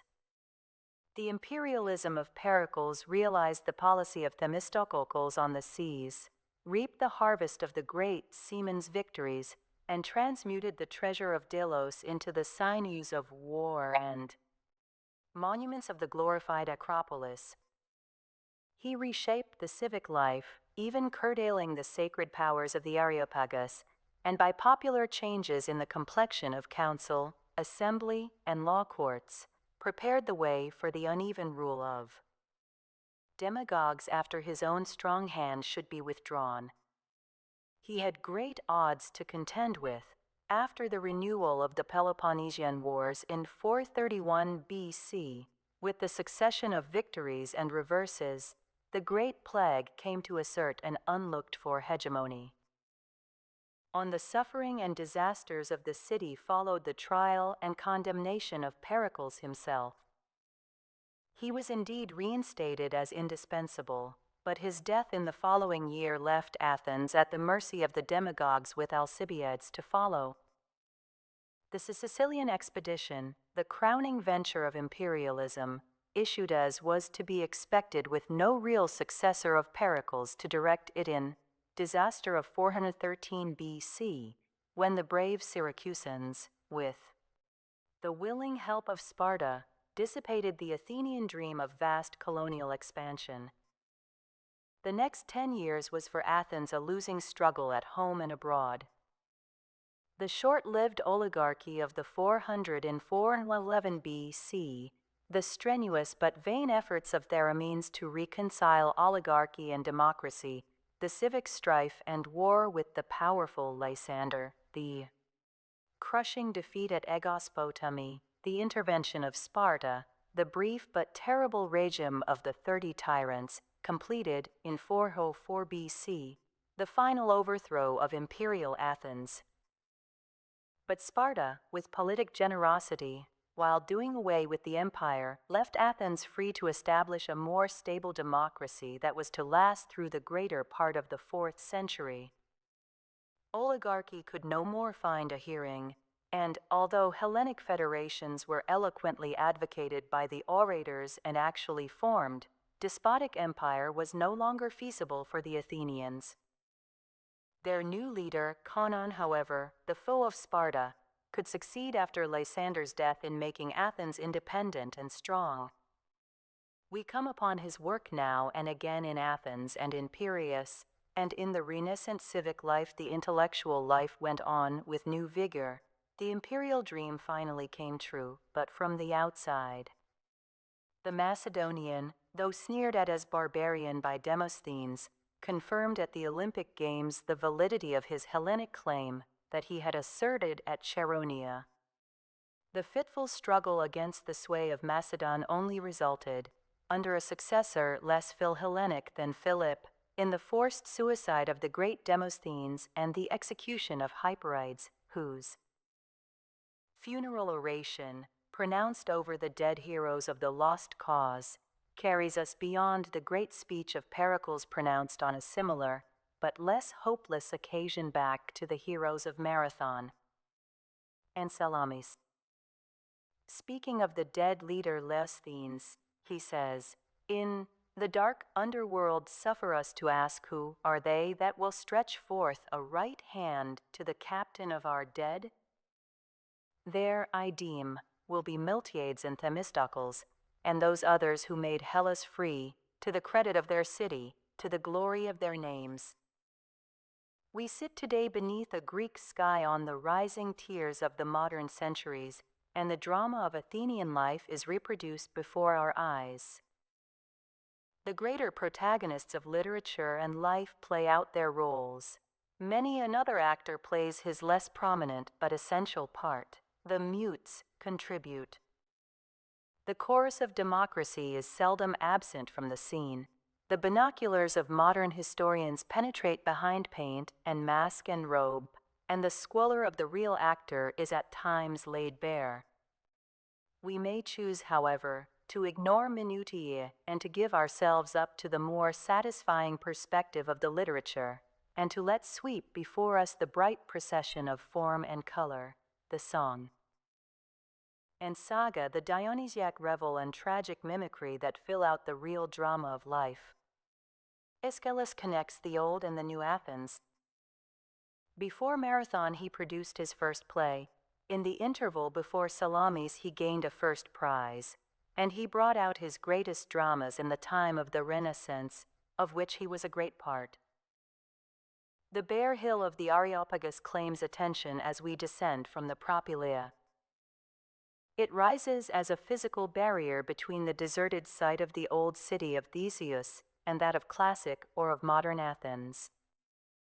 With the sanctity attaching to the time-honored prerogatives of its venerable court, it was also a moral barrier between the old and the new in the days when Pericles was reshaping the civic life. And Aeschylus in his Eumenides, the third play of his great trilogy, strove as best he could to reconcile old traditions with the inevitable readjustment to the life of imperial Athens. He spoke with the authority of a Hebrew prophet. Whatever else was changed, blood guiltiness must be judged. Only within the mysterious gloom of the cleft beneath the Areopagus could the dread and ancient Furies, spawn of night, be transformed into willing coadjutors of the goddess of wisdom. The Furies in hot haste have pursued from Delphi Orestes, the mother murderer. Confidently anticipating the verdict, they cry, Over the victim thus we chaunt, a frenzy and madness his mind to daunt, a hymn of the furies to fetter the mind, a withering blight to humankind. The god Apollo himself appears for the defendant, and when the decision goes against the Furies by Athena's casting vote in the Areopagus court, their bitterness against the new gods shoots forth, like the serpents uncoiling in their hair. Ah, upstart gods and parvenu, my ancient laws your hoofbeats spurn. Ye wrested them from out my hand, alas for you. I, though dishonored and distressed, upon this land the grievous weight of my wrath shall turn, and from my breast shoot venom on venom, woe for woe, drop upon drop of a poison flow for earth. Unbearable, unblessed. Athena pacifies the Furies by promising them a local sanctuary and the reverence of the citizens for all time.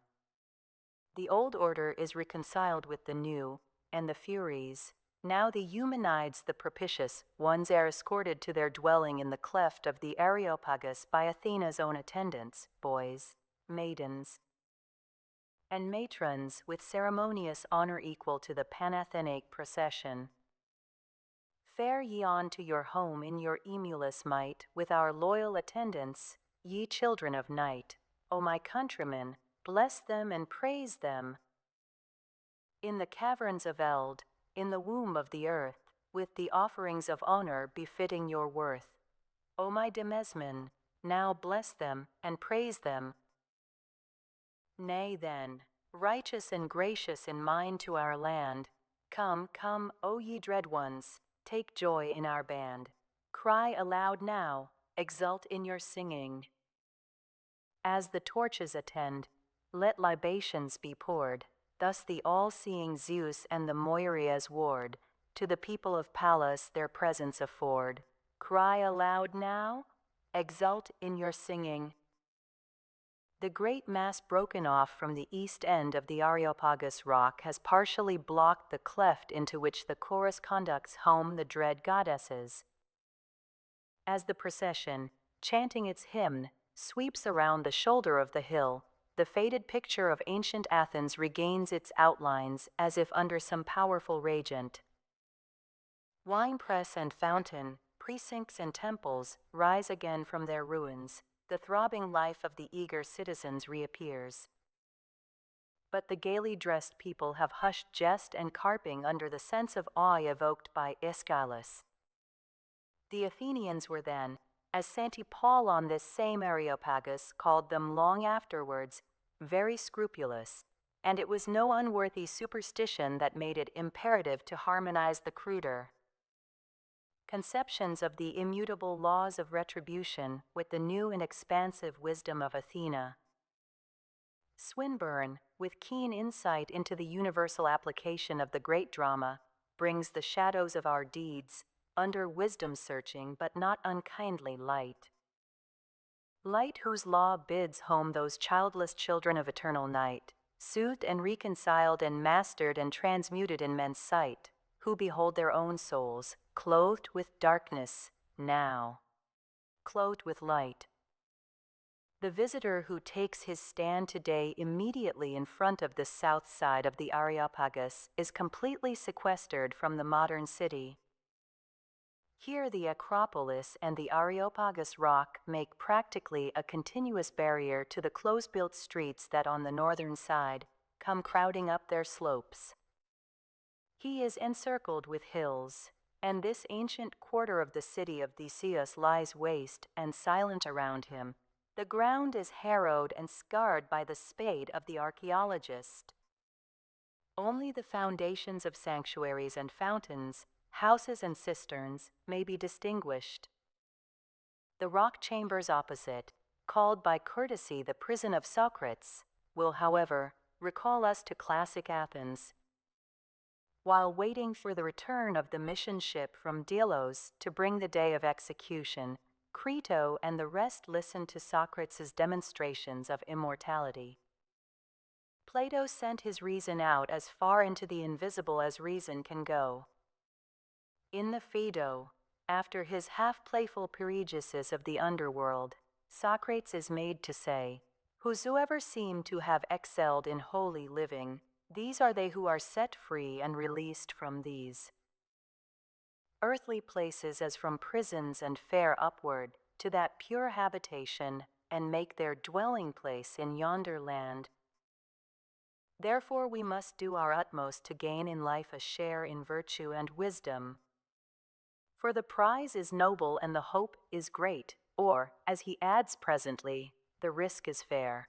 And Socrates, like Pindar before him, finds the crowning joy of a blessed immortality neither in the unlaborious sunlit life by night and day, nor in the ocean breezes, nor in the flowers of gold blooming on trees of splendor, but in the company of the great and noble dead with whom to live, 'twere more of happiness than tongue can tell. On the Nix hill we may recall the Athenian assembly, and may turn in fancy the voluminous pages of congressional records filled with patriotism and jealousy. We listen to Pericles and his persuasive schemes for imperial expansion, or to Socrates, president for the day, refusing, amidst the clamors of demos and demagogues, to put to vote the illegal proposition to condemn in a body the 10 generals, or to Demosthenes pleading, denouncing, planning for the welfare of the city.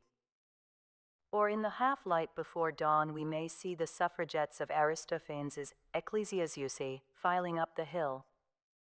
More wily than their modern sisters, they have disguised themselves with beards, and have dressed in the shoes and cloaks distrained from their husbands, imprisoned at home by naked necessity. With no man to oppose, the women quickly transfer the whole control of the state to themselves, and institute reforms that would put to shame the most radical of modern socialists. A slave in the wasps of Aristophanes once had a dream by no means respectful to the Athenian legislature. Some sheep, with cloaks and staves, sat huddled together like just so many Athenians on the seats of the Nix, holding an assembly. Today the hill is left lonely, and the wandering goats, with their solemn faces and long beards, might renew the sittings unmolested. In the face of the hill fronting towards the Acropolis, the rock chamber of the Kalyrhoi spring, with its sloping entrance and the parapet within, has been suggested as the original of the famous cave in Plato's Republic. The Vari cave, on the south side of Hymettus, might have made less of a strain, as has been urged, upon Plato's imagination.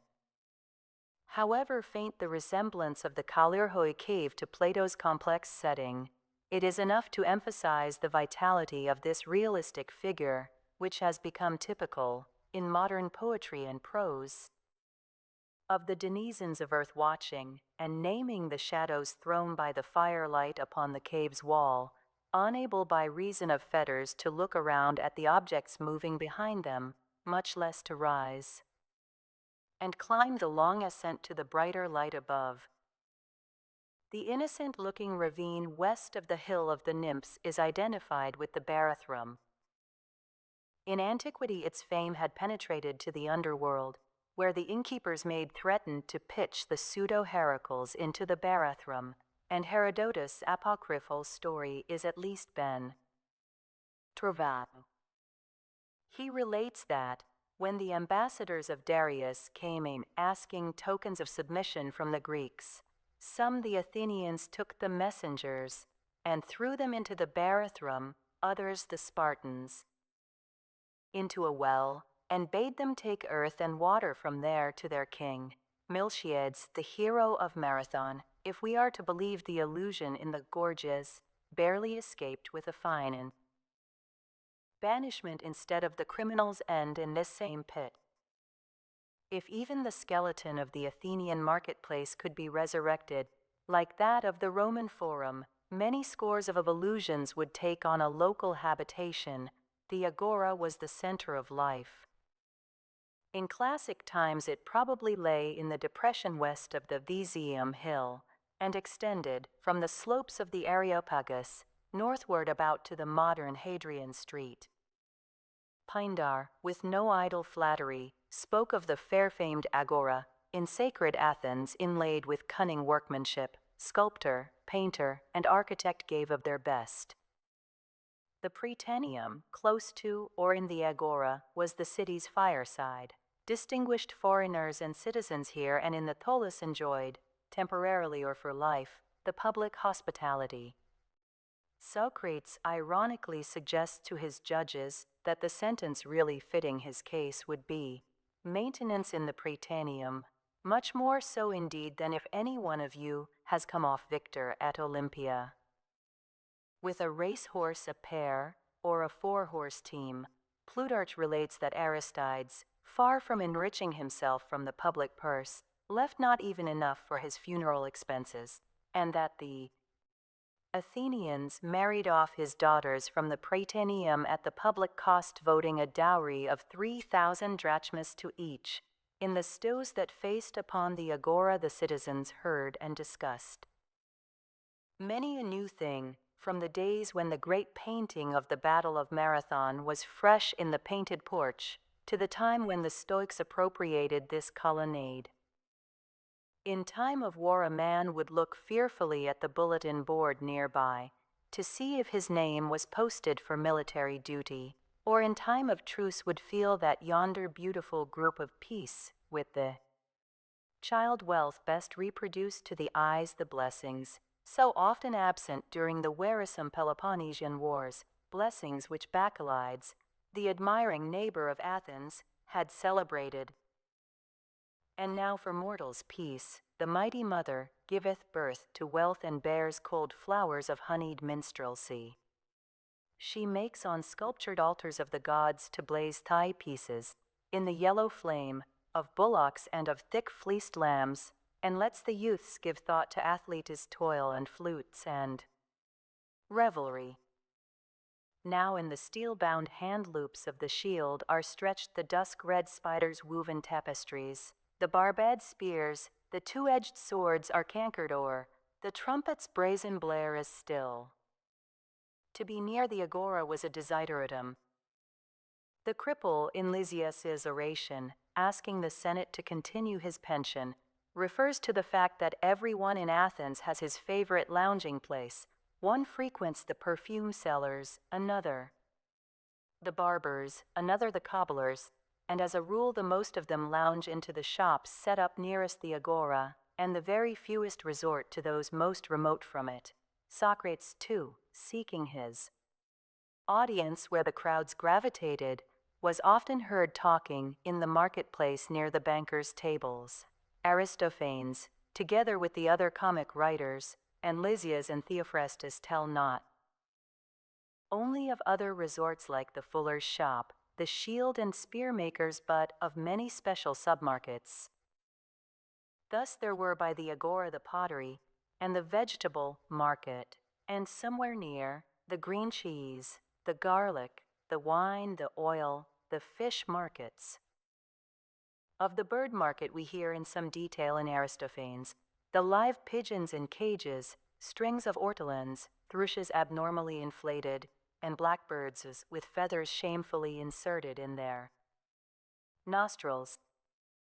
In time of war the country folk thronged into town to escape the armies that were devastating Attica. In times of peace, too, they came trooping in on the first of the month, and to the oft-recurring festivals. Menander, with his blended stoicism and Epicureanism, looks around in the crowded agora and compares human life to a festival or market fair. That man, O Parmeno, I count most fortunate who quickly whence he came returns, when he, unvexed, has looked on these majestic sights, the common sun, water and clouds, the stars and fire. If thou shalt live 100 years, or if a very few, thou'lt always see these same sights present, grander ones thou'lt near behold. So reckon thou this time I'm speaking of as though some market fair or trip to town, where one may see the crowd, the market, dice, and loungers' haunts. Then, if thou'rt first unto thy lodgings, with more gold thou'lt go upon thy travels, and shalt pick no brawl, while he that tarries longer, worn, his money gone, grows old and wretched, and forever knows some lack, a wandering vagrant finding enemies and plots, and gains no death that's easy, staying out his time. A broad avenue, flanked with porticos, ran from the marketplace northwest to the Dipylon Gate. This double gateway, impressive even from the remains of its foundations, quickens the memory to recall the generations of citizens and foreigners that have passed this way. Along the roads from Colonus and the Academy and the Sacred Way from Eleusis, converging outside the gates, will come a motley throng of Athenian ghosts, gay or scurrilous, militant or philosophic, to blot out the consciousness of the modern city. Outside the Dipylon, in the outer Ceramacus, is the Street of the Tombs. Some of the beautiful monuments are still in situ to stimulate a detailed study of the rich material in the National Museum. It was here that the Athenians usually buried their dead. The roll call of great names stirs the imagination here as in Westminster Abbey. This is no exclusive privilege of one place or people. But there is often an appropriate genius loci. As one lingers along the Appian Way, for example, deciphering inscriptions and pausing before the weather-beaten faces on the monuments, there is a lurking pessimism and an insidious melancholy that flow in from the beauty of the Roman Campagna.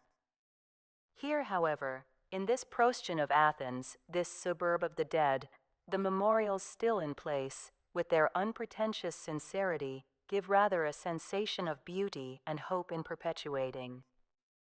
Scenes from actual life. Even a scene of parting has less of hopeless finality. The warrior on his horse, the woman with her jewel box, suggests life and love, not death and lamentation. Along yonder road from Eleusis came many an initiate fresh from the mysteries, and some may well have been ready to listen with hope to Pindar's trumpet blast for immortality. For them the night all through, in that broad realm below, the splendor of the sun spreads endless light. Mid rosy meadows bright, their city of the tombs with incense trees and golden chalices. Flowers and fruitage fair, scenting the breezy air, is leaden. There with horses and with play, with games and lyres, they while the hours away. Whether or no we choose to identify with Charon the old man in the boat, represented on one of the stelae still standing, death and life here confront each other. Aeschylus, in his early allusion to Charon's boat, draws the contrast by an antithesis of the black sails of the ship of Theseus to the god of light, and speaks of the rowing of the mourner's arms, causing that dark-sailed mission ship, upon whose deck Apollo treads not and the sunlight falls not, through Acheron to pass unto that shore unseen where all must lodging find. And Euripides prepares his audience for the pathetic departure of Alcestis to the underworld by a sharp dialogue between Apollo and Death, who is at once as old and as lusty as Death in the morality. Plays. After the battle of Chaeronea, Philip sent back the ashes of the dead Athenians, and Demosthenes counted it the highest honor to deliver their funeral oration. But the noblest association with this spot is the great oration of Pericles, who was chosen in the course of the Peloponnesian War to pronounce the public eulogy over the dead warriors. These were borne along in cypress chests, with one empty litter to represent those whose bodies had not been recovered. The long speech is the incarnation of the Athenian spirit and of Pericles' own undaunted policy. Thucydides represents him as saying, "They received praise that grows not old and a most illustrious tomb, not that in which they here are laid, but wherever, as occasion arises, there remaineth the ever-living glory of their word." Work. For the whole earth is the sepulchre of famous men, and not only in their own land does an inscription upon columns tell of it, but in other lands an unwritten memory dwells within the mind of all. The Saramacus was soon to receive Pericles. The great plague carried off the orator's sons, and, overcome by grief and the shipwreck of his plans, he died himself in the next year. Thucydides describes the plague with appalling vigor. The misery and danger were aggravated by the congestion of the country folk crowding in to escape the Peloponnesian invaders. Bivouacked in stifling shacks during the hot summer, they died uncared for and lay where they fell, dying upon one another, at home, in the streets, or by the fountains where they had tried in vain to quench their fever. In the Oedipus Tyrannus of Sophocles, the plague at Thebes is pictured in terms certainly reminiscent, at least here and there, of what must have been the most awful memory of the poet's life. The blight that has fallen alike on the land and on its inhabitants is described by the chorus. Nay, for no longer the glorious earth yieldeth her young, nor by ever a birth of a child do our women change sorrow to mirth. You may see how they're flocking like birds of unrest, or swifter than fire's unquenchable quest, afar to the shore of the god in the west. They are unnumbered, dead and dying, the city's children, unpitied they're lying, with no one to mourn them, outstretched on the ground, death and pestilence spreading around. Thucydides relates, too, that the Athenians discussed an ancient oracle which told how a Dorian war will befall and a pestilence come as companion, and that in the midst of their despair they could debate whether the oracle said pestilence, limos, or famine, limos, either word being appropriate enough. History repeats itself. At Athens in 1906, during a virulent outbreak of smallpox, with the pest houses overflowing, the newspapers calmly turned to the really vital question of the proper Greek word for the disease whether it should be evloia, evloia, or ephloia, evphloia. Amidst the splendor of the public buildings, the dwelling houses long remained insignificant. The streets were dark at night. The houses had few windows to let out such light as might come from the dim and stingy wick of some miser watching his hoards, or from that of a perplexed father reckoning up his son's horse racing debts, as we find old Strepsiades doing in the Clouds of Aristophanes. The month's end's coming and the interest rolling up. I say, slave, light a lamp and bring my ledger here.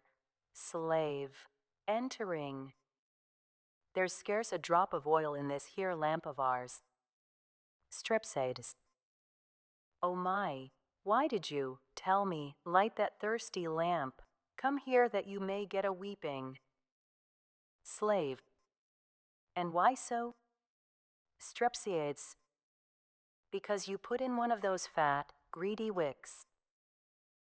In the wasps, the jurors, out before dawn to secure a job at the courtroom, pick their way along the dark streets with only the link boys to guard them against stumbling stones and refuse. Member of chorus. Let's march by the lamp and everywhere look well about, around us, lest here or there should be some stone to trip us and confound us. Boi. Watch out there, father, father, for this dirt, watch out. Member of chorus. Pick up a chip here from the ground and snuff the lamp. Boi. No, with my finger thus I choose to snuff the lamp. Member of chorus. What's got into your head, with hand to shove the wick, and that when oil's so scanty? There, you fool, take that. The flat-roofed houses were low. Highwaymen could sit on the roofs and jump down on their victims. Burglars, who preferred a change from the conventional method of digging through the soft bricks, could climb over the house wall. The street mire and patches were familiar in violet-crowned Athens. Demosthenes on occasion loads his terrible Gatling gun with details picked up from the street.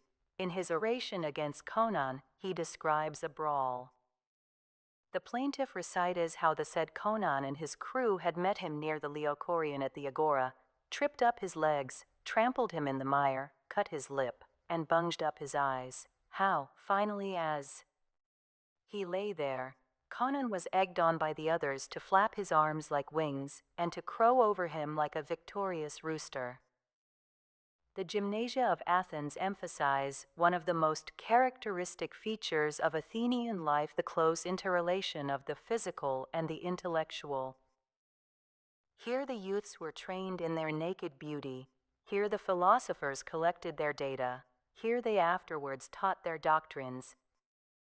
Today, unhappily, we must content ourselves with recalling the natural beauty surrounding the academy at Colonus, or reconstructing scenes like those in the Euthydemus, the Charmides, the Laches or Lysis of Plato.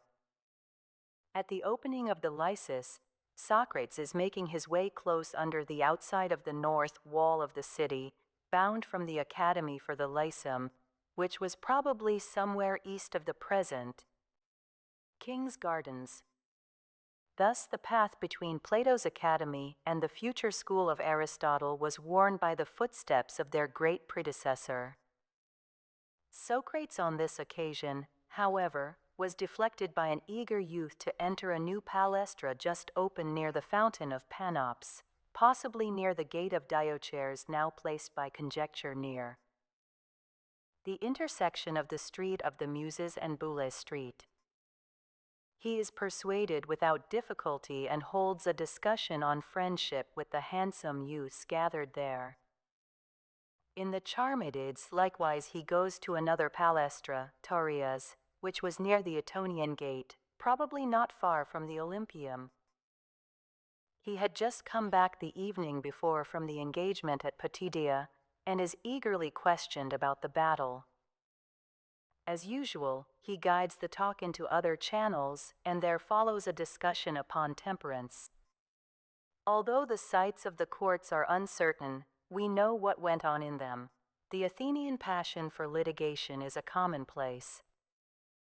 Lucian's Icaromenippus, looking down from the moon on the kingdoms of the classic world, characterizes the inhabitants thus: I could see the nomads' scythes in their wagons, the Egyptian farming, the Cilician buccaneering, the Spartan flogging, and the Athenian pettifogging. So, in the newly organized bird town of Aristophanes, one of the first visitors, following hard after the parricide, is a lawsuit hatcher. He cannot dig, but is not ashamed of his blackmailing trade. He comes to the birds for wings to bear him around among the isles as summoner. The Wasps is a comedy directed against this frailty of the Athenians. The old Philocleon, demagogue lover, on account of his inordinate passion for sitting on juries, is forcibly detained at home by his son. To console his father, arranges a trial of the dog Labes. Snap, who has rushed into the kitchen and devoured a Sicilian cheese. The trial is conducted with detailed and rigorous conventionality. The defendant is finally acquitted thanks to the puppies, who are brought into court and whining beg him off, entreat and weep, a parody on the common but illegal method of influencing a jury, which Socrates scorned to adopt when on trial for his life. With the exception of the Acropolis itself, the great Dionysiac theater perhaps offers most to allure the visitor. Although in its present state, with the later disfigurements of Roman times, we can only with difficulty form a detailed picture of its structure even in the 4th century, yet the slight traces of the circular orchestra, now identified beneath it, entitle the visitor to associate with this site the classic drama and to give free play to not unnatural sentiment. It is an epitome of the Athenian drama. It interprets, and is interpreted by, a wide range of literature. Here, too, in later times were gathered popular assemblies. Here, looking over plain and sea, sat generations of citizens and guests to be moved to laughter or to tears. Here the shameless man of Theophrastus managed to get himself and his children in for nothing by manipulating the places which he had purchased for his foreign visitors. And not only could the philosopher Theophrastus find subjects for his character sketches among the theatre-goers and turn the critics into material for his critique, but his friend, the playwright, Menander, could in his comedy use the dramatic troupe as matter for his sententious characterization. Already in the time of Aristophanes the chorus was unequally constituted, some members trained as star performers to take a more active part, others to move as mutes in the background. Menander utilizes this custom to illustrate, in a fragment preserved to us, the workers and the drones of life. Just as in choruses not every one doth sing, but certain 2 or 3 mere speechless dummies stand filling the rows, so here 'tis somehow similar. These fill a space, while these, to whom God grants it, live. The precinct of the Asclepium, adjoining the theatre, was a sanatorium where religion and faith cures were combined with actual medical skill. In the Plutus of Aristophanes the blind god Wealth is restored to discriminating vision. His head was covered by panacea with a purple cloth, and 2 expert snakes operated upon his eyes. This comic scene is not, it may easily be credited, too much of a burlesque upon some of the practices at such places.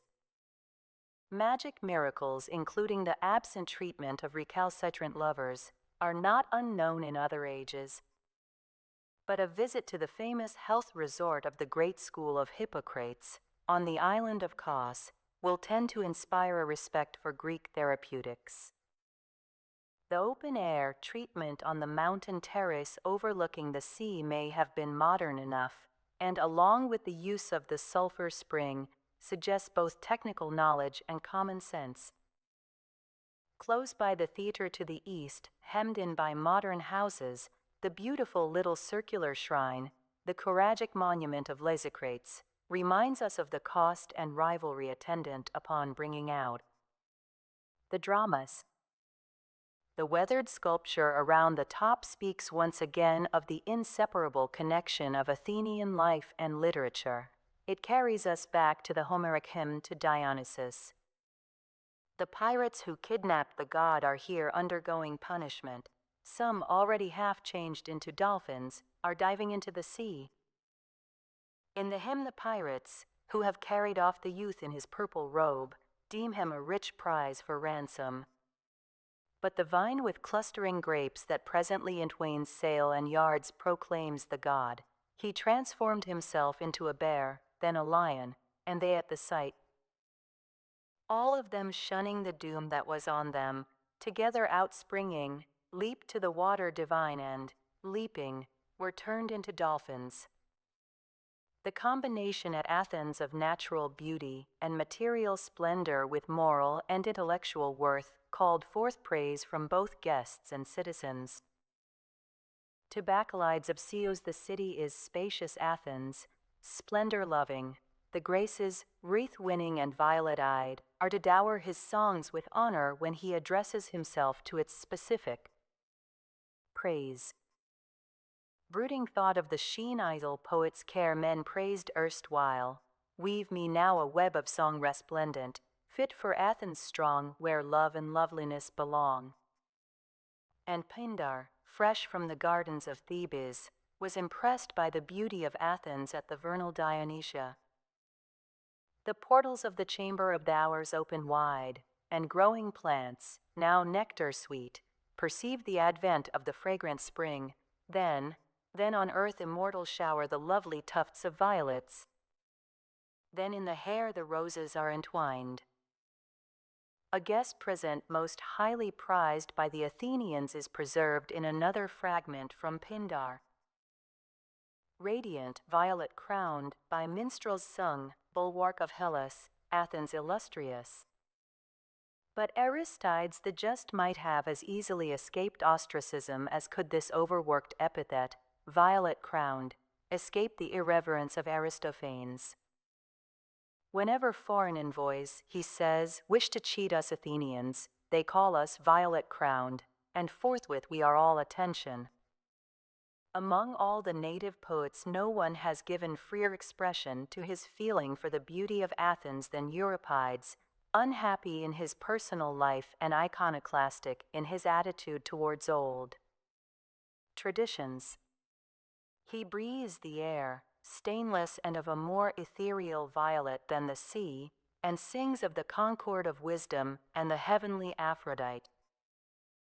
Blessed are the children of Erechtheus of the olden time, the children of the happy gods, who from a land inviolate and sacred feed on wisdom famed afar, and go upon their way forever, daintily, enfolded by that bright, bright air.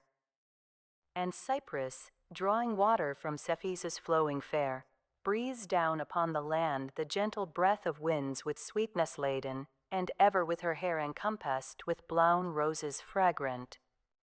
Coronals keep sending down the loves who have their seat by side of wisdom, coadjutors they of virtue manifold.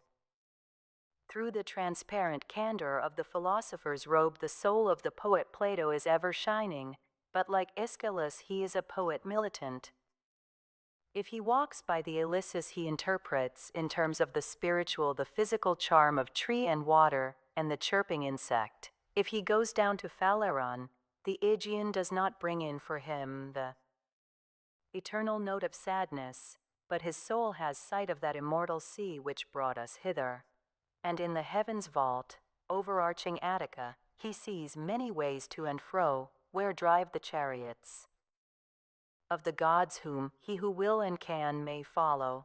For from the choir divine all grudging stands aloof, if to Plato the Athens of the 4th century seemed imperfect, if he was even embittered by the judicial murder of his master, it was with the truest patriotism that he turned to construct an ideal state. His sense of law and order was deep-rooted. It was with lofty optimism that he urged his hearers not to rest content with politics as they are, but to look to the pattern that is laid up in heaven for him who wills to see, seeing, so to plant his dwelling. Chapter Vi Old Greece in New Ans. Born into life, 'tis we, and not the world, are new. Matthew Arnold.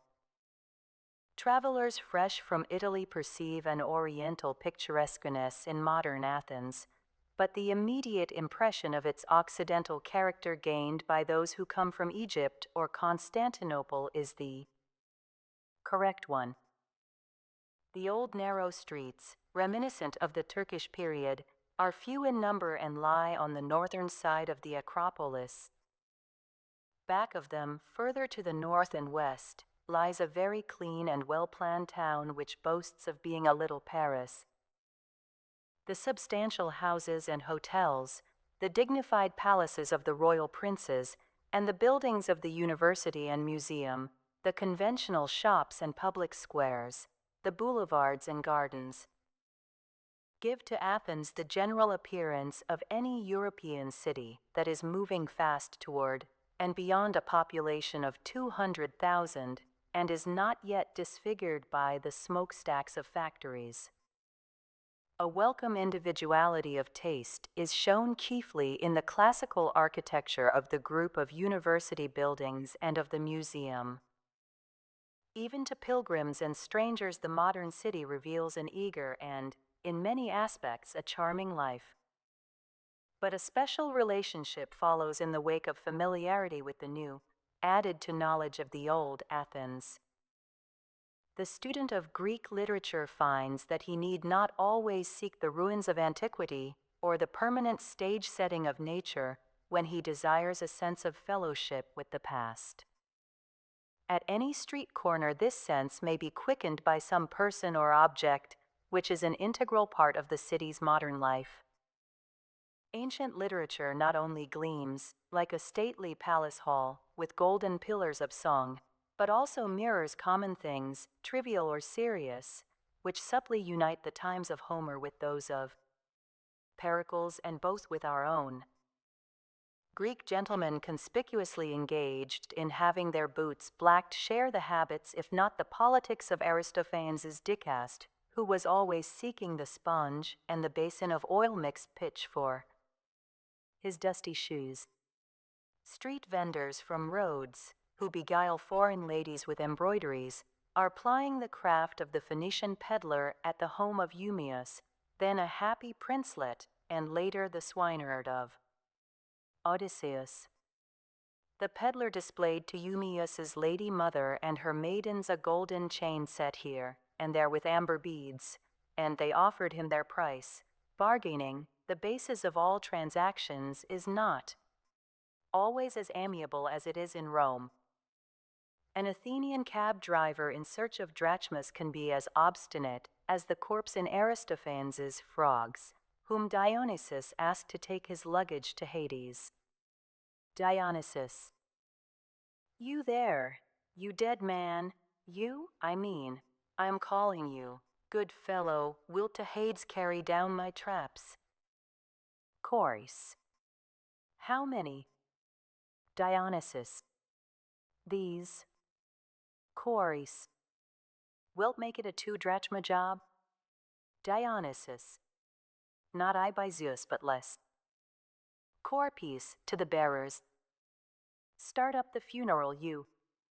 Dionysus: Good sir, one moment, see if we can't come to terms.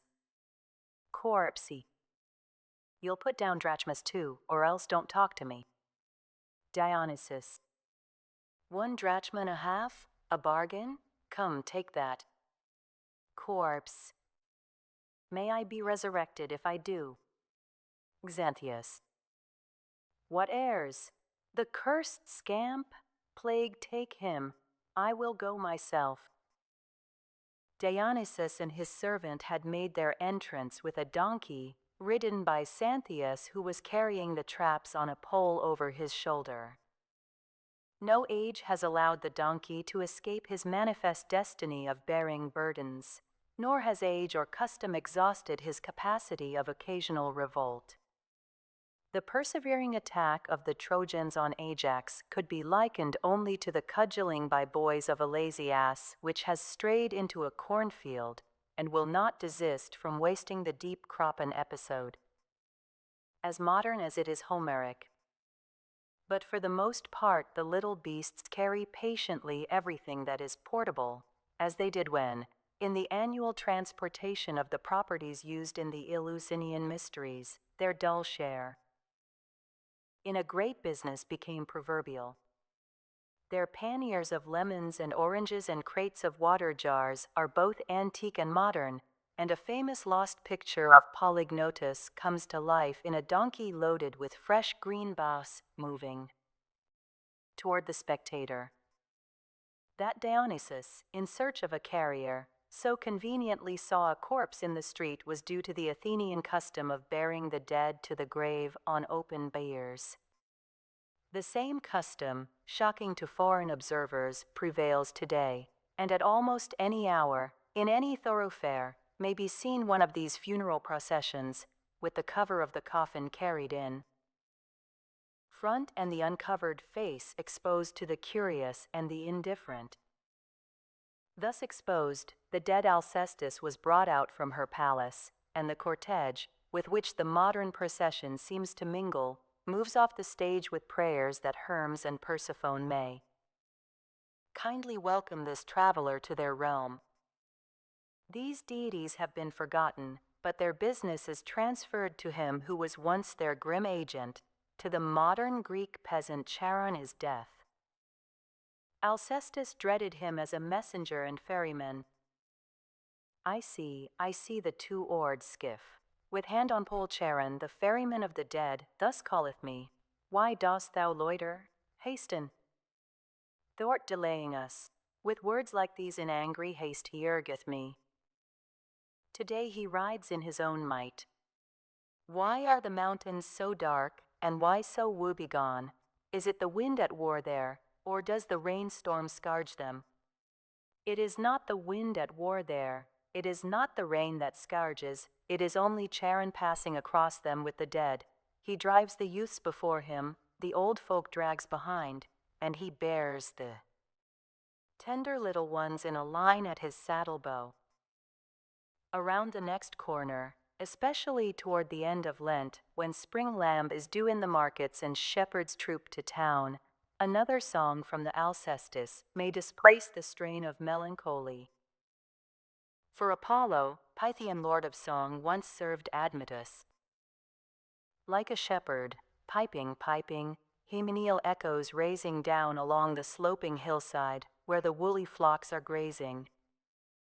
In the guise of a young man, the herdsman of a flock, most delicate, as are the sons of kings, Athena once appeared to Odysseus. And it was to a man who was pasturing his flocks on many-fountained Ida that Aphrodite gave her immortal heart.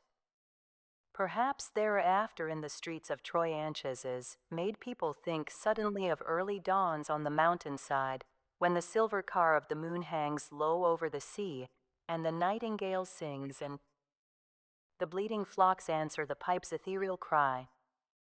In Athens a transient shepherd, with his crook and his coat of fleece, may fling the townsman's thoughts abroad to the men he has seen among the hills of Arcadia, whereas of old a misty night is hateful to shepherds and goatherds, and a bright moon their heart's delight, or in Lesbos, where still in mountain pastures the hyacinth is trampled underfoot and darkens the ground. A flock of sheep following the bellwether from the country to the town is a reminder that the Greeks before Troy were ordered about like a great flock of white ewes by the thick-fleeced leader, Odysseus, and that the astute one, in the course of his later adventures, saved himself from the wrath of blind Polyphemus by clinging face upwards and with a steady heart beneath the shaggy belly of his best and goodliest ram. Aristophanes in the Wasps parodies the Homeric ram. Here it is the family donkey which, led out to be sold, is smuggling under its shaggy belly the old man imprisoned by his son to cure him of the jury habit. The dejected donkey is addressed by the son. Pacas, why weepest thou? Because thou shalt be sold today. Come, double quick. Why these repeated groans, unless, perchance, that some Odysseus thou dost bear? Athens is a bustling capital, but to the onlooker every Easter lamb becomes a golden fleece, and a story lingereth yet, a voice of the mountains old. The Easter feast is of great importance in Greece, because the Lenten fast is so scrupulously observed. At all times the working people are temperate enough to have pleased Aristophanes, who liked to dwell on the simple living of a generation before his own, when from the country districts men trooped into the assembly, each with his own little goatskin of wine, each with 3 olives, 2 onions, 1 loaf in his wallet, to dine. But during parts of Lent even vegetables are forbidden, and a man who has guided you up Pentelicus will accept from your lunch basket only a few olives and an orange to supplement his own piece of coarse bread. The markets are in the older and most picturesque part of the city, but only a modern Aristophanes could make them into scenes of rollicking far shot through with political purpose. Provincial Megarians with pigs to sell, uncouth Boeotians bringing in vegetables and game, Navish Athenians offering garlic and salt, and anchovies from Phaleron, probably the types are still here. Dialects, morals and all, awaiting their sacred bard. In the same district lies the bazaar known as Shoe Lane, where cobblers and tailors and carpenters work in the open, protected by awnings. Socrates, keen-eyed for handicraft and homely illustrations, often must have watched their forebears. Not far from the shoemakers, the coppersmiths, in the same district as of old, are suitably gathered in Hephaestus Street, whence the sound of ringing hammers echoes afar. The Homeric picture of Hephaestus in his forge on Olympus is duplicated in any little forge along the modern street, when a workman rises from his anvil and with a sponge wipes his face and hand. Sturdy neck and shaggy breast. In more than one part of the city, the bankers' tables, at which also Socrates used to seek his crowd, are reproduced in the much frequented tables of the money changers. The open-air bakeries of his day also exist again and tempt with their bread and plain cakes the exhausted sightseer, whatever his philosophy. But a Platonist is deterred at the threshold of a pastry cook's in the fashionable shopping district by the remembrance that in the ideal life there is no place for those celebrated delicacies. Athenian confectionery. Modern Athens is too arid to afford many public fountains, but women still draw water from the meager spring Kalirhoe, on the edge of the Ilissus, not far from the Zeus columns. This spring, in name and situation, is still identified by some experts with the town spring of primitive Athens and the later 9 spouts. The traveler who throws in his fortunes with the archaeological opposition must at least find in the lesser Kalirhoe the Athenian counterpart of the fountains, which in so many of the towns, villages of Greece perpetuate, in usefulness and charm, an antique life of homely activities transmuted into poetry. The townspeople of Odysseus drew their water just outside the city from a wayside spring deep in an alder thicket, where a basin had been fashioned to catch the cold stream falling from a cliff. In the old days of peace, when the plain was safe, the wives and daughters of the men of Troy had washed the family clothes in broad troughs beside the 2 springs that fed the Scamander. Nausicaa of Phaeacia and her maidens did the palace washing so far from the town that the occasion involved a day's excursion and a generous lunch basket packed by the queen. But there was a spring of drinking water nearer, for when Odysseus was entering the city, Athena met him in the form of a young girl carrying a pitcher. At Eleusis, also in the royal age, the king's fawn-like daughters, their crocus-yellow hair dancing on their shoulders, drew water for the palace in vessels of bronze from the maiden well. In classical Athens, as today, only the poorer women went for their own water, and perhaps it was after meeting one who looked tired and hopeless that Euripides made Electra, Agamemnon's daughter, given in marriage to a peasant in Argos to further her mother's schemes, cry aloud to the night, "O night, dark foster mother of the golden stars, thy shelter folds me while this jar bows low my head, as to and from the river springs I come and go." Only in the Panathenaic procession did the carrying of water jars become ennobled. Today a working girl may be seen in a pose suggesting that of the maidens of the Phidian frieze. The folklore and customs of modern Greece, as heirs of the past, have been carefully scrutinized. Any knowledge that can be culled from special treatises will everywhere increase the traveler's sense of historic continuity and will enrich his pleasure in meeting the country folk. But by means of only a modicum of Greek poetry, he may discover for himself in Athens certain ancient beliefs and practices. On the 1st of March, associated like the May Day of colder climates with the blossoming of spring, bands of boys go about the streets carrying the wooden image of a bird, singing a carol which announces the arrival of the swallow and begging gifts.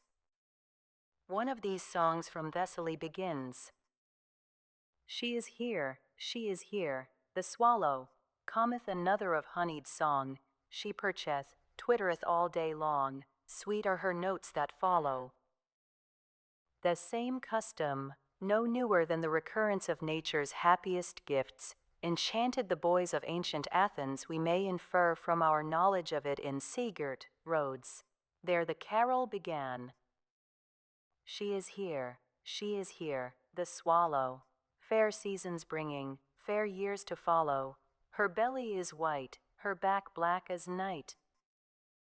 From your rich house roll forth to us tarts, wines and cheese, or if not these, oatmeal and barley cake, the swallow deigns to take, When the spring was late, Aristophanes' peevish old man was probably not the only one to say, "Zeus, is the swallow never going to come? Nor under a punctual March, sun was his sneak thief the only one to talk about the weather. Haunting about the butcher's shops, the weather being mild, see, boys, says I, the swallow there, why, summer's come, I say, and when they turned to gape and stare, I snatched a steak away." In graver poetry, the dusky swallow of Simonides shared with the lovely voiced nightingale of Sappho the honor of announcing the fragrant spring. Other seasons in Athens had their crop of mendicant carols, and the boyish custom of celebrating Apollo at one of his summer festivals by going about from house to house and singing songs of good wishes is suggested in the modern celebration of New Year's or St. Basil's Day. It is even possible that the rough little model of a ship carried by the boys, as if to illustrate the sea journey of the saint, come from Caesarea, is a late descendant of the ship that was carried. In the Panathenaic procession, the origin of which lay in Theseus's journey to Crete, and the sail of which was Athena's own peplos, with Easter come the most elaborate of the peasant dances that accompany all kinds of local religious festivals. Close at hand are the famous dances of Megara, but in defiance of tradition, the Athenian sojourner may elect to visit those at Menede, a large village about 3 miles to the north, whose panegyris or fair is not overrun by non-participants. There are several varieties of peasant dances, and a technical knowledge of the accompanying music will be of great service in interpreting them, but whatever their particular measure may be, and whether they are performed by men and women together or by women alone, they all possess a dignity and gravity which mark them off as something quite different from the gratification of a lively humor. The religious impulse is not wholly forgotten in the delights of a carnal holiday, and the dances are the expression, in unison, of a public feeling which in origin, at least, was reverential. Save for the leader, no individual assumes liberty of movement. In long lines or semicircles, the dancers link hands and sway in monotonous harmony.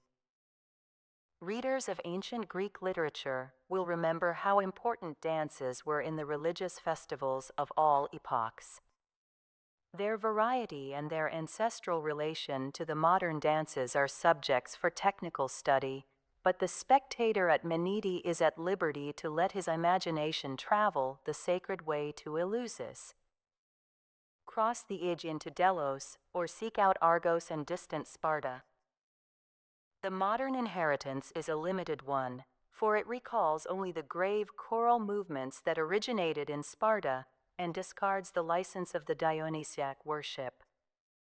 And altogether preventive of any real reconstruction of the past is the fact that now only peasants at a country fair exhibit art, which once was an important element in city as well as in village religion, and which tested the grace of the gentlest born.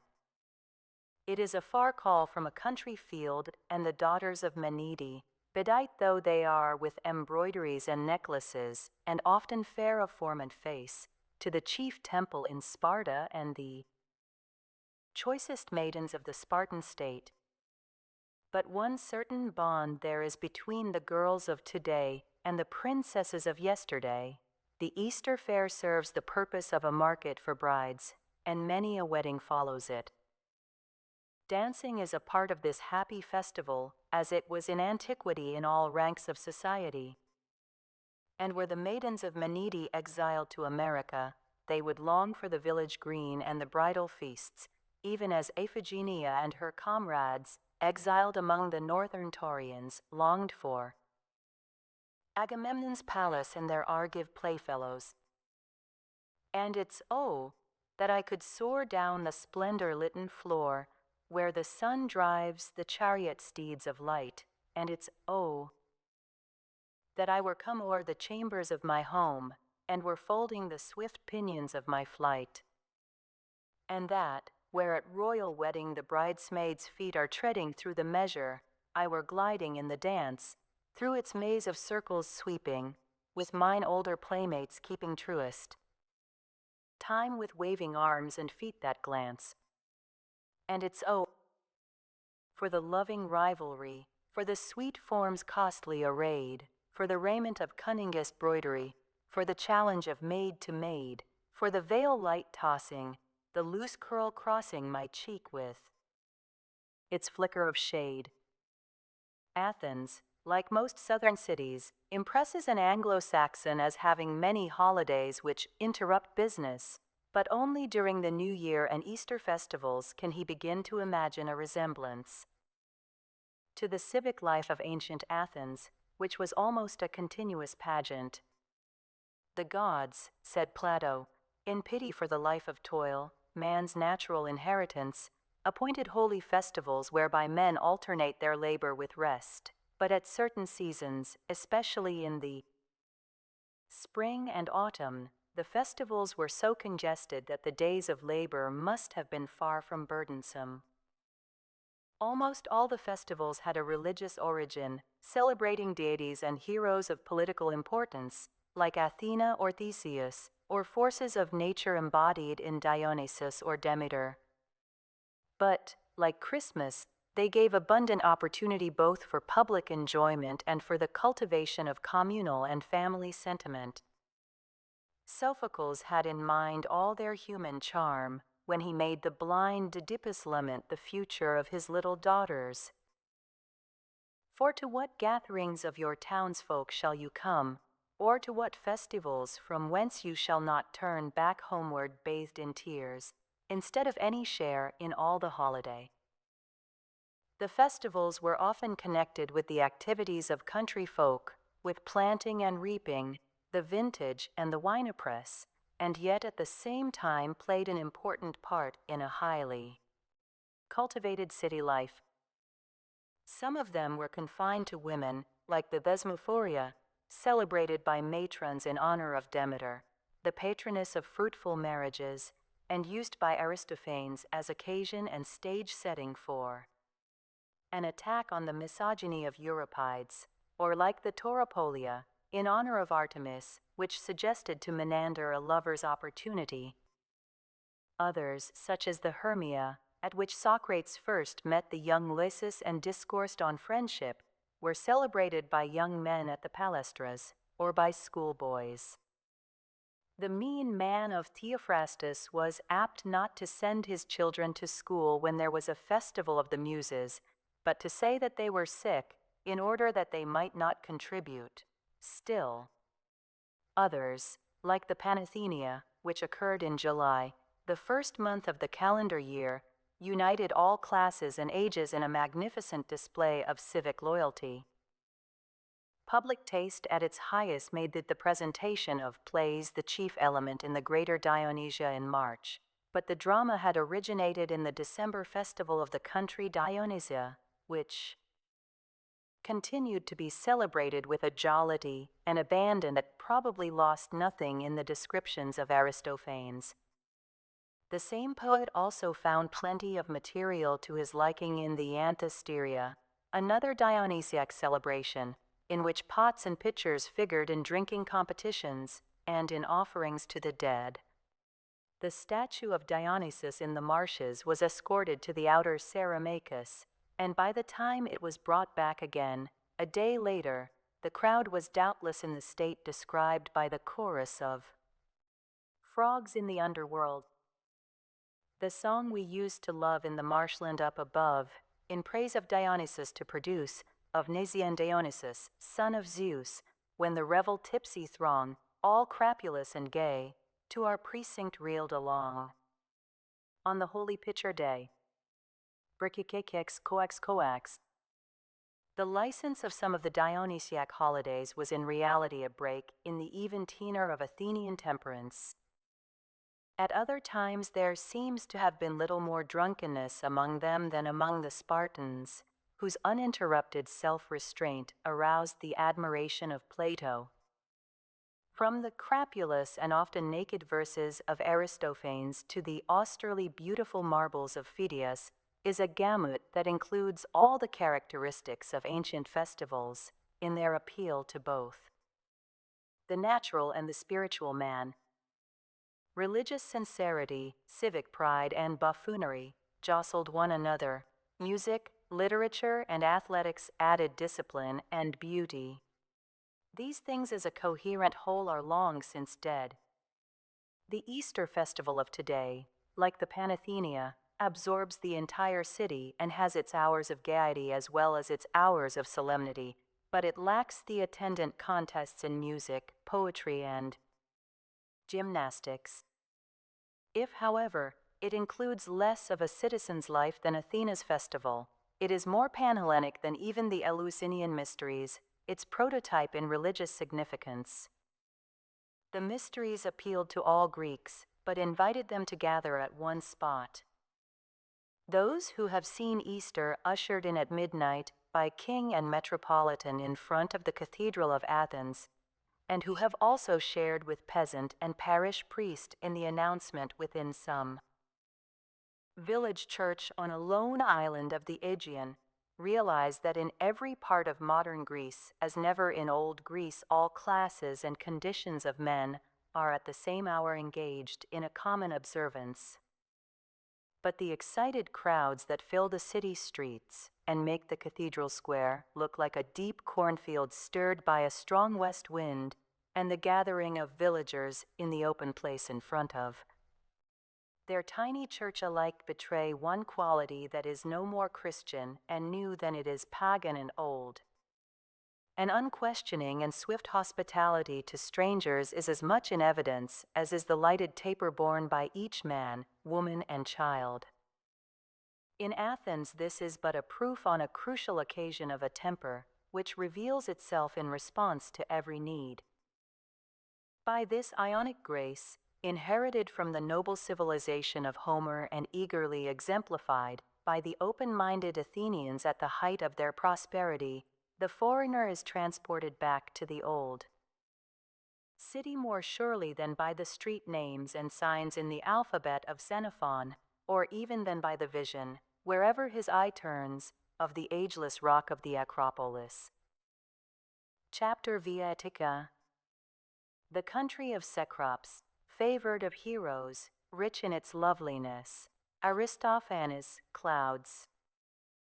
Modern Athens climbs up around the lower slopes of Mount Lycabettus, which rises on the east like an index finger above the Attic plain. Although this peak is less than 1,000 feet high, its isolated position opens out an unrivaled panorama of the Cephisian plain from Parnes and Pentelicus down to Piraeus and the bay with Salamis, the mountains of the Megarid, the Isthmus, Argolis, and Aegina beyond. In the frogs of Aristophanes' Aeschylus, many-jointed compounds are likened to great Lycabettuses. Athena, it is said, while carrying Lycabettus through the air to fortify her Acropolis, dropped it suddenly in its present exclusive position. But if we are to believe Plato, who had a vague inkling of the geologic truth, her rival, the earth-shaker, rent it asunder from the Acropolis, with which it was once continuous. From Lycabettus, it would appear, the stream of the Eridanus made its way north of the Acropolis and flowed out by the channel now laid bare near the Dipylon Gate. The Ilissus, rising on the slopes of Hymettus, flows south of the city and, first uniting with the Eridanus, joins between Athens and Piraeus the Cephissus, which draws its waters from the Pentelicus and Parnes ranges. This configuration of the landscape, with arable plainland watered by mountain streams, was the important factor in country life about Athens. Clouds on Hymettus, as Theophrastus tells us, were a sign of rain. The altar of shower-giving Zeus, whether on Hymettus or, as Pausanias says, on Mount Parnes, would have no lack of suppliants in times of drought. The clouds, in a fragment of the lost edition of Aristophanes' play, vanish adown Lycabettus and go off to the top of Parnes. In the play as preserved, the mock Socrates, instructing his thick-headed scholar, points out the cloud goddesses. Now please to look here by Parnsanir, now I see they'll be gently descending. And the clouds, leaving Boeotia behind, come over Parnes, showering down the praises that Aristophanes delighted to bestow on the Attic country. Let us maidens, that bring fresh showers, go unto Pallas's brilliant land to turn our eyes on the country of Cecrops, favored of heroes, rich in its loveliness, there where is honor to consecrate. Secrets. There where the temple that welcomes its votaries flings wide its doors at the mysteries sacred, there where are gifts for the gods up in heaven, stately roofed temples and statues. Splendor. There are processionals unto the blessed ones, hallowed exceedingly. Fair are the chaplets entwining the offerings unto the deities, ever recurring the festivals season by season.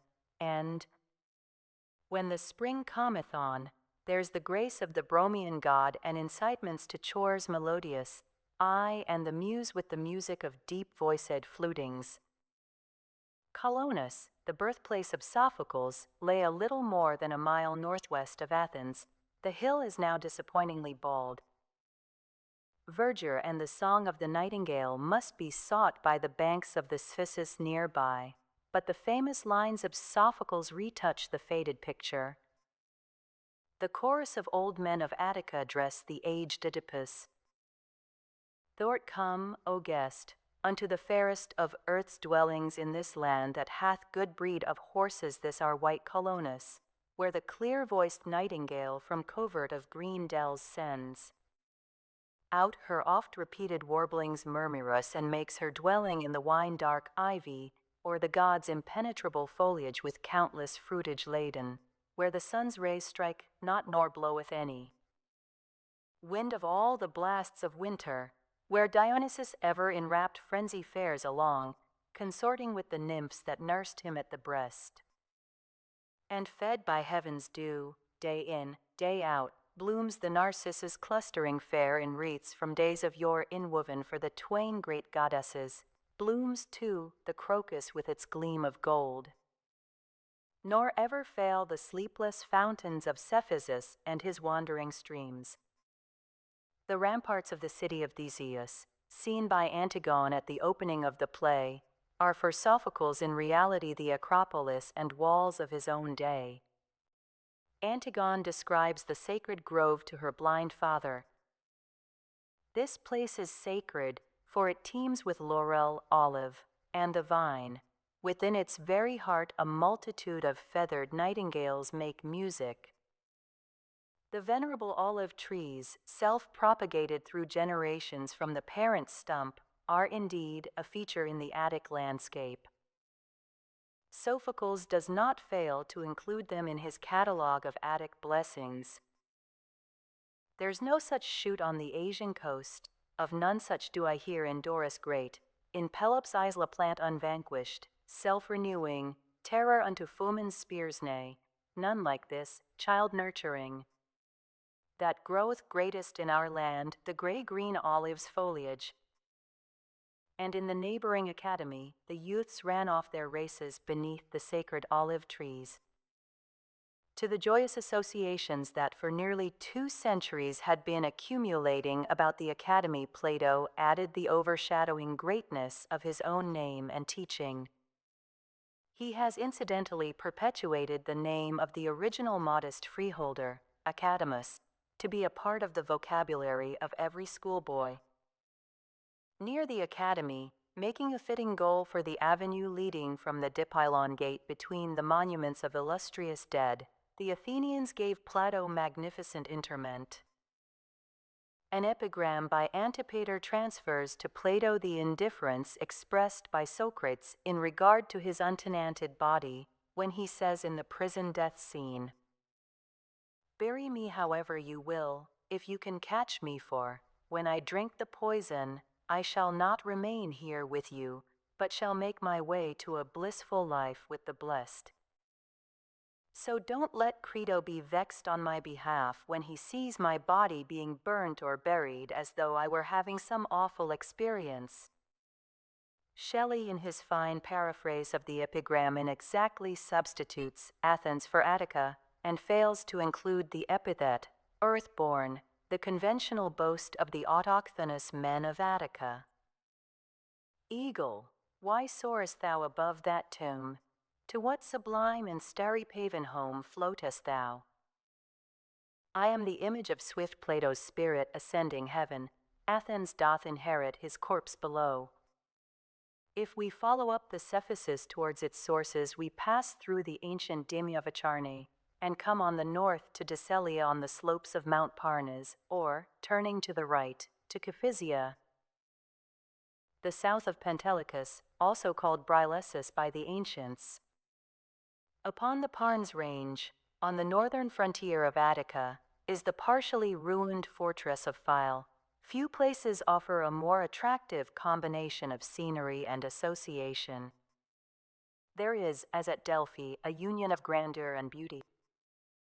In addition to the view that awaits us above, the ascent amidst trees and flowers by the running stream makes a fitting introduction to the more intimate charm of Attic landscape and the rugged. Gorges skirted by the climbing pathway are even awe-inspiring. Once within the massive walls and towers, built on a mountain spur commanding the junction of ravines and passes between Attica and Boeotia, no extended explanation is necessary of the part played here. In 404 to 403 BC, during the civil war between the Patriots and the 30 tyrants, across the shoulder of Aegialeus the plain of the Cephasus is unrolled to view, with Athens lying below Hymettus.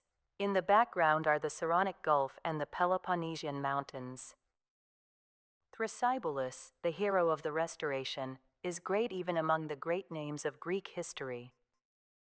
We can imagine him first seizing the fortress with his handful of 70 followers, and then, through months of waiting and fighting and watching, looking down on the desired city, planning how he shall restore the exiled patriots to Athens, and Athens to herself. We can picture the fierce snowstorm filling those wild gorges, which aided in driving back the knights and hoplites of the 30. Later he swoops down to Acharne, surprises and routs the unpatriotic Athenians together with the Spartan garrison which the 30, to their dishonor, had admitted to the Acropolis. Finally he descends to Piraeus, joins battle with the city party, breaks the power of the 30 and makes the name of the men from Phyle a symbol of patriotism, which, see it where we may on the pages of Lysias or Xenophon, claims the eye like illuminated initials and rubrics of honor. At Chasia, the farming village of the foothills whence the path ascends to Phyle, women, standing in their doorways with busy distaff in hand, or energetic but courteous men, ready to discuss politics or crops, recall the simplicity and charm of country life of hill and plain known to us from Aristophanes and Menander. Acharne itself must have occupied the district between Epano-Lyasia, the nearest railway station to Chasia, and the charming modern village of Menede, whose unspoiled peasants, close to the outskirts of Athens, retain many a reminder of the country demesne.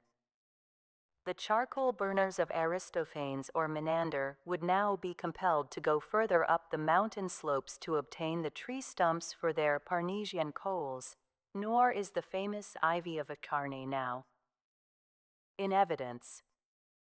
The Acharnians, as Pausanias tells us, called Dionysus ivy, because the ivy plant first appeared on their soil. In the Greek anthology, we learn that Sophocles often wore a wreath of Acharnian ivy, and in an epigram of Simmias the ivy climbs over his tomb which, as it is alleged, had its place in the burying ground of the Sophocles family beside the neighboring road to Decelia. Gently ivy, gently twine, with pale tresses creep and seize on the tomb of Sophocles, where the soft and clustering vine droops its tendrils to the ground. Petals of the rose, around spread your fragrant anodyne for his gracious speech profound, muses and the graces blending, honeyed charm to wisdom lending. In the Charnians of Aristophanes, the demesman Dicaeopolis, shut up in the city by the war, grows tired of hearing, buy, when he would have coals, vinegar or oil, commodities to be had for. Nothing at home in the country. He therefore makes a private and personal treaty of peace, goes back to Acharne and proceeds to celebrate the rural dionysia. The revel is on, and the wife and mother warns the daughter, who is to officiate as basket-bearer, to take precautions, lest someone ere you know it nibble off your gold. Today the peasant girls of Menete, without fear display on their persons at the Easter dances their abundant dowries of gold and silver. As the phallic procession moves off, Dicaeopolis wisely sends his pretty wife to a place of safety. You, wife, up with you to the roof and watch from there, and you lead on. At this juncture the chorus of Acharnian men rush in, with the bosoms of their gowns full of stones, indignant at the thought of peace when their vines have been cut by the enemy. They are a sturdy lot. They had contributed a Highland regiment at Marathon. They are regular old hickories, hardwood charcoal men, tough as oak, hard maple men, and they are ready to stone Dicaeopolis.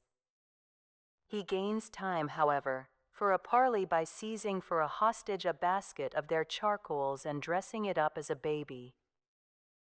Menander, also, in his recently discovered arbitration scene, gives details of an encounter between a shepherd and a charcoal man somewhere in this Acharne district, evidently in the public. Clearings lying between the farmlands and the undisturbed forests. The shepherd Daos tells a well-to-do property owner, who happens by and is selected to arbitrate the dispute, how, within this bushy thicket here, hard by this place, my flock I was a-herding, now, perhaps, good sir, some 30 days gone by, and I was all alone, when I came on a little infant child exposed with necklaces and some such other trumpery. He debates whether he can afford to save and rear the child. Next morning, still perplexed, I go, he says, back unto my flock again at daybreak. Comes this fellow, he's a charcoal man, unto this self-same place to cut out stumps of trees. Now he had had acquaintance with me back of this, and so we talked together. One of the main sources of the Cephisus is at the foot of Pentelicus. Here the village of Caphisia, with its generous spring and noble plane tree, still retains its charm and recalls Attic nights of Aulus Gellius. As terminus of a short railway from Athens, it is a convenient starting place for various excursions in Attica. An easy drive northward across the plain brings one to Tatoi, where King George has his summer residence at the ancient Decelia, which the Spartans occupied in the Peloponnesian War to cut off the grain supply which came by this way from Euboea. But cruel memories of the contest with Sparta are forgotten amidst the unusual charm of the surroundings. The magnificent low-spreading pine trees are a surprise to many visitors unaccustomed to this variety, and as one looks southward, Pentelicus, usually seen from Athens as a long ridge, confronts the spectator head-on with unfamiliar and uncompromising majesty. In the near foreground, olive groves and luxuriant fields of anemones and poppies invite to a long leith. The Oropus district on the Euripus, north of Parnes, belongs geographically to Boeotia. As one descends on the northern side of the mountain, the view is more suggestive of Switzerland than of rugged Attica. The fertile plain of the Asopus is green and wooded. The Euripus winding between the hedgerows of mountains on either side seems, even from the lofty summit of Pentelicus, more like a series of inland lakes than a continuous arm of the sea. Beyond, the dorsal spine of the Delph, gleaming white with snow, crowns the blue Euboean mountains. A marble relief found at the port of Oropus recalls the principal literary association outside of the shifting scenes in military history.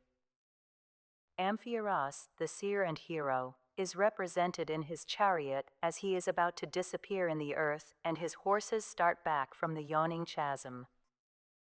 In the Aeschylean story Amphiaraus, the one just man is included against his will among the invaders, the 7 against Thebes, and is represented as falling with the rest at Thebes.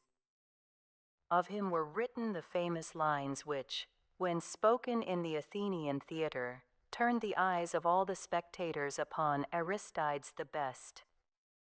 Now as for me, know well, I shall enrich this land, a priest entombed deep beneath this hostile soil. Let's fight. No death dishonor bringing I await. Thus spoke the seer while brandishing his good round shield of solid bronze. But no device was on his shield, for not to seem the best he wishes, but to be, while harvesting the fertile furrow of his mind, where from an honest crop of counsels springs to birth. Amphiaraus was deified throughout Greece, but he had his chief sanctuary near Oropus in a glen where the nightingales sing among the plane trees and the oleanders. Here may be seen the remains of his temple, as god of healing, the great altar, the sacred spring by the plane trees where the grateful convalescents threw in their thanksgiving coins. Here were found, in the ruined theater, 5 gracefully carved chairs of honor, like the 3 found at Rhamnus. Rhamnus is on the coast near the southern mouth of the Euripus, and is one of the most beautiful and secluded places in the whole peninsula. As a visit to this northeast corner is needful to complete the physical outline of Attica, so the contours of Greek character will be sharpened here in the sanctuary of Nemesis, the Druid goddess of retribution, whose warning presence hovered continually in the background of Greek consciousness. Her beautiful statue, made perhaps by Phidias or his pupils, was fittingly set up in this place, near the mouth of the Euripus where the Persian fleet had sailed through to the crushing rebuke at Marathon. Pausanias calmly states that this statue, dedicated to the goddess most inexorable of all towards overweening men, was made by Phidias out of some Parian marble which the Persians, as if the victory were already won, carried with them for the erection of a trophy. If we could credit this statement, it would enlarge the itinerary of the meager fragments of the colossal statue now in the British Museum. At Rhamnus are to be seen the remains of 2 temples, one dedicated to Nemesis, and the other probably to Themis, the mother of Prometheus, and identified by Aeschylus, following Attic tradition, with Mother Earth herself, one form for many names. Situated at the head of a glen, banked up by a marble terrace and shaded by myrtle, green fir trees and shrubbery, the ruins look down upon the marble. Walls and towers of the ancient Acropolis of Rhamnus occupying a rocky, self-fortified hill that juts out into the channel. Beyond the Euripus the mountains fill in the background. Unwary speech, insolent success, or immoderate, though innocent, good fortune might call down the retribution of Nemesis. Like our superstitious formula, knock on wood, it was a common device in Greek to deprecate the divine envy towards arrogant speech by saying, I being but human make obeisance to Adrastea, or the equivalent to Nemesis. Pindar describes the happy Hyperboreans as set free from this scrupulous anxiety, ever present to mortal men. And for that sacred race nor pestilence, nor deadening age is blended in their lot. Apart from war and toil they dwell, acquittal winning from exacting Nemesis. Near the cheerful modern village of Marathona in the valley of Avlona above the plain of Marathon are remains of an ancient gateway to the villa of Herodes Atticus. The inscription placed over his portal by this beneficent humanist and teacher was, "The Gate of Immortal Unanimity," a few miles to the southwest, on the northern slope of Pentelicus, the American. School excavated on an upland farm, called Dionyso, the remains of the ancient Icaria, the earliest Attic home of Dionysus and the birthplace of Thespis, the father of Attic tragedy. An epigram in the anthology by Dioscorides records the claims of Thespis. Thespis am I, who the tragedy strange shaped for the mask, and was first to combine charms that were new when Bacchus would fain marshal his chorus, stained with wine. Figs Attic grown, or a goat was the prize won in the contests, till new I devise. They that come after all this will revise, myriad years reshape, refine, little it troubles me mine or mine. Nothing adventitious is needed to call forth a certain solemn elation at the first sight of the plain of Marathon. But the sunlight of a February day, when the anemones are bright by the wayside, will blend an unforgettable natural beauty with the suggestions of a great moment in human history. The level plain is hemmed in by an amphitheater of mountains. The promontory Cynosura runs down like a natural breakwater from the north, and the shore curves gracefully inward as if enticing seafarers to beach their galleys where the blue water breaks in soft white upon the shining sand. When we climb the isolated Soros, the great mound heaped up over the dead warriors, and pass in review the vivid details of the battle as given by Herodotus, there emerges, even after all, exaggeration has been neutralized by the strictures of some modern iconoclast, a grateful and redoubled admiration for the unflinching loyalty to liberty displayed by the individual soldiers, and even more for the consummate skill of the commanders. The Athenians, with the help of the Plataeans, repelled forever the re-establishing of a despot in Attica, and Athens herself unconsciously entered upon what was to be the intellectual and moral trusteeship of Occidental civilization. Demosthenes, more than a century later, amidst the ruins of political liberty, could foreshadow a destiny greater than material success. He cites the great words of Simonides that had drifted down from Marathon and could be used with pathetic propriety of the dead at Chaeronea. He bids his fellow citizens bow, if need be, under the strokes of unfeeling fortune, but reject all thought of having erred in their patriotic struggle against Macedon. He bursts forth with that impassioned oath by the dead heroes that thrills each generation born to cherish, or to long for liberty. It cannot be, Athenians, that ye erred in braving danger on behalf of freedom and the safety of us all. No, by those of our fathers, forefighters in the battle's brunt at Marathon. No, by those who stood shoulder unto shoulder at Plataea. No, by those who fought the naval fights at Salamis, or in the ships off Artemisium. Marathon, as opening the great contest with Persia, had given the Athenians the proud distinction of being champions in the van for Hellas. Simonides had so hailed them. Athenians, forefighters for the Hellenes all, laid low at Marathon the power of the gold-decked Medes. Within the mound beneath our feet lies buried with the rest Cynaegirus, the valiant brother of Aeschylus. The poet himself fought in the battle and lived to immortalize his city and himself by his titanic genius. But in far-off Sicily, when his death approached, ignoring his fame as a poet, he turned with eager longing to the distant day and plain of Marathon. To him the battlefield was a consecrated close, and Alsos, like the Altus of Olympia. Almost as if envying his brother and other companions in arms, buried on the battlefield in their native land, he writes as his own epitaph: Aeschylus, son of Euphorion, here an Athenian lieth, wheat fields of Gela his tomb waving around and above. Marathon's glebe land could tell you the tale of his valor approved. I and the long-haired. Mead knew of it well. The carriage road that leads back to Athens around the southern end of Pentelicus again combines beautiful landscape with historic association.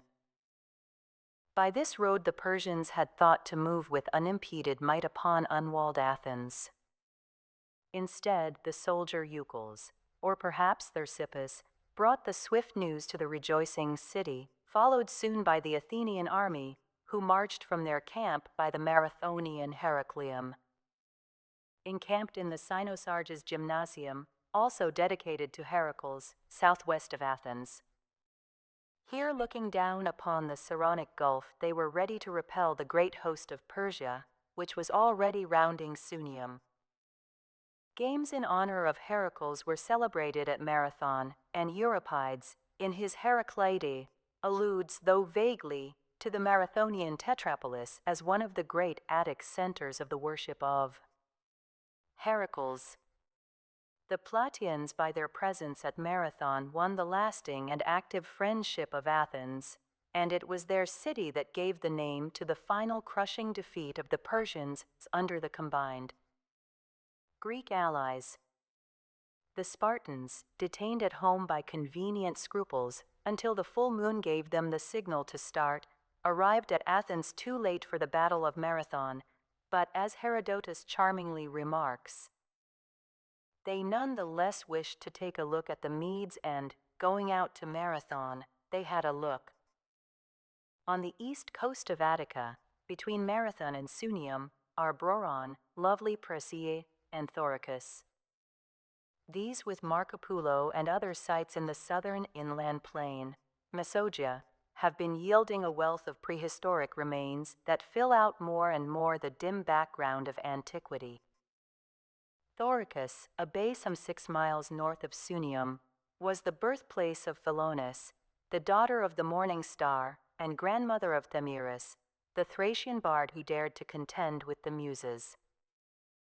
The inhabitants were not unmindful of their traditions and built a theater, unique by reason of its oval orchestra.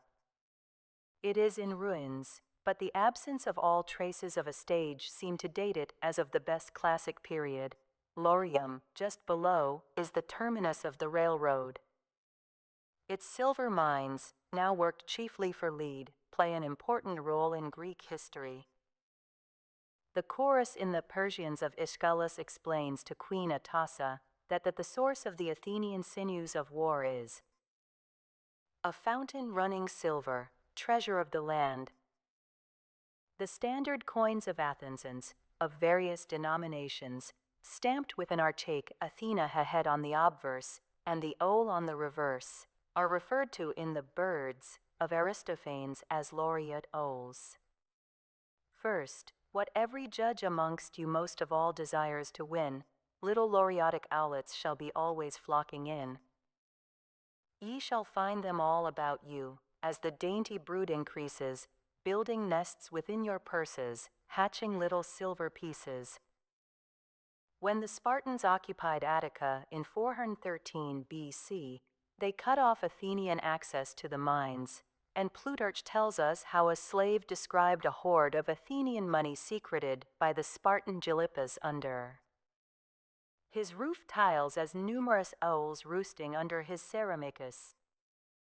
The promontory of Sunium, the prow of Attica, breasts the Aegean, and the white temple columns, beautiful in their ruin, stand up boldly like the Samothracian Nike upon an advancing trireme.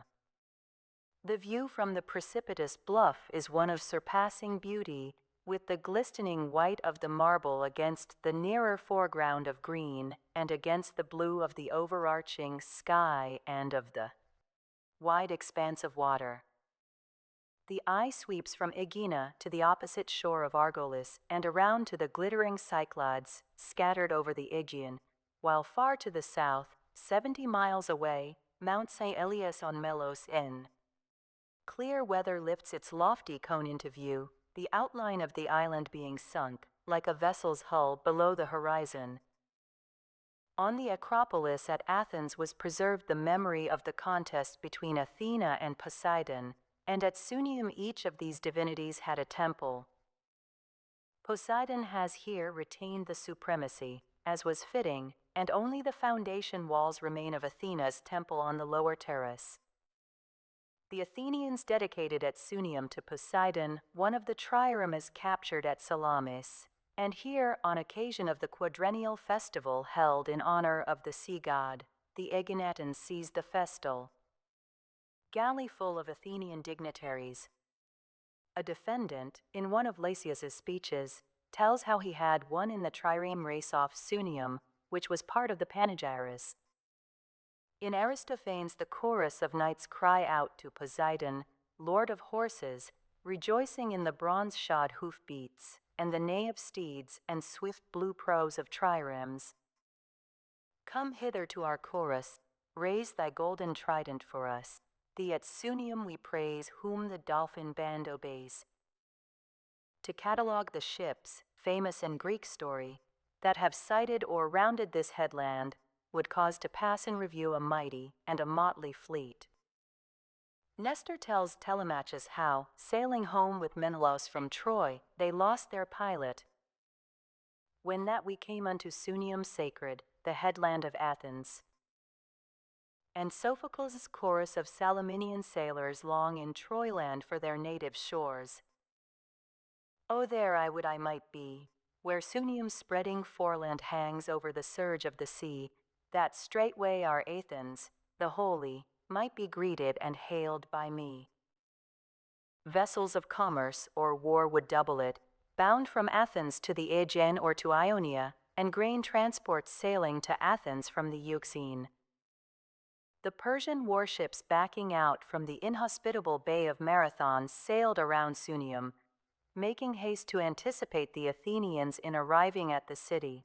The vessel of Theseus sailed past it, bringing back safe from Crete the Athenian youths and maidens, and in after days the lookout, posted at Sunium, hastened back to Athens to say that the mission ship from Delos had been sighted, was beating its way up the Saronic Gulf to put an end, on its arrival, at once to the sacred holiday and to the life of Socrates.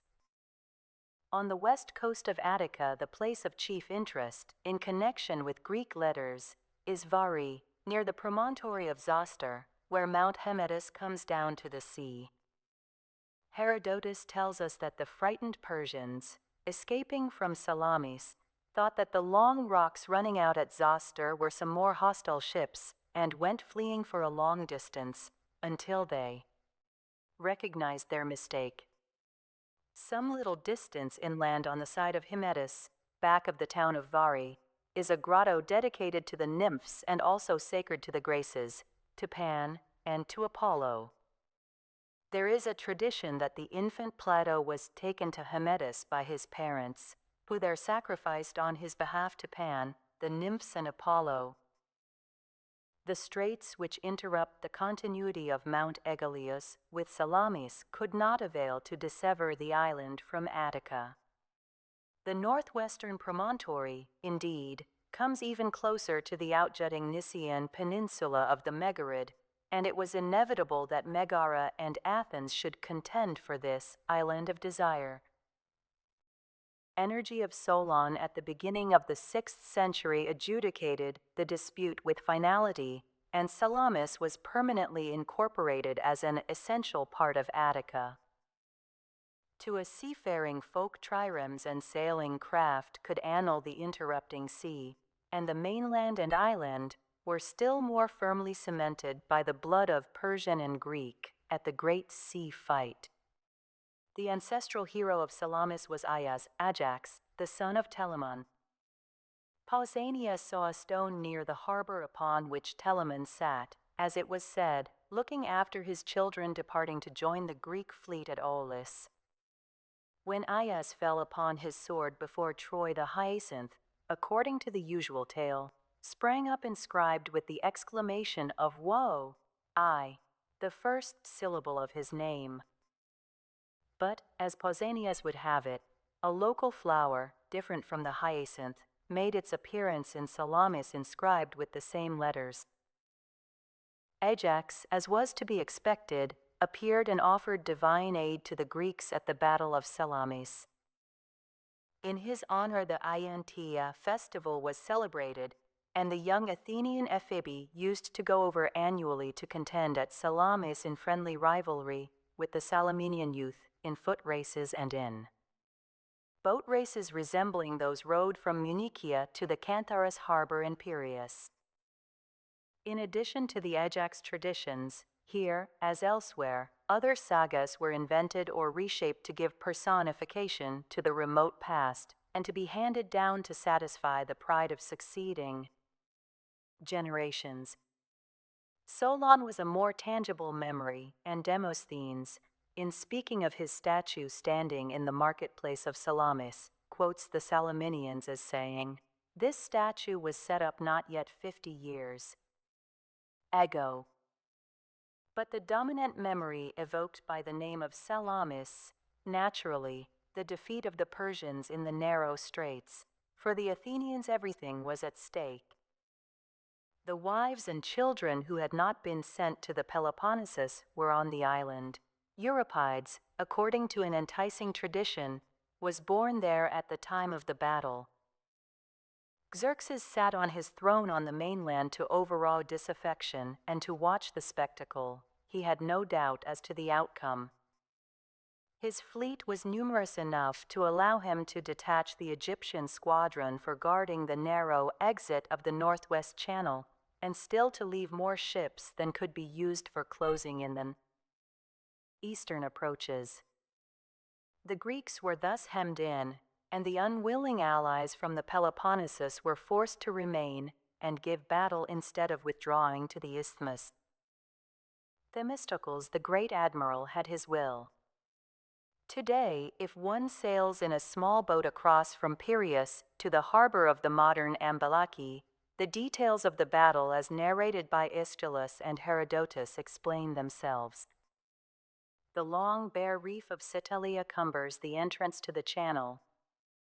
The messenger, in the Persians of Aeschylus, in describing to the Queen Mother the scene enacted on this tiny island, introduces Pan, the old ally at Marathon. An island lies before the shores of Salamis. 'Tis small, for ships a risky mooring, but its reef, sea-swept, dance-loving Pan frequents. Here Xerxes stationed a picked body of Persians to save their friends and to slay the Greeks escaping from the wreckage, which, it was plain to foresee, would come bearing down upon the reef. Beyond Citelia and overlapping it is the long spit of land Cynosura, Dog's Tail, like in name and shape to the promontory at Marathon. The result of the contest in this narrow channel is not so surprising as is the foresight of Themistocles and the courage of the Greeks in availing themselves with irresistible daring of the overconfidence of Xerxes. Aeschylus's account betrays the vivid memories of an actual eyewitness. The vessels took position by night. Across the desolated plain of Attica the new day, by white steeds drawn, her radiance fair to see, held all the land. To the astonishment of the Persians, the Greeks, instead of fleeing, raised high their shout of happy omen, and echo, made of dance-loving Pan, back from the island rock returned a shrill and pealing cry of joy. The Persian messenger continues. Fell fear on all of us barbarians, deceived in expectation. For the Greeks a noble hymn we're singing, not as though in flight, but like to men starting for battle with courageous heart, and then the trumpets blare set all of them aflame. Therewith the even dash of oar blades, at the word, bit deep, the brine, and quickly all of them were visible. The right wing in good order first led forth, and next came out, and on the armament entire. I then, as they came onward, loud the cry that reached our ears, Sons of the Hellenes, on, set free your native land, your children free, your wives, ancestral shrines of gods, and tombs of fathers' fathers, now for all we strive. The jargon of the Persian host rolled back reply. A Greek ship was the first to grapple. bronze beak smoke beak, triremes turned keel uppermost, until the water was no longer to be seen, with wreckage of slain men and splintered vessels packed, the corpses beached, they filled the ridges and the shores. Whether dead or alive, the Persians found no refuge upon land. Aristides with his men, instead of the picked Persians, was now on Cetalia to save or to destroy. The chorus of Persian women, as they hear the news, imagine their dead now floating with the tide, now, like struggling swimmers, rising to the waves. The leader cries, "Woe, woe is me! Our dear ones lost, by the sea's swell tossed their bodies, borne along the main rise and dip, and rise again." It was not unnatural that the ineffaceable memory of the sea covered with wreckage, and the dead should reappear, when Aeschylus in the Agamemnon describes the morning after the storm that wrecked the ships returning from Troy. When rose the brilliant light of Helios, we see the Aegean, spread out far and wide, a blossoming with wrecks of ships and corpses of Achaean men. Apart from the details of the battle, the Persians is noticeable for the method by which the poet introduces his ethical lesson. The ghost of the great Darius suddenly appears in the orchestra and attributes the defeat of Xerxes to his presumption in fettering, like a slave, sacred Hellespont. Aeschylus reiterates his favorite doctrine: when insolence puts forth the bloom of Ate, the harvest reaped is one of many tears, and when later Xerxes himself arrives, the chorus with unoriental frankness says, Xerxes has packed Hades full with Persians. The Persei of Timotheus, a sensational find of the year 1902, with its fantastic and overloaded epithets, and the half-comic scene of the drowning Persian spitting out bitter brine and reproaches. Together is a curious scholium upon Aeschylus's poem. The description of the dead upon the sea is thus retouched. Choked was the sea, star-spangled with the corpses reft of souls departing with the failing breath. The beaches were weighed down. Other some upon the jutting spits of land were seated all a-shiver in their nakedness. The love of free men for a free country saved Attica. Euripides, despite the devastation of the country, might well call his land unsacked, inviolate. It was true of the unyielding citizens, whether upon the mainland or self-exiled upon their triremes, refused all dealings with the despot. Plutarch tells us that Xerxes after Salamis sought to detach the Athenians from the national cause by promises of liberty and riches for themselves. The Lacedaemonians, fearing lest they might yield to the royal bribery, attempted to remonstrate, but Aristides bade the ambassadors say at Sparta, "Neither above ground nor below is there enough gold for the Athenians to accept in preference to the liberty of the Hellenes." It may be that the visitor to Salamis, as his little craft scuds swiftly home past Cynosura and Citalia, sees the dark clouds, from which but now came rain, roll off towards Eleusis, while Attica, the islands, and the western mountains merge once more in the accustomed beauty of the translucent atmosphere. He may, perhaps, harbor the thought that under such a sky, when the war clouds had finally withdrawn, the demesne of country and of town came back to their devastated but ransomed Attica. Chapter Via Eleusis. That torchlit strand whereon the goddesses revered foster mystic rites and dread for mortal men, whose lips the ministrant Eumolpide have locked in golden silence. Sophocles Dippus Colonius. Go thou to Attica, fail not to see those great nights of Demeter, mystical, holy. There thou shalt win thee a mind that is carefree, even while living, and when thou joinest that major assembly, light shall thy heart be. Crinagoras, Greek Anthology. Eleusis, like Delphi, was a center of Greek religious life, but its Panhellenism was of a later date and a direct consequence of the power of Athens within whose territory it lay. Although the worship of nature's productivity, under the form of Demeter losing her daughter Persephone within the earth and recovering her again, was indigenous among the early Pelasgic dwellers in Eleusis, and although upon this native cult were grafted religious beliefs and practices imported from Thrace, it is yet true that the Eleusinian mysteries waxed famous only as Athens waxed great. Once established by the most powerful city of Greece as its highest expression of religious feeling, they drew to their modest birthplace, in the recurring Septembers of many centuries, the pious and the curious from all Greek lands. The rite of initiation, originally open only to citizens of Attica, was extended to all Greeks and later to their Roman conquerors. In this repudiation of barbarians, Eleusis resembled Olympia rather than Delphi, where Persian or Scyth or African might consult Apollo.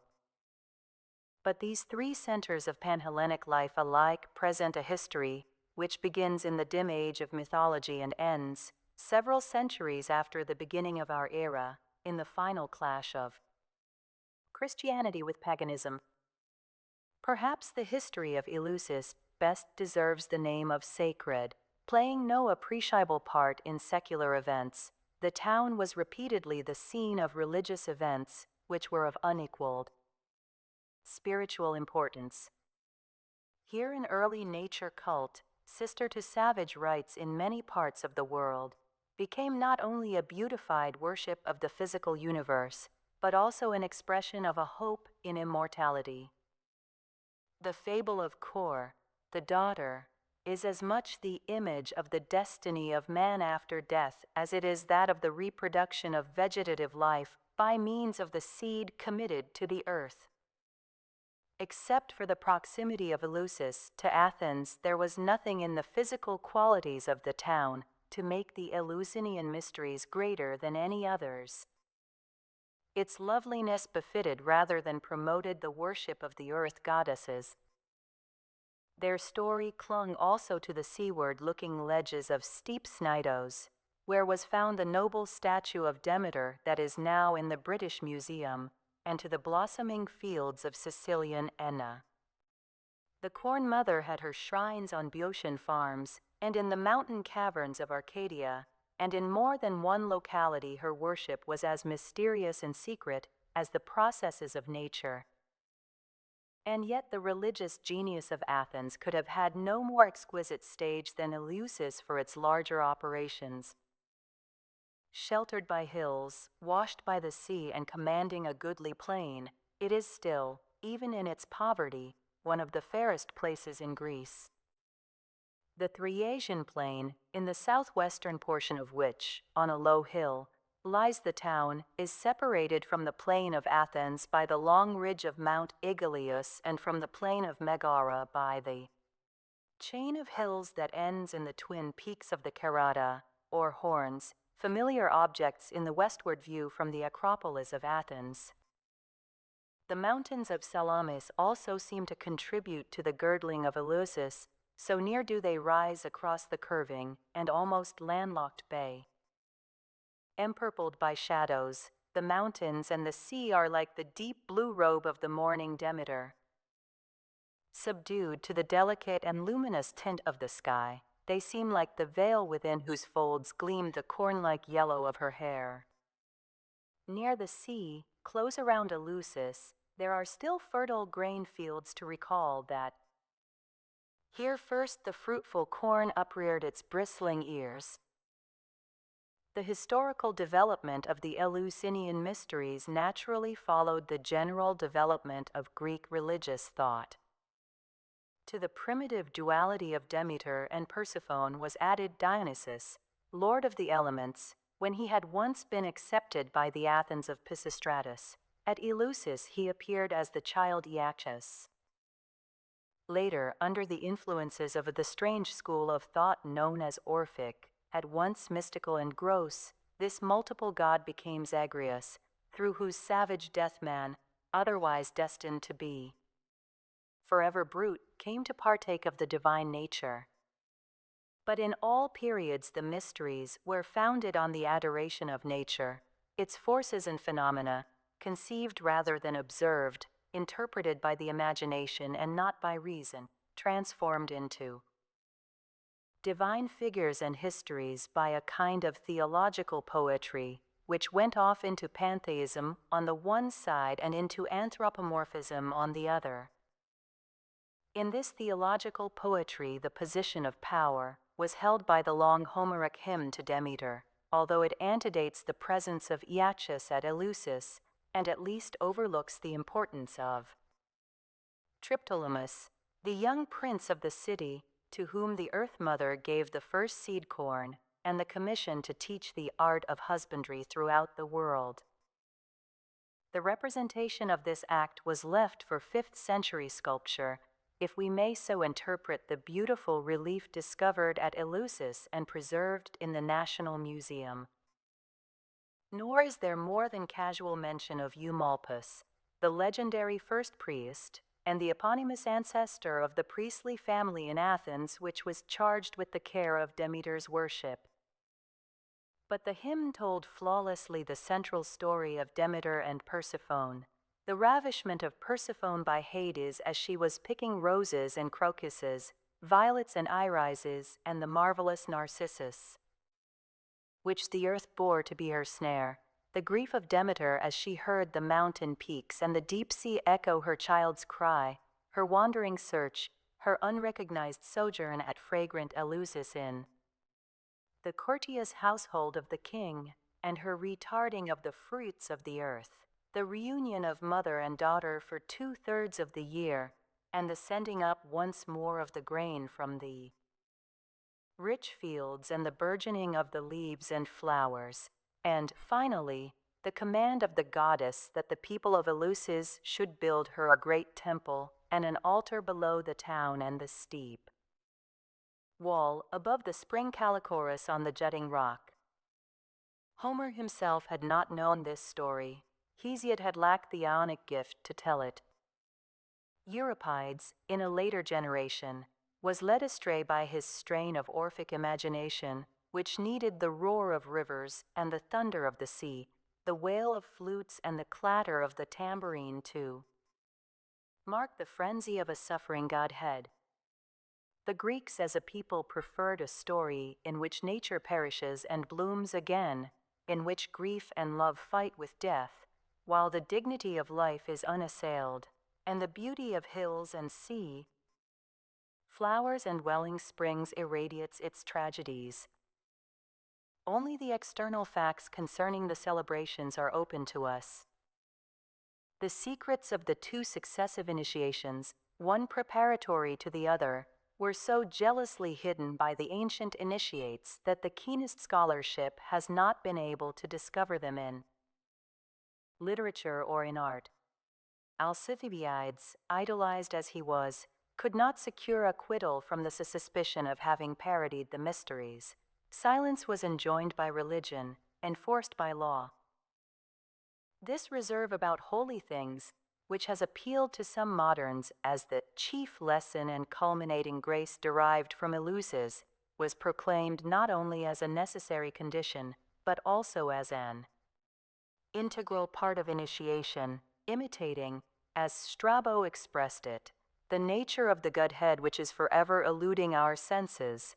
Knowledge of the outward events of the festival has been painstakingly gathered from passages in Athenian literature, a few inscriptions, the excavated ruins, vases and other works of art, and from the controversial literature, both Christian and pagan, of the early centuries of our era. The mysteries lasted 9 days, the time of Demeter's wanderings. Prior to them, the youths of Phoebe of Athens went to Eleusis and brought thence certain sacred objects, which were to be used in the later procession. On the 15th of Bodromion, or September, near the time of sowing, the Mystae, who in the early spring month of Anthesterion, the season of planting, had participated in the lesser mysteries in a suburb of Athens, were assembled at the Stoa Pasil to listen to sundry proclamations. The following day was one of purification. The cry went out, "Seawards, O Miste," and every candidate washed himself and his sacrificial pig in the bay near Eleusis, following the Greek feeling that the sea purges from the evils of earth. For 2 more days sacrifices were carried on at Athens, and then on the 19th or the 20th came the great procession to escort the image of the child Iacchus, myrtle-crowned and carrying in his hand a torch, back to his Eleusinian home. The day was a public holiday. Great crowds gathered along the sacred way to watch the long line of ephebi, mystics, priests and officials, who, wearing myrtle and bearing torches, left the Dipylon gate early in the morning and reached the precinct at Eleusis after nightfall, when the mysterious shadows were dispelled only by the yellow glare of thousands upon thousands of torches and by the lights that streamed from the sacred buildings. The modern highroad follows very nearly the sacred way.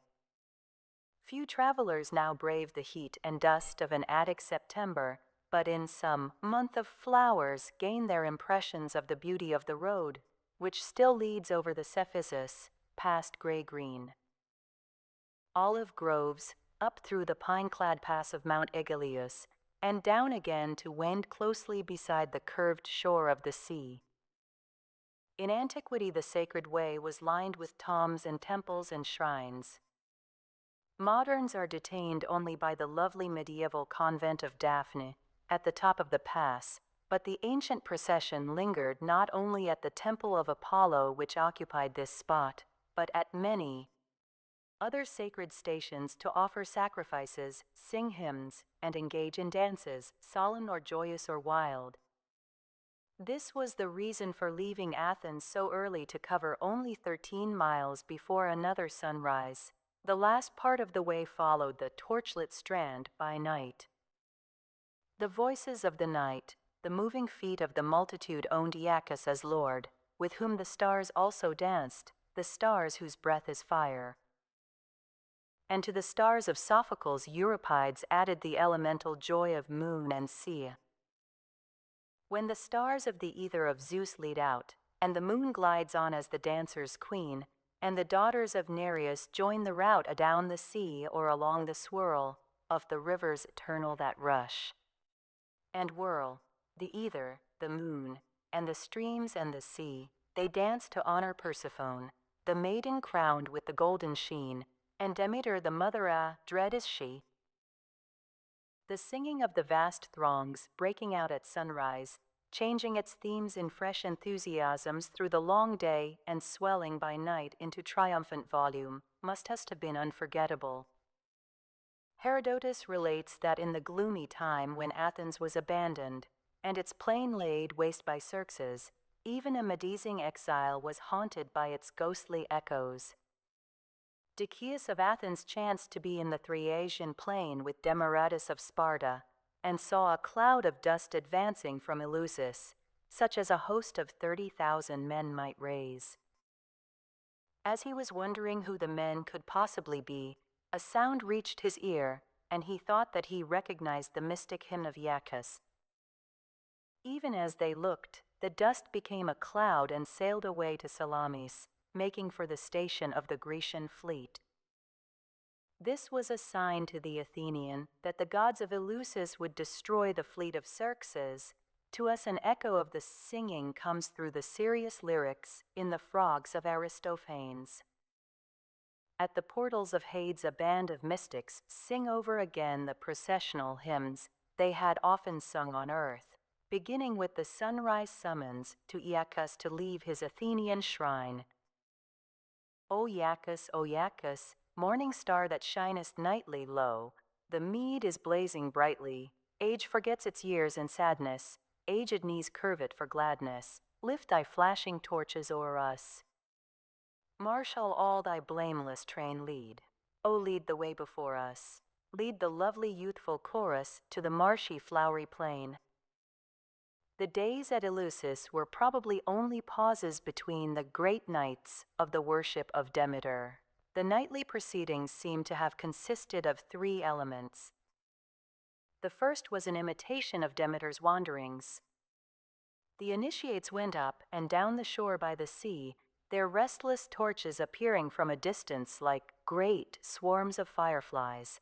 They sat too upon the joyless rock, and by meditation endeavored to enter into the passion of the goddess. The second element was some sacrament of food and drink in commemoration of the fact that Demeter was finally persuaded by the merry Iambe to break her fast. Finally came a series of dramatic representations in the great hall of initiation, by means of which the divine story was unfolded. It would be a mistake to suppose that if we knew more details about these celebrations, we should understand more clearly the influence that they exerted on the minds and spirits of the celebrants. In the mysteries, we are assured by Aristotle, the initiates did not learn anything precisely, but received impressions, were put into a certain frame of mind for which they had been prepared. The value of subtle influences like these can never be apprehended save by those who have been subjected to them.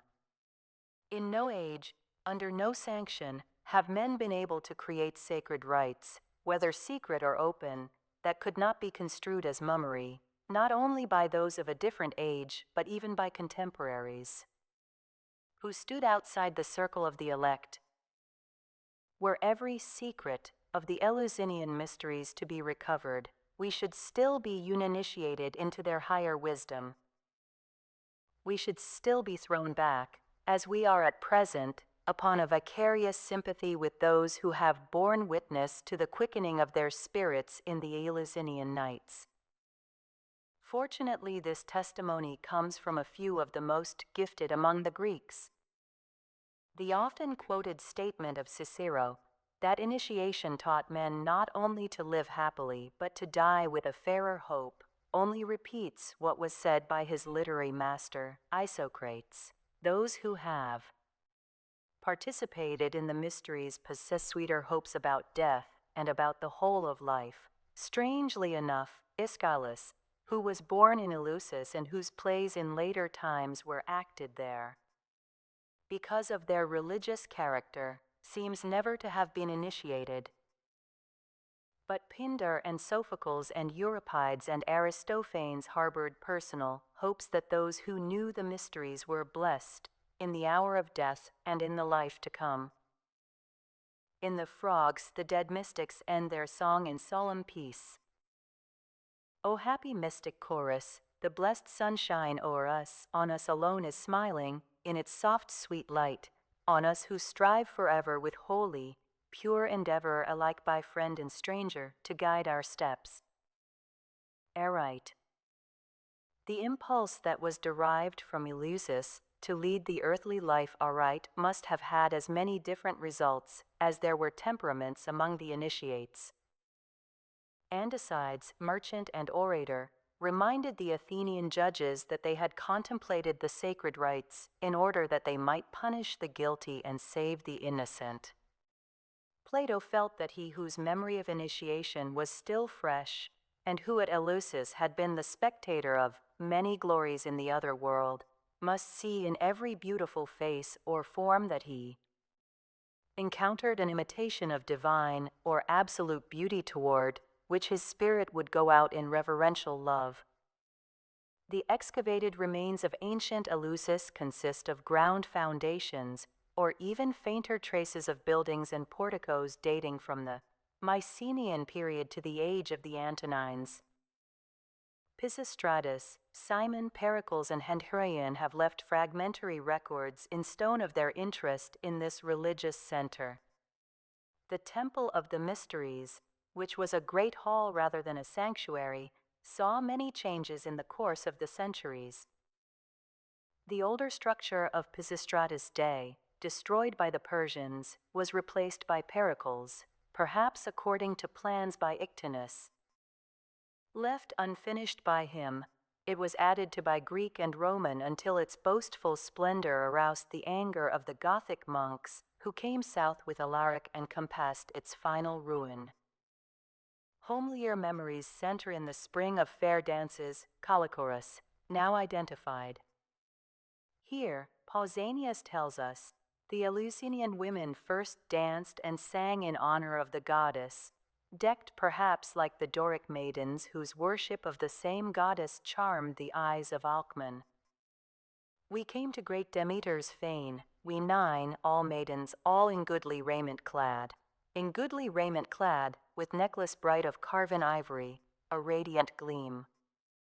A fortunate dream prevented Pausanias from relating to the uninitiated what he saw within the sacred precinct. In unpoisoned content, therefore, lured by the beauty of the white spring which Callimachus, the Alexandrian, included among Demeter's gifts, the modern traveler may sit on the temple steps. Abandon thought, even as many an ancient mystic in the autumnal days between the holy nights must have mounted to some place of outlook whence he could watch the deep blue sea break into foam delicate. And white as the face of Persephone. The mysteries ended on the 24th with a public festival.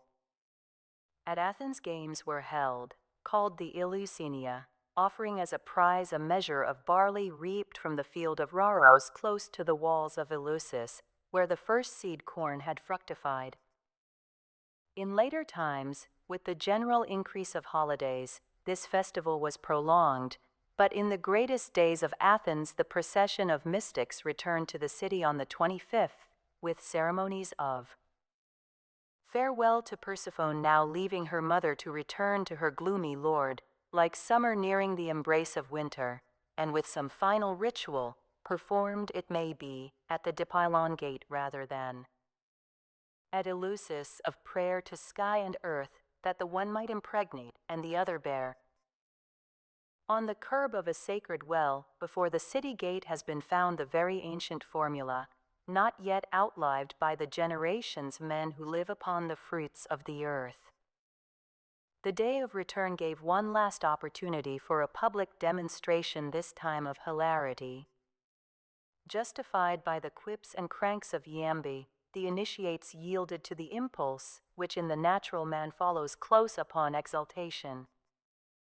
At the bridge over the Cephasus the people of the city, wearing masks, met the procession, and a carnival of scurrilous wit ensued, which was a savory memory to Aristophanes' mystics in the world of shadows.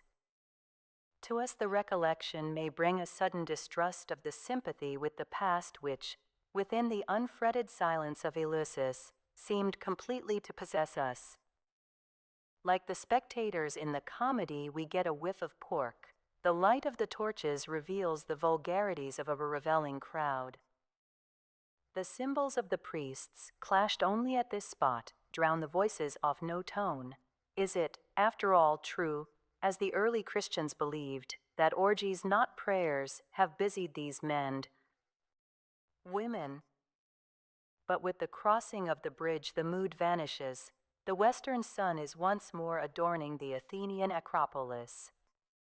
Not only Pindar and Plato faced this hill with a new reverence after their Eleusinian nights, but many a simpler man and woman must have come home comforted and hopeful to take up old burdens on the morrow.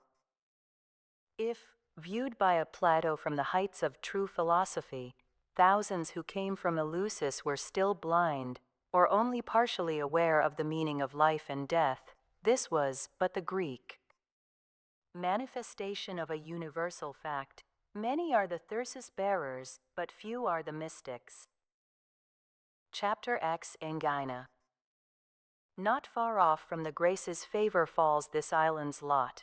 She keepeth civic faith, and hath attained to glory in the valor of the sons of Aeacus. Flawless is her fame from the beginning, for she is sung as nurse of heroes, foremost in prize-winning contests numerous, foremost in swift war.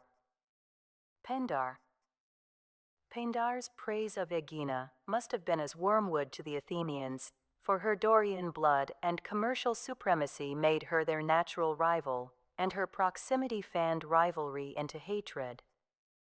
Athens conquered in the end, and time and tourists have completed the victory by turning the island into one of the excursions in Attica, no longer the eyesore of Piraeus, as Pericles called it.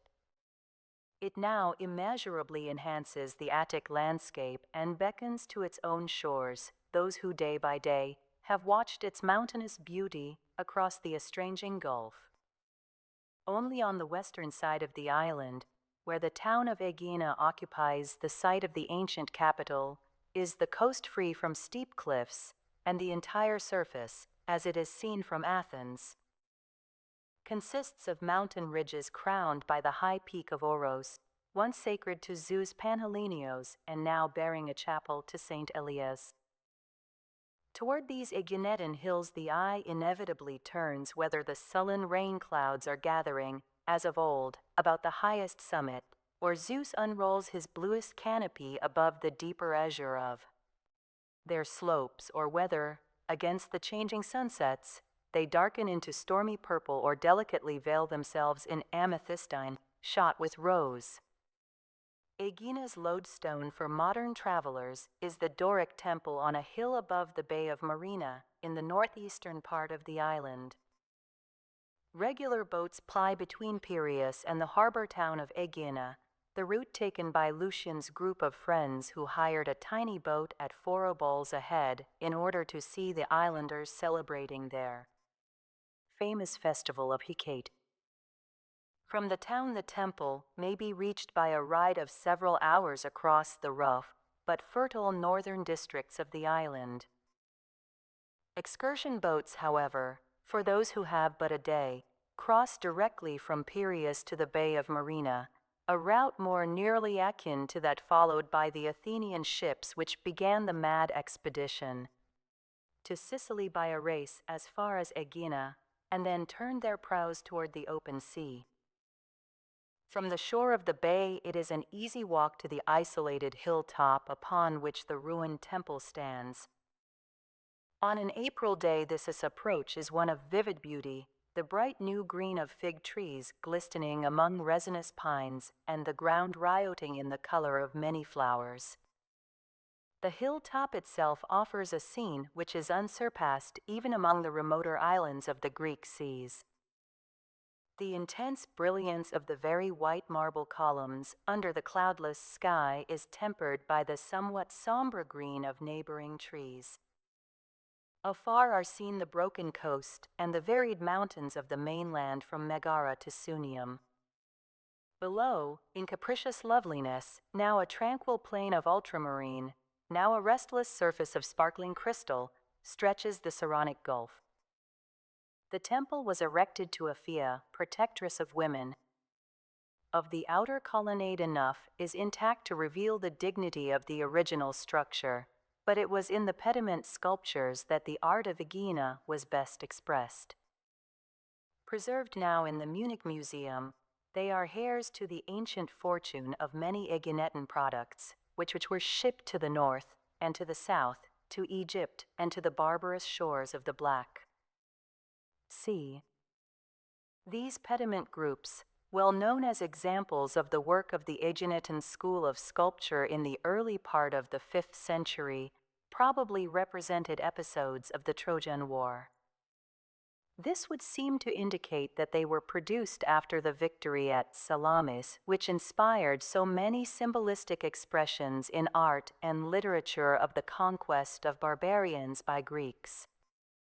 Aegina distinguished herself at Salamis, her sailors being awarded the first honors for valor, and her older heroes had fought conspicuously in the Trojan War, the earlier act of the long drama.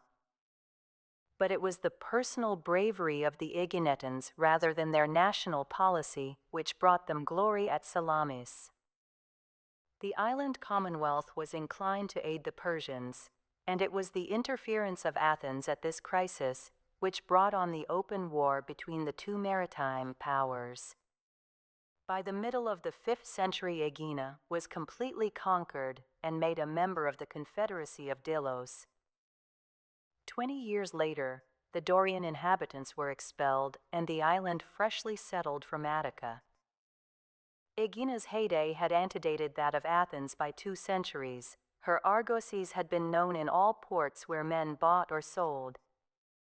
Her system of coinage and of weights and measures had set the standards for the Greek world. At home, her people displayed their restless energies in both industrial and artistic pursuits. In literature alone were they barren. Their claim to poetry lies only in the inspiration which one manifestation of their energy yielded to a foreign poet. The Aeginetans were remarkable athletes as well as fighters, and Pindar boasted that he held up a mirror to their noble deeds, and wrought for them a necklace of the Muses, with white ivory and gold. Inlaid in coral of the lily flower gathered 'neath the ocean dew, the young Pythes indeed, who won the Pancratium at Nemea, was celebrated by both Pindar and Bacchylides, and in the ode of the latter poet there lurks the memory of some spring visit to Aegina, when the young flowers and reeds were made into garlands, and barefooted girls bounded like young fawns toward the flowery hills. Pindar, in the 11 extant odes which he wrote for Aeginetan youths, mingled a fitting draught as meed for their toil upon the highway clear of God-inspired deeds, his willingness to use his best. Gifts in their behalf he explained by the ancient friendship between the island and his native city, typified by the sisterhood of the nymphs, Thebe and Aegina, both beloved by Zeus. And although he praised the athletic spirit of the Aeginetans and their justice, their defense of strangers, and the deliverance wrought by them at Salamis, when Zeus was showering destruction far and wide and death came thick as hail upon unnumbered men, his most frequent theme was the glory of their legendary heroes. The nymph Aegina had borne Aeacus, who was so just a king that at his death the gods made him a judge in Hades. His sons were Peleus and Telamon. Their sons were Achilles and Ajax and Teucer. Beyond the sources of the Nile and through the Hyperboreans they pass, nor is there any city so barbarian or confused in speech that it knoweth not the hero Peleus and his fame, nor that of Ajax, son of Telamon, whom on his ships Alcmena's son led forth to Troy. Lords of wide adventure, they drifted away from Aegina's shores. Teucer, son of Telamon, ruled in Cyprus, a new land, and Ajax held the Salamis of his father. Peleus ruled in the Salian Thea. In the Euxine Ceosyls won a shining Isle, and his son was prince in Epirus, famed afar, where from Dodona on, the cattle pasturing headlands, jutting high, lie out against the Ionian Sea. But at the invocation of Pindar they gather once more in their ancient home. Nor was the significance of human greatness absent from Pindar's mind. Within a little space the joys of man spring up. So too they fall again to earth when shaken by an adverse doom. We creatures of a day, what's man? What is he not? A shadow's dream. But when there comes a glory sent of God, there rests on men a bright light and an age serene. Thus to a youth of Aegina who was lifted on the wings of hope and valor the poet gave a warning and a larger hope. Chapter Ex Megara and Corinth, a Gulf of Corinth. Cities which were great aforetime now as a rule are mean, and those formerly were small which in my day have become great. Therefore, since I know that human prosperity never remains stationary, of both alike I shall make mention. Herodotus. On the neck of land that unites Attica to the Peloponnesus, 2 Dorian cities attained to prominence in the centuries intervening between Homeric civilization and the rivalries of Sparta and Athens. Those great representatives of the Dorian and Ionian races who reduced all other cities to the position of allies or satellites. Only before the middle of the 6th century were Corinth and Megara powers of the first rank. They are now stations on the way to Athens for those who enter Greece at Patras. The railroad journey between these cities, along the coasts of the Corinthian and Saronic Gulfs, ought to be taken in one direction or the other by every visitor to Greece for scarcely any other. Displays to better advantage the combination of mountain, plain, and sea, which are the triad of Greek landscape. The waters of the Corinthian Gulf, in swift response to sun, wind, and cloud, vary from pellucid blue to vivid, foam-flecked emerald, marked by strange bands of deep wine red. Along its northern coast, the mountains pile up in restrained and harmonious masses of blue or purple, crowned in winter or in spring with snowy white. At times, the west wind from the ocean sweeps up this long, narrow gulf as if through a canyon, beating the waves into fury and filling the air with cold moisture, even while the sun or the moon denies the presence of a storm. On the other side of the isthmus, the Saronic Gulf pushes far asunder the coasts of Attica and the Peloponnesus and skirts on the north the littoral of Megara. From its placid evening surface, the mountains of Aegina and Salamis rise in curves and sharp peaks of cool violet and rose.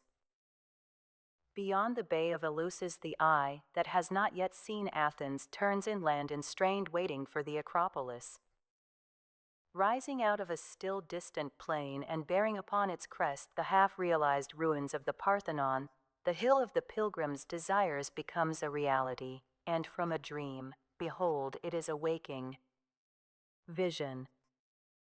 This journey of scarcely 8 hours serves also to reveal a surprising amount of Greek territory. Taking it in the reversed direction, the train passes through Attica, Megara, the Isthmus and Argolis, and follows the entire northern coastline of Achaea. The mountains across the Corinthian Gulf include not only Helicon and Cithaeron of Boeotia and Parnassus of Phocis, but also unfamiliar peaks, barren of the Muses, belonging to Locris, Aetolia, and Acarnania. From Patras can be seen the low coast of the Aetolian Bay on which lies Messalongi, the burial place of Byron's heart. Near it, although unseen from Patras, is Calydon, the scene of Meleager's boar hunt, celebrated by Homer and Bacchylides, Euripides and Swinburne. Patras, the western seaport of Greece and surpassed in commercial importance only by Athens and Piraeus, is in Achaea. The name of this province evokes Homeric memories only because it was settled by Achaeans from Thessaly. Its chief contribution to Greek life lay in the Achaean League against Rome, which, as Pausanias says, rose on the ruins of Greece, like a fresh shoot on a blasted and withered trunk. Patras itself was unimportant until the time of Augustus, and its most valuable associations are with the early history of Christianity. In physical beauty, however, it is thoroughly Greek beautiful Patras. Lucian called it, by way of contrast to the knavishness of one of its inhabitants. The epithet doubtless included not only the adornments added by the Roman emperors, but also the natural charms of its situation. The fruitful plain, the height of Mount Voidia in the background, the splendid waterfront facing the mountainous Aetolian coast combine to give a suitable welcome to Greece. This entrance is never fairer than in the hour when the silver gray of dawn is obliterated by the clear bloom in the sky that heralds the rising sun. The morning light reveals outlines in naked distinctness and tinges all surfaces with a color so fresh and buoyant that an immediate conviction arises of the joyous nobility of Greek scenery and of the youthfulness which a race so nurtured might maintain. The plain of Megara is separated from Attica by the Carata and from the isthmus by Mount Geronea, a massive range extending across the Megarian territory from the Corinthian to the Saronic Gulf and interposing a rough and lofty bulwark between central Greece and the Peloponnesus. Megara is now an unpretentious village with very white houses which gleam from a distance among the encircling mountains. Its site is that of the ancient city, on the double summit of a hill above the plain filled with vineyards, olive orchards, and bright green fields of wheat, rye, and barley. A good road leads to the coast, little more than a mile away, where once the harbor of Nicaea focused the large sea business of Megara. The name of the harbor kept alive the memory of Nisus, son of Athenian Pandion, the first king of Megara.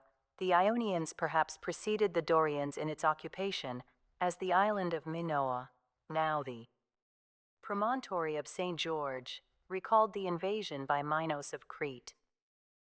The king's daughter, out of love for his enemy, betrayed her father. The chorus in the Koephoroi of Aeschylus uses the story as a warning to Clytemnestra. Another murderous maid is sung in story and calls forth our hate. Led on by Fumen lover, won by gifts of Minos, gold-wrought Cretan necklaces, she slew a man beloved and sheared the lock immortal from the head of Nisus, while he breathed in unsuspecting sleep. But Hermes overtook her. The history of Megara was influenced now by Athens and now by Corinth. At times neighborhood quarrels with Corinth turned her toward Athens, but in crisis the bonds of race proved stronger. Her great epoch, however, was in the 8th and 7th centuries, before the balance of power had been shifted by the Athenian conquest of Salamis. During these centuries, Megara rivaled Corinth in colonial expansion, and from Nicaea adventurers set sail to found Megara Hyblia in Sicily, Heraclea on the Euxine, and above all Byzantium on the Bosphorus, which long before its christening as Constantinople had forgotten its mother city. In arts and letters, Megara's achievements were slight, although tradition assigned to her the creation of comedy. Only one of her poets, Theognis, belongs to our canon of Greek literature. A contemporary of Solon, he exhibited the same tendency to use poetry as a medium of political discussion, but he was totally opposed to the democratic influences which in his city, as elsewhere, were making headway against the aristocracy. Oligarchy and tyranny had been succeeded by this larger struggle. Although Theognis was in the thick of the fight, his wide influence in later centuries was due rather to his sententious utterances on ethics, which classed him with the gnomic poets. Xenophon called the poetry of Theognis a comprehensive treatment concerning men, and as such it was used with the works of Homer and Hesiod in the educational system of 4th century Athens. Moderns will find in the extant fragments little of the power which saves a poet's politics and ethics from becoming in a later age either outworn or commonplace. But in the public square of the village, the old hillside marketplace, we acquire a sympathy for his personal life and his love of home. Here he stood and looked down upon the fields of his confiscated estates, wasted in the riotous living of new masters. The shrill cry of a bird, announcing the autumnal harvests, reminded him that no longer for him were mules drawing the curved plough through the furrows. The sea, lying at the door of Megara, bore him into exile, and with Alcaeus and Plato, and their Roman and modern imitators, he likened the state to a ship in danger, sailed by an evil crew, threatened by leaping waves. In the Persian Wars, Megara made a brave show, sinking all animosity toward Athens in the great need of Hellas. But 50 years later, a bitter quarrel with Athens became one of the precipitating causes of the Peloponnesian War. The Athenians had passed a decree excluding the Megarians from their markets and from all the harbors in their dominions. The Spartans demanded its revocation, and the Athenians, influenced by Pericles, refused. Opinions differed as to his disinterestedness. In the judgment of Thucydides, he was moved solely by reasons of state. The more popular opinion, that he was involved by Aspasia in a scandalous affair affecting both cities, appears in Aristophanes, who also does not fail to see the comic side of a situation which forced the impoverished Megarians to work their way secretly into the Athenian markets, bringing cucumbers and sucking pigs and garlic under their cloaks. The later comic poets made a butt of the Megarians, and the Megarians' sneer about the Athenian figs and propylaea was doubtless only one of many retorts. After the Peloponnesian War, we have a happier picture of Megara as the home of philosophy. Plato, in his first grief over the death of his master, went there to visit Euclides, who had been wont to creep into Athens by night, in defiance of the decree, to talk with Socrates.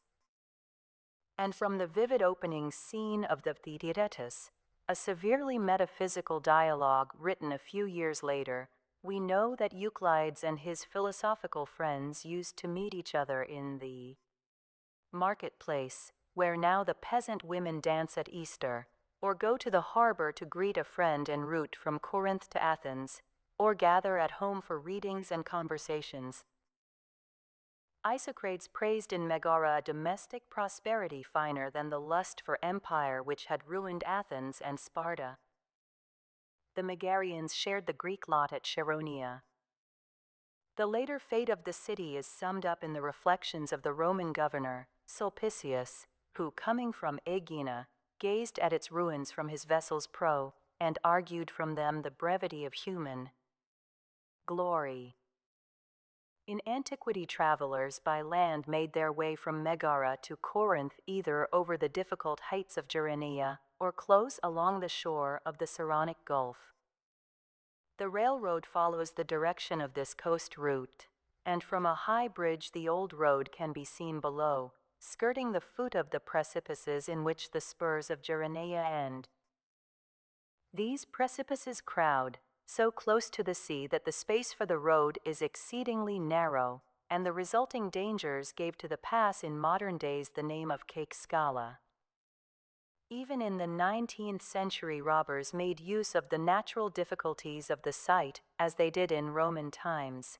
Hadrian thought it important to widen the road as much as possible. To the ancients, the steep precipices were known as the Cyronian cliffs, and the Athenian story ran that a robber, Siren, dwelt beside them and hurled every wayfarer into the sea, where a huge tortoise devoured him. Theseus killed the villain and threw him down to his old ally. The sea that surged below the road took its own toll of travelers. Among the unfortunates in the 5th century, one was either rich or distinguished enough to have an inscription by Simonides upon his cenotaph. Gerenea, cruel scar, where the mist of morning creeps, would that thou on Ister far ward wert keeping, or where sweeps Scythian stream of Tanais. Wert not here where snowstorms' scourges fill Maluriad's rocky gorges, wert not here above the surges on Cyronian rocks that hiss. As it is, his corpse the ocean death-chilled swings in restless motion, mocks his voyage a bitter laugh echoing from his cenotaph. This spot of frequent shipwrecks had also its sea deities. The Maluriad rock, a part of the Cyronian cliffs, was the scene of Ino's payment of her share in the curse laid upon her father, Cadmus of Thebes. Chased by an angry husband down the mountain ridges, she plunged into the sea with her infant son Melicertes, or, as Euripides said, in comparing her to Medea, with 2 children in her arms. One woman only have I known of all before us, one alone lay hand upon her children dear. God maddened Ino, from her home by Zeus' wife sent forth to Rome, with impious murder to the mere, wretched one. From headland springing her children twain and self outflinging, she perished with them in the foam.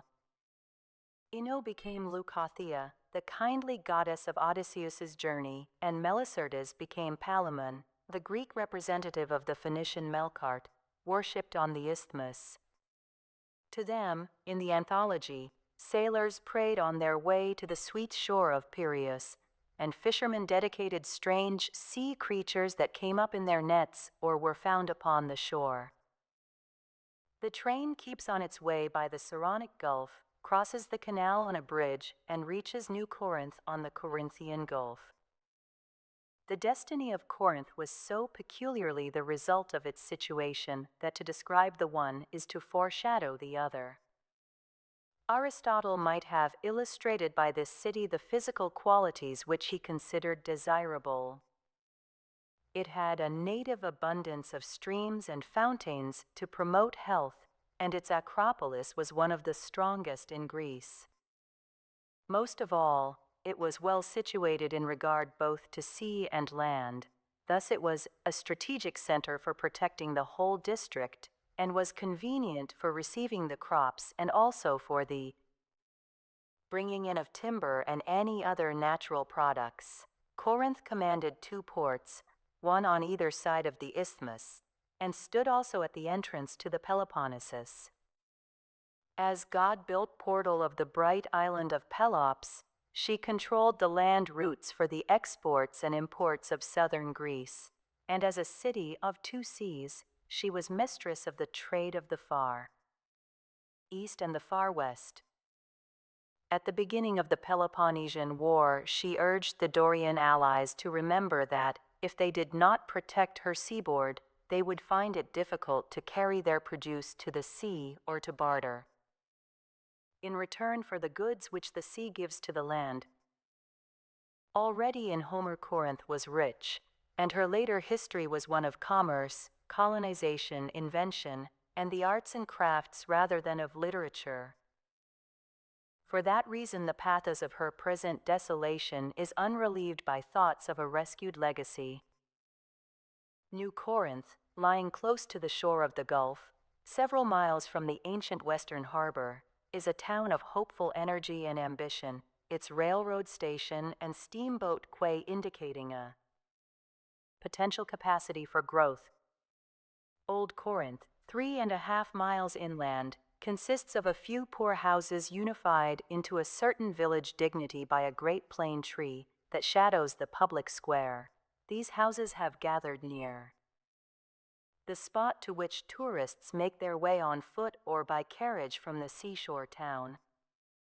Before the excavations of the American School were begun in 1896, they came in order to ascend the massive rock of Acrocorinth and to see the remaining monoliths of a Doric temple which antedates classical period of Greek architecture.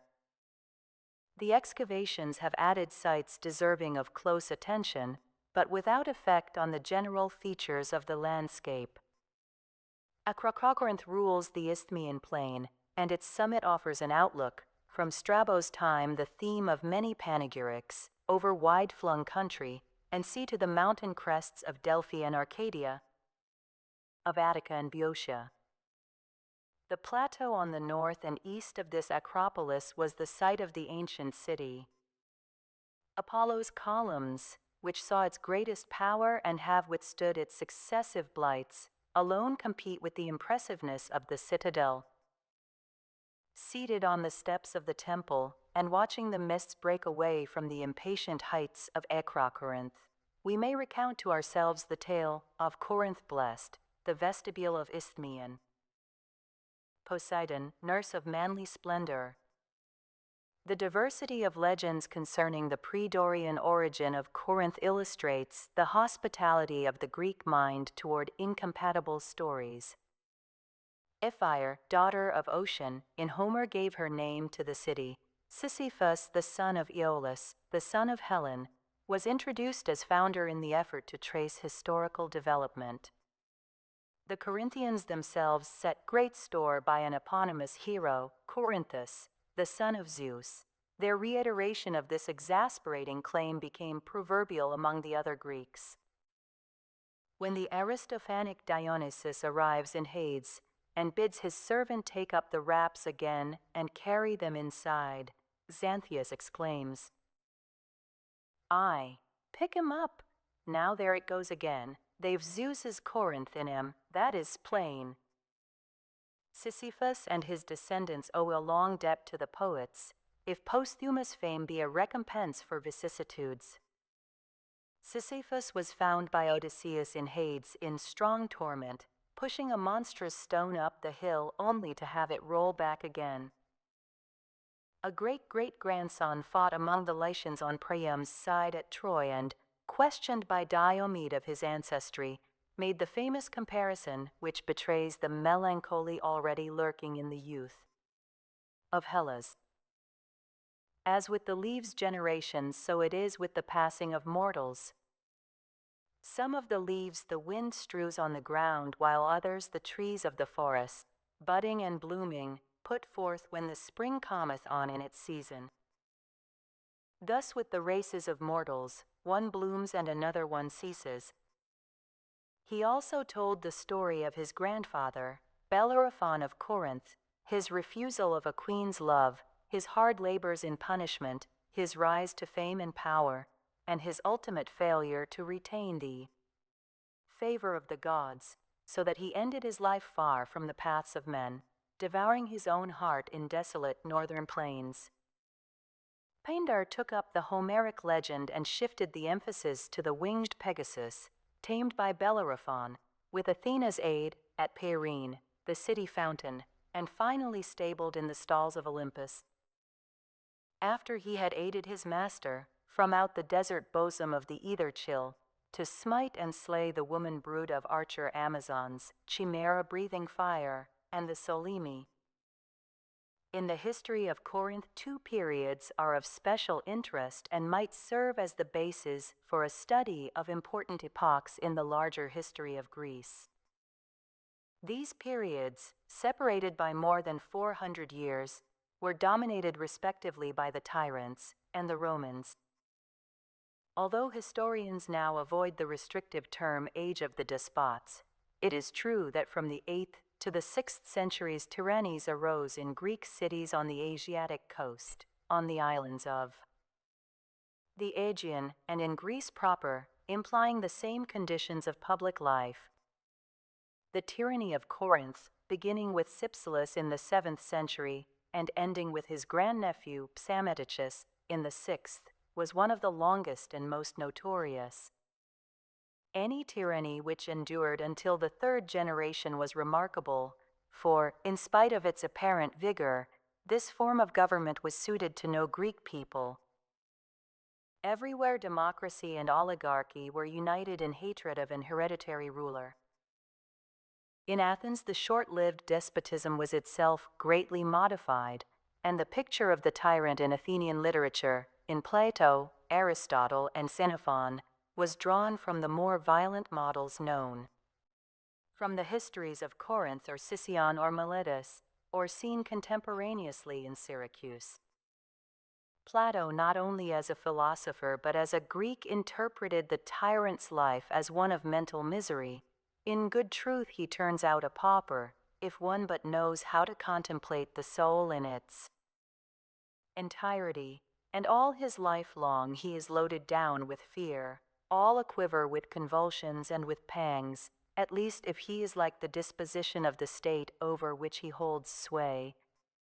And he must needs, by reason of his rule, ever more and more become envious, distrusted, unjust, friendless, unholy, and of every vice the host and nurse, and by reason of all this he must first of all become unhappy, and then must make like to himself those near him. In Corinth, Periander was the typical despot, powerful and violent, killing his wife and earning the hatred of his sons, overriding the sensibilities of his people, crushing the stronger and richer citizens. And yet, by masterly statesmanship, a cultivated taste, and careful paternalism, he brought about the peaceful prosperity which more than one nation in history has preferred to liberty, and created civilization in which brilliant achievement and temperate life were not incompatible. At no other time was Corinth so great a city. In addition to the older colonies of Syracuse and Corcyra, trading posts were obtained along the northwestern coast of Greece, controlling the commerce of the Adriatic. Rivalry with the cities of Euboea and with Aegina was succeeded by unquestioned superiority. Alliances were contracted in Asia Minor and Egypt. At home the enervation of luxury was guarded against by sumptuary laws. That some of these outlived the period may be gathered from a fragment of the comic poet Diphilus, a contemporary of Menander, in which, apparently, a Corinthian reproaches a foreign spendthrift who has come to town and cornered the vegetable market, so that the natives have to struggle for the parsley, as at the Isthmian games. 'Tis here the law, good sir, with us Corinthians, if we see anybody in the marketplace forever making showy purchases, to ask on what he lives, by doing what? And then if he has capital of which the income balances the outlay, to permit him to enjoy his mode of life. But if it turns out that beyond his means he's spending money, they shut down on this forthwith, and if he disobeys, impose a fine. And if a man, possessing nothing, lives expensively, they hand him over to the executioner. Periander also, desirous, as Aristotle suggests, of keeping his people too busy to think, stimulated the artistic skill which they had always possessed. A persistent tradition has asserted that Corinthian architects at an early date invented the roof tiles by means of which temple roofs could be made to slope, thus forming the pediment or eagle. The Temple of Apollo was probably built at Periander's instigation. Corinthian workmanship in terracotta, wood and metal was famous from prehistoric to Roman times.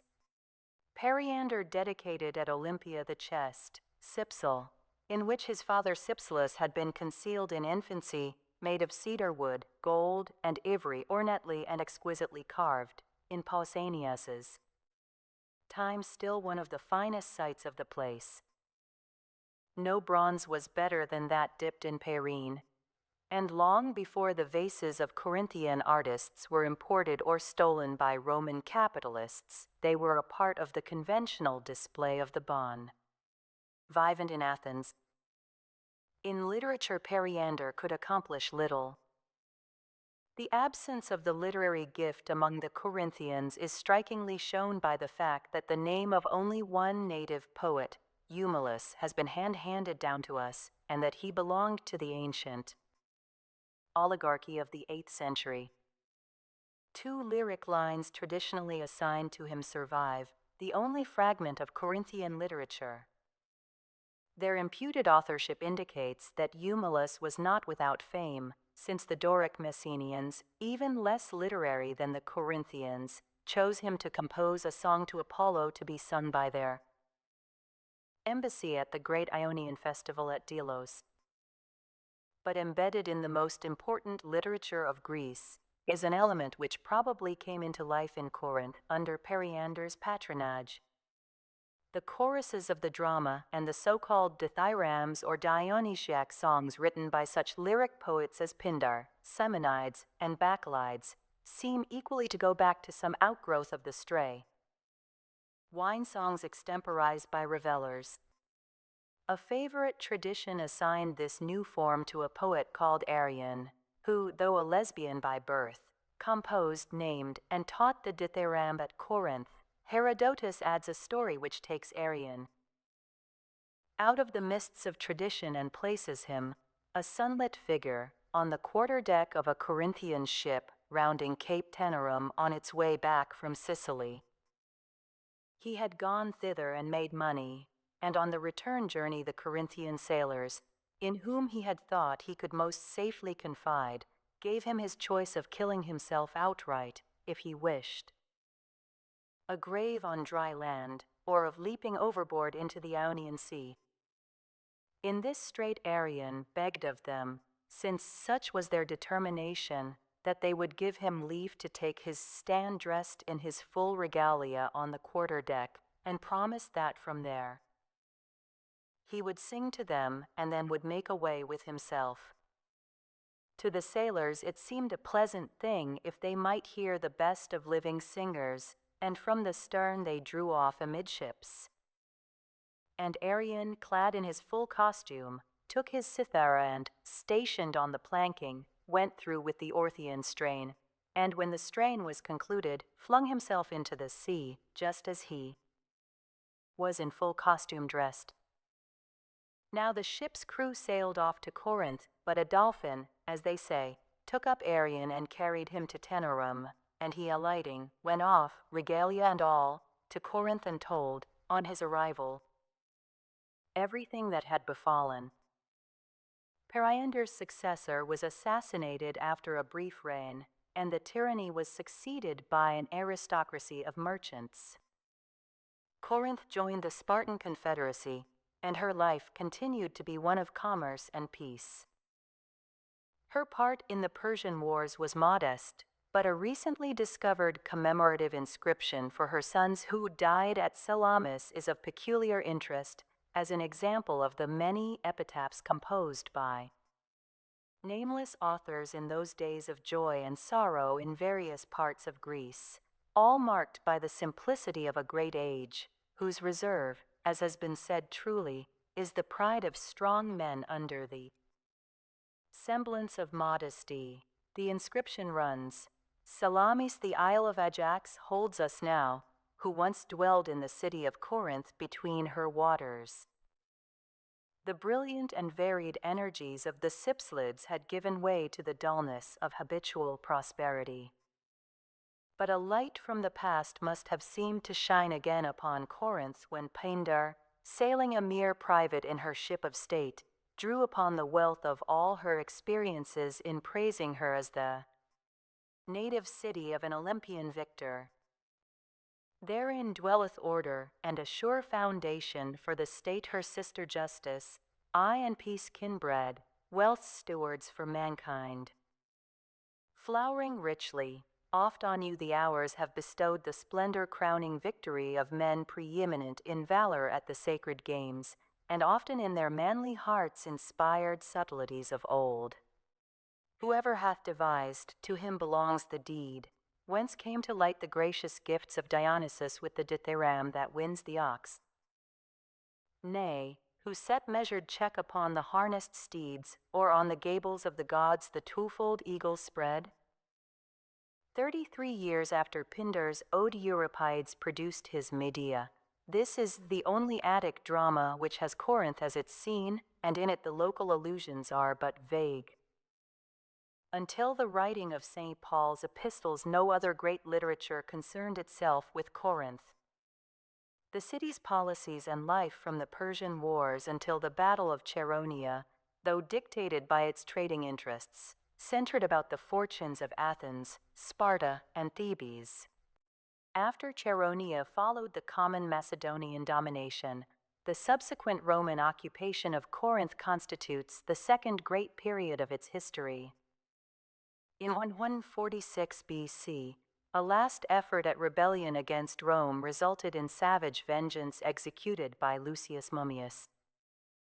Cicero was moved by the ruins of Corinth, and Antipater of Sidon, not long after the destruction, bewailed its desolation. Where is thy beauty exciting men's wonder, Dorian Corinth, and ramparts that crown thee? Where are the blessed ones' columns, whereunder Sisyphid wives from their dwellings around thee came, with glad thousands to meet and to sunder? Bides not a trace of thee, luckless, devoured, ravaged of war. We alone undeflowered, Nereids, Halcyons, daughters of ocean, wait on thy woes with our loyal devotion. The existence of the temple of Periander's age, if nothing else, betrays the poet's exaggeration. Pausanias says that the remarkable objects in the city of his day included some remains of ancient Corinth, most of them, however, dated from the Restoration. Julius Caesar rebuilt the city, repopulated it with freedmen from Rome, and made it the seat of the proconsul of the province of Achaia. Corinth is the proper center from which to study the Romanized Greek world. In wealth, the Roman city began to equal and to outstrip the Greek city, but the old moderation in private life, imposed by Periander, was gone. The Romans of the empire had outlived the precepts of their own republican Cato, and the riches easily acquired at Corinth enabled them to satisfy their coarsened desires. Greek refinement was never native to the masters of the world, and into a nation, once satisfied at public festivals with beautiful processions and serious dramatic representations, were imported. Gladiatorial shows and all the excesses of a brutalized taste. The Greek Corinth had been regarded by the Athenians as rich and immoral.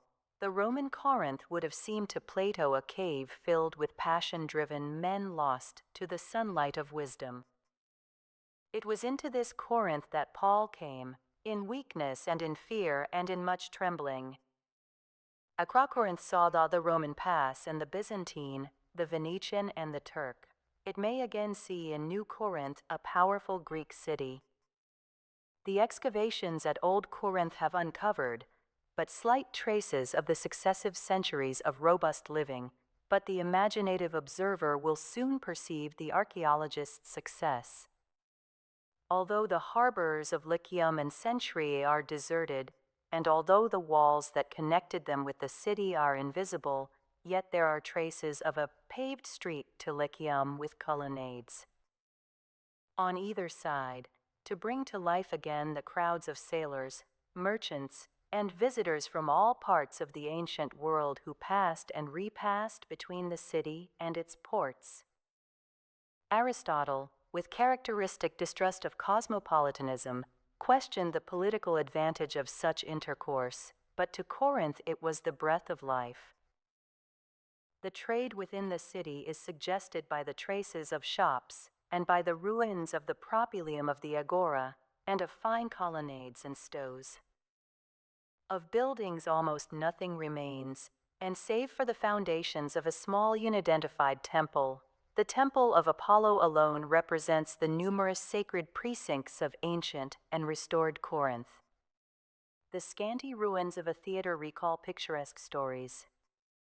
The Corinthian theater of the 6th century, according to Plutarch, was the scene of the discovery of the murderers of the poet Ibycus, an important figure in the history of Greek lyric. A native of Rhegium, he led an adventurous life in harmony with his passionate temperament and was finally killed by robbers on some lonely unknown shore. In dying, he called upon a flock of cranes above his head to avenge him. Their sudden appearance over the theater at Corinth so startled the assassins that they betrayed themselves, and thus the cranes kept their promise to a poet who had sung with equal ardor of birds and flowers and of the beauty of youth. In the Roman auditorium, according to a story attributed to Lucian, Nero had his servants crush in with the sharp edges of their writing tablets the larynx of a popular professional who had the temerity to outsing the royal amateur. Lucian also tells a delightful story connected with the Cranium Skull place, a frequented suburb of Corinth, where Diogenes the Cynic had set up his jar, not the tub of English tradition. When the news came that Philip of Macedon was advancing on the city, the Corinthians, in a fever of anxiety, set to work on their defenses. Diogenes, mocking their activity, girded up his blanket, and with a great show of energy went bowling his jar up and down the cranium. When some of his intimates asked him, "Why do you do this, Diogenes?" he said, "I too roll my jar so as not to be the only idle one among so many workers." The most fortunate result of the excavations at Corinth was the uncovering of the well house of Peirene. This spring, compared with which the temple columns are young, shared with Acrocorinth the ancient solitude of the plain, gave its waters to the first nameless adventurers who made their way from north and east, served the city of Dorians and Romans, and before the excavators enclosed it was still being used by the washerwomen of the neighboring hamlet. From Periander to the Byzantines, the grateful inhabitants were ever and again moved to build for Peirene a suitable enclosure, and traces of 6 building periods have been discovered. In the 5th century BC, the natural rock was hewn into shape. Later generations added architectural panels, façades, and colonnades. The name Peirene seems to have belonged not only to the city fountain, but also to another spring, crystal clear, a little below the summit of Acrocorinth, which, like Hippocrene on Helicon, was struck out by the hoof of Pegasus. In a translation of Euripides's Trojan Women, Mr. Murray goes beyond his original in specifying this upper Pyrene, vividly including in the women's dread anticipation of their Greek slavery the steep climb up Acrocorinth, or pitchers to and fro to bear, to some Pyrene on the hill, where the proud water craveth still its broken-hearted minister. 2 other fountains have also been discovered in Corinth, one the spring of Glauc, Medea's rival, and the other an unnamed well-house with bronze lion heads still in situ. It is no wonder that St. Clement in his epistle to the Corinthians, when he enumerated the blessings of God, remembered especially the perennial fountains, shaped for pleasure and health, which give their breasts to sustain the life of men. The canal across the isthmus recalls several periods of Corinth's history. Periander conceived the idea of making a canal, inspired perhaps by the engineering marvels he had seen in Egypt and probably the lack of slave labor, rather than the popular Greek feeling of impiety, prevented him from joining the 2 seas on either side of the narrow isthmus. Julius Caesar also thought of undertaking the work, but Nero was the first to begin its execution. His vanity saw in it an opportunity for dramatic display. Suetonius relates that he appeared in person, chanted hymns in honor of the deities of the sea, and with a golden pickaxe made a few motions before the thousands of soldiers and prisoners who were to do the cutting. Troubles at Rome, however, deflected his attention, and the making of the canal was left for the French engineers of 1881. 2 cuttings made by Nero's workmen were still visible when the French began. The absence of a canal in antiquity was not so inconvenient as might be supposed, for light ships could be transferred on land from one port to another by means of a portage or tramway, of which traces are still visible. This diolkos was invented even before the age of the tyrants, when the Corinthians were first developing their naval resources. At Lycium they built the first artificial harbor, and at its docks the trireme was gradually perfected through the necessity of protecting the slow and heavy merchantmen by a fighting convoy. Thucydides refers to the diolkos in describing the events of 412 BC, when a general revolt against Athens began under Chios. The Spartans had sent word that 39 ships lying at anchor at Lycium must be dragged across the isthmus as quickly as possible to the port on the Gulf of Aegina, and thence dispatched to Chios. 21 had been transferred and were eager to set sail, but the Corinthians insisted on waiting till the Isthmian Games had been celebrated. The result was that the Athenians who went to the games discovered what was going on, and Athens was able to balk her enemies. The Isthmian Games were held biennially in the Corinthian territory, less than a mile southwest of the little modern town of Isthmia, at the eastern end of the canal. The Athenians frequented them especially because they were said to have been instituted by Theseus. Socrates visited them on the only occasion of his leaving Athens except with the colors. The sacred precinct, excavated by the French, has yielded small remains of the temples and statues, theatre, and stadium, and Pindar's Isthmian odes are still the noblest memorial of the ancient contests. In the stadium, now but a natural hollow, 2 dramatic events took place. In 336 XB, Alexander had himself proclaimed leader of the Greeks before his Persian expedition, and in 196 BC Flaminius announced to the Greeks their freedom. It was probably also here, at least it was at the Isthmian Games, that Nero perpetrated his mocking renewal of Greek independence. In this stadium, within reach of the 2 seas, which had been highways for wealth and luxury, Vigorous youths from century to century gave proof of restrained and temperate living. Even those Corinthians to whom Paul's preaching was foolishness would be hospitable to his illustration. Know ye not that they which run in a race run all, but one receiveth the prize? So run that ye may obtain. And every man that striveth for the mastery is temperate in all things. Now they do it to obtain a corruptible crown, but we an incorruptible.